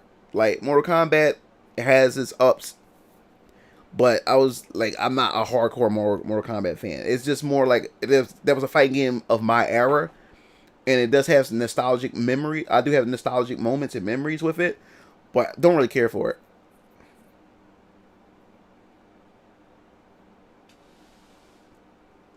I was introduced to SNK because of the Fatal Fury anime. I've mentioned this before.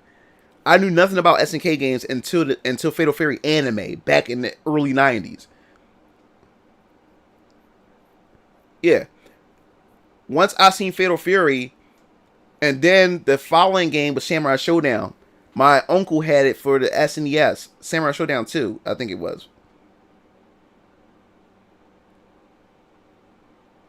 MK, man, like they got like I said, the animations are so shitty, man, and the controls, it doesn't feel, the controls don't even feel natural to me at all. Like that's why I can never really it has its appeal and then it just dies off for me. So does Injustice. NetherRealm Studios, they just do poorly when it comes to their games. I mean, sales, yes, it does great. But as far as the longevity, nah.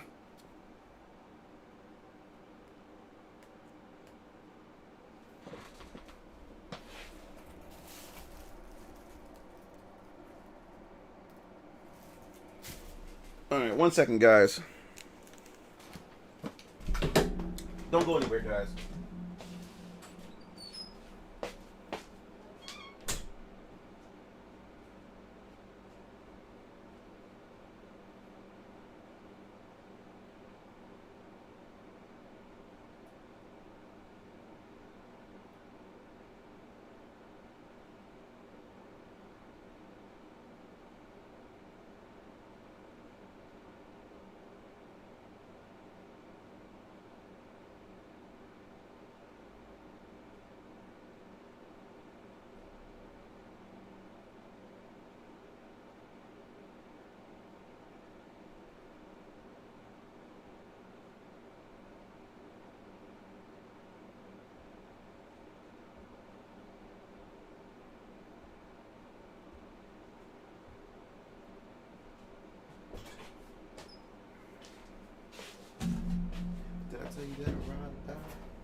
On the block, only 5 alive. Shit.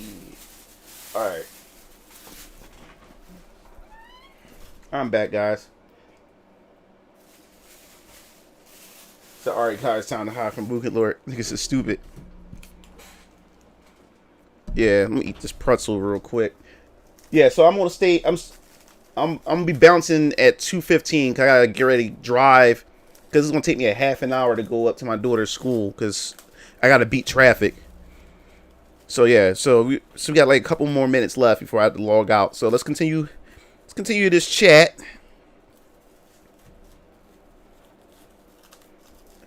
Now, NetherRealm Studios is just being stupid with how they do things. Yeah, I mean, like I said, NetherRealm Studios, their games got the hype, and then after the hype dies down, then the game just dies, slowly dies. For me. And Dragon Ball FighterZ is just impressing everybody, especially with the new updates they did. They just made the game a totally different game now. With the new update, they changed they changed the combo mechanics and everything. Now you can cancel into supers and specials off of like basic normals and shit. Or whatever it was, like people was going nuts. Like new combos was just invented. And now it kind of like boosted lower tier characters up newer tiers and stuff because of it. So I'm like, yo, that's crazy.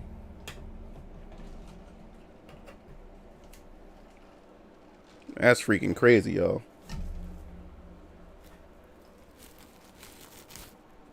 Waiting on Soul Calibur season. Yeah.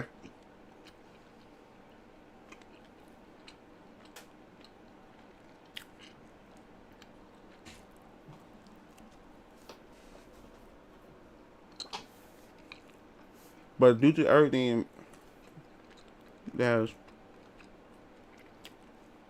yeah. Well, Mortal Kombat, I think it's hard to get in Japan, or it's banned in Japan because of the violence of it, or something like that.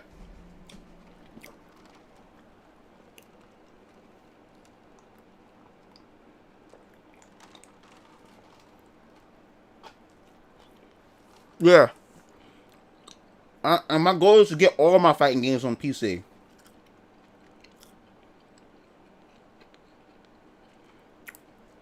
Yeah, that's my goal.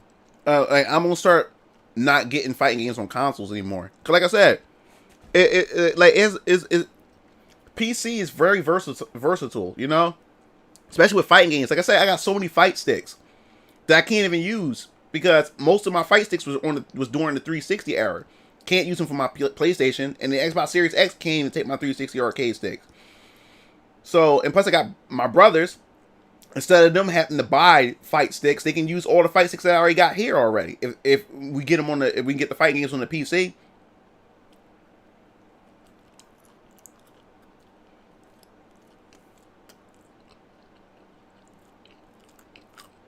Mm-hmm. Yeah, it's always been banned in Australia. Ain't Grand Theft Auto banned in Australia as well? As well as Mortal Kombat?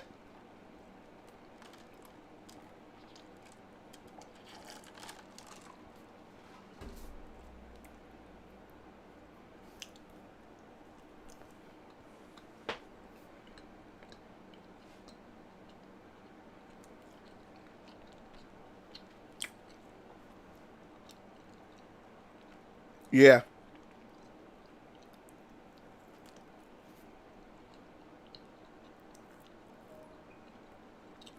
He said, so Australians have to move here. Yeah, man. So I'm gonna try to get all my fighting games. I still gotta get Under Night in Birth. I still gotta get that. I think that's on PC as well. I gotta get that. I gotta get, like I said, Melty Blood. I want to get all my fighting games.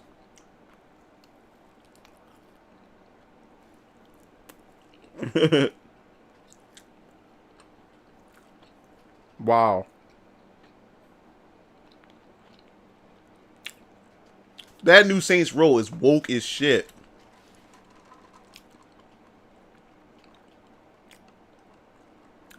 Yeah. What's Mega Man X Dive? Is that a mobile game or something?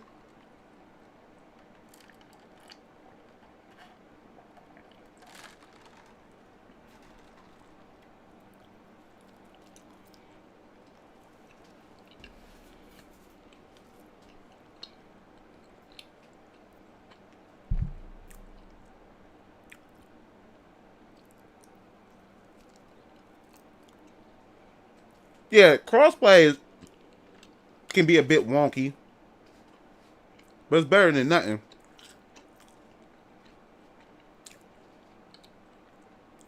Oh, I'm not really a mobile guy, so that's cool though that they're in there.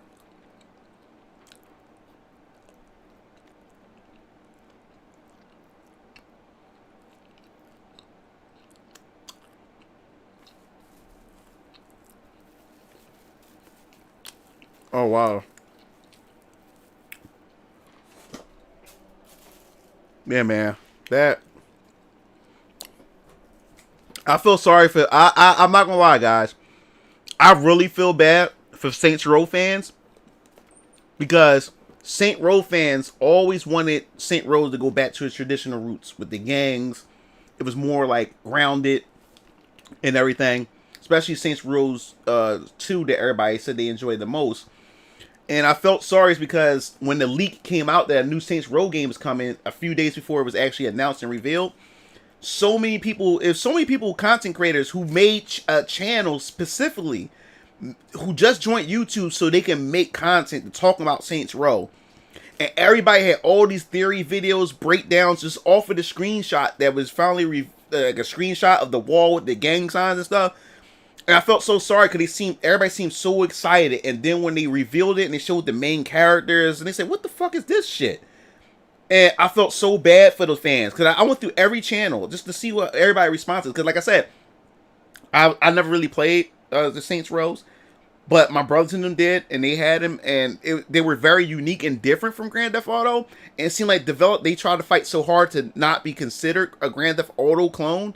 They decided to go left field and shit like that. This shit like Fortnite now, as well. You know what I'm saying? So I've seen so much hate video towards that announcement video. So many fans hurt about what they did to Saints Row. I felt so bad for them, and I went back to the channels that did theories and breakdowns of what they believe is going to happen and how excited they were, and just to hear the disappointment, it felt like their whole life has been destroyed because a lot of these players, when they played Saints Row, they were like teenagers or maybe even younger than that. They grew up with it. So that's like their childhood memory. And now that they're 18 and like 20 years old, grown adults, it seems like they just shitted on their childhood.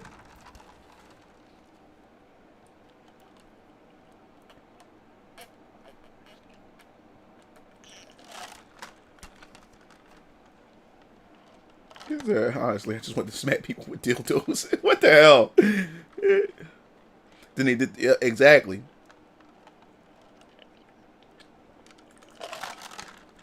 Exactly, V. And that's what's wrong with Western developers. You stop attacking the damn fans. Matter of fact, developers need to just shut the fuck up and just make the damn game. Like this is the thing. Some people are willing to give the developer a chance. And it's also for Hollywood and entertainment in the West.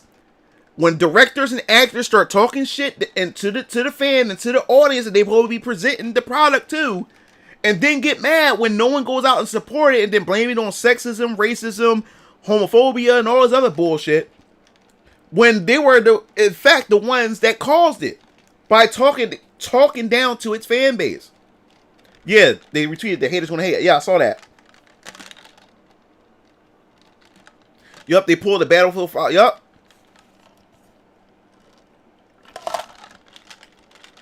A lot of people are willing to give the developers a chance. But the moment the developers start talking shit and start indirectly talking down to its fans, or directly talking down to its fans, that's when they fail. And called Battlefield 5, man, they had to fire one of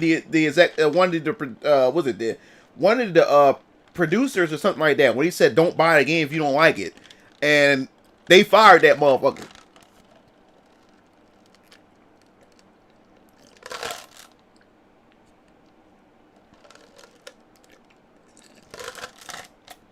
Yeah, I like Harada when he says that don't ask me for shit. He had a shirt that says don't ask me for shit.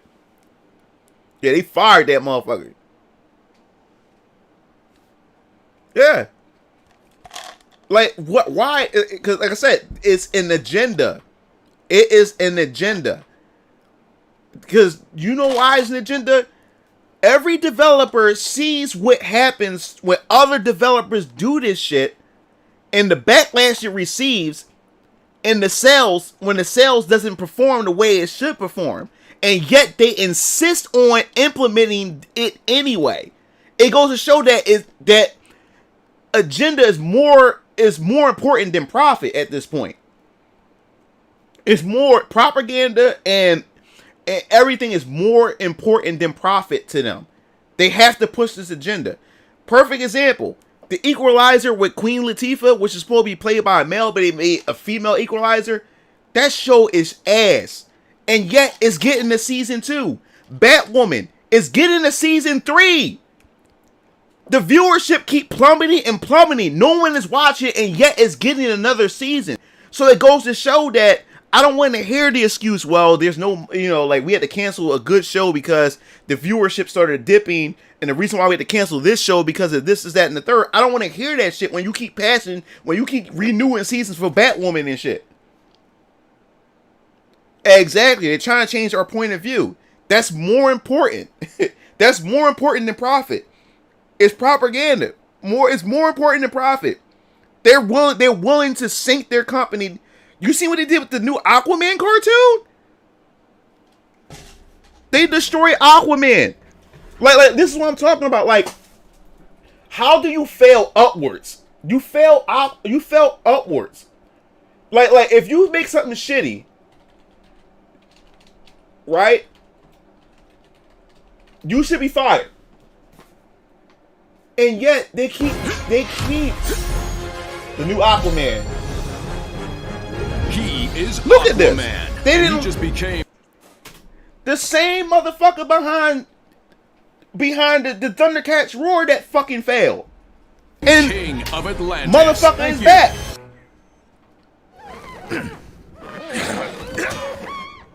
No one who asked for this shit. And the fate of his people. Who asked for this? Of all the world. This is why Japan is kicking our ass when it comes to animations and everything. Aquaman for the undersea adventure of a lifetime. Aquaman, King of Atlantis, new special event streaming October 14th on. Who asked for that shit? Tell me, who asked for that? Who said, you know what? We want to see an Aquaman series, but we want it in the style. We want it in the style of Thundercats Roar. Who asked? Who? Can you tell me who asked for that?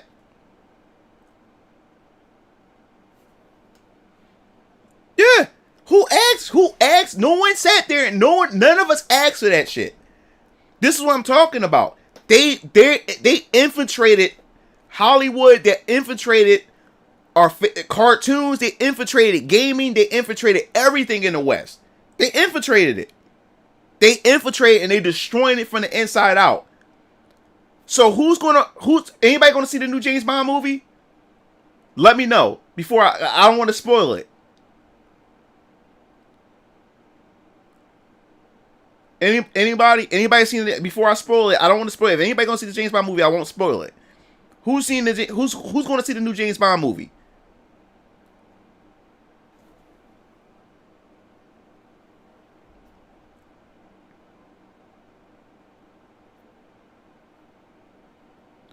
All right. Spoiler, I warned you. The new James Bond movie is already out on. You can look it up on YouTube. They killed him. They killed James Bond. They killed him. They killed James Bond. First, they gave us a black woman to try to replace him as the new 007. Then they tricked you. They did a bait and switch, and then they killed him. They killed James Bond. They killed James Bond. They're doing everything to our legacy shows. Like anything that's masculine, anything that has a legacy behind it, or anything that we loved, they destroying it. They killed. He died at the end. He blew up. They blew him up with rockets at the end. He's standing in the building thinking about his family as the rockets coming down, and they killed that nigga. They killed that nigga. And you can look it up. I saw it. Yeah, I saw it 3 nights ago.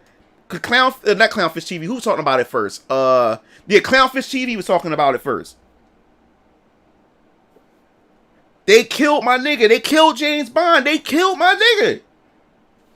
I'm like, yo, like they really doing it. They really doing it. They trying to get rid of all our masculine heroes.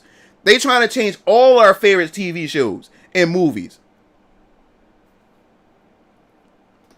It's crazy. He only said that because he wanted to get out. But they was gonna, even if he said it or not, they was gonna plan to do some shit like that anyway to him. Cause he wanted to move on to other projects. He got tired of it. And as an actor, you want to act in other things, but when you locked into a multi-movie contract, I understand the frustration. And also too, Indiana Jones is going to take the new Indiana Jones going to take place during the civil rights movement. So you already know what they're going to do with this shit. And they got a female already that's going to be tagging along with Indiana Jones. She's going to replace him, Indiana Jones. What the fuck? Yup, they killed off James Bond.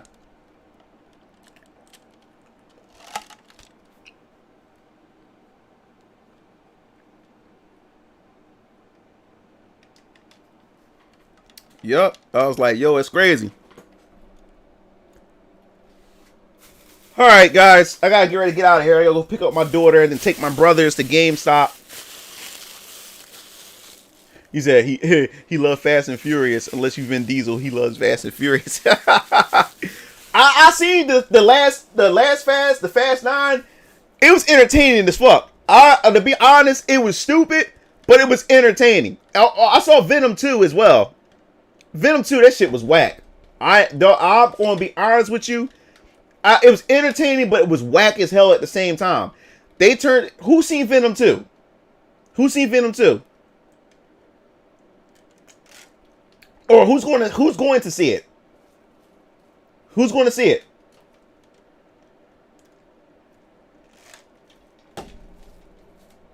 Because I don't want to spoil anything. Anybody who's going to see it?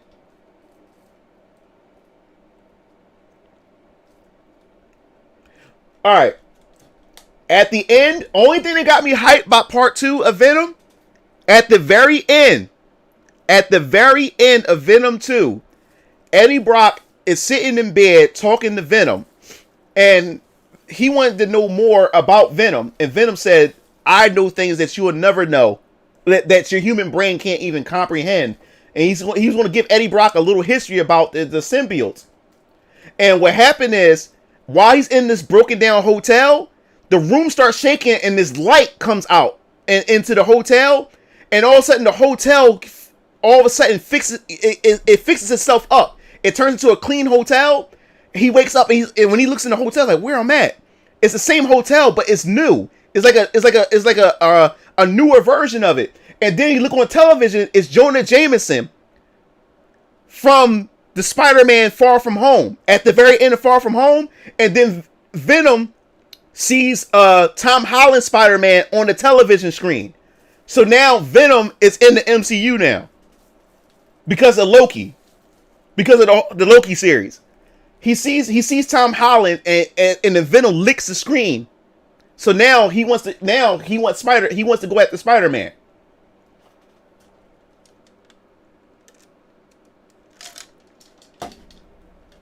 So yeah.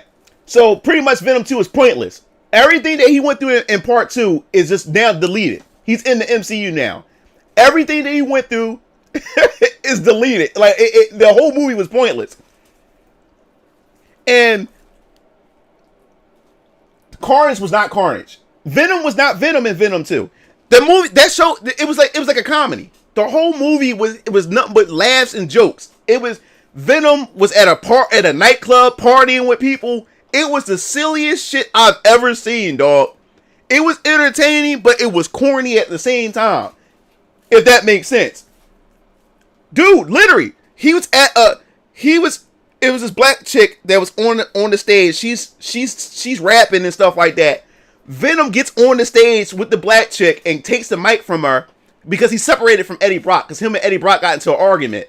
And he's talking about how he misses Eddie Brock and Eddie Brock doesn't understand him and stuff like that. And everybody thinks Venom is because everybody's dressed up in costumes. So everybody thinks Venom is a costume.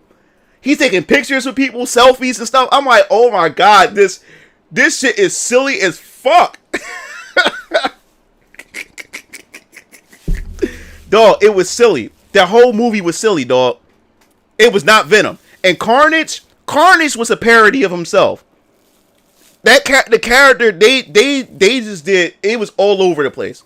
It was all over the place. But nowadays in the MCU, because at the end Venom kills Cletus Cassidy, bit his head off.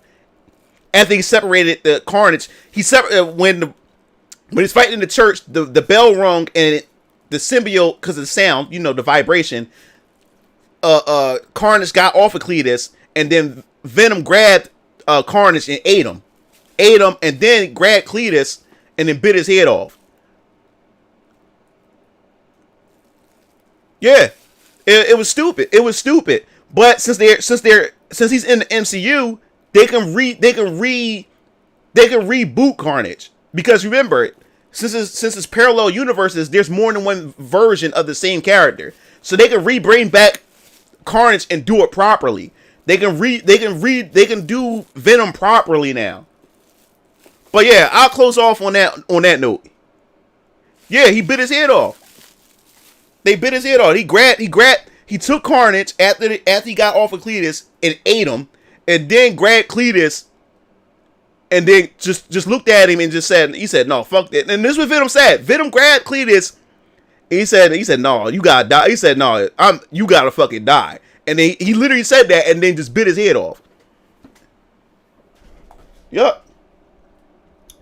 Alright, so that's it, guys. I'll probably be streaming this weekend. I had fun talking to you guys. I did not expect to stream this long. But you guys take it easy. See you, Game Fiend.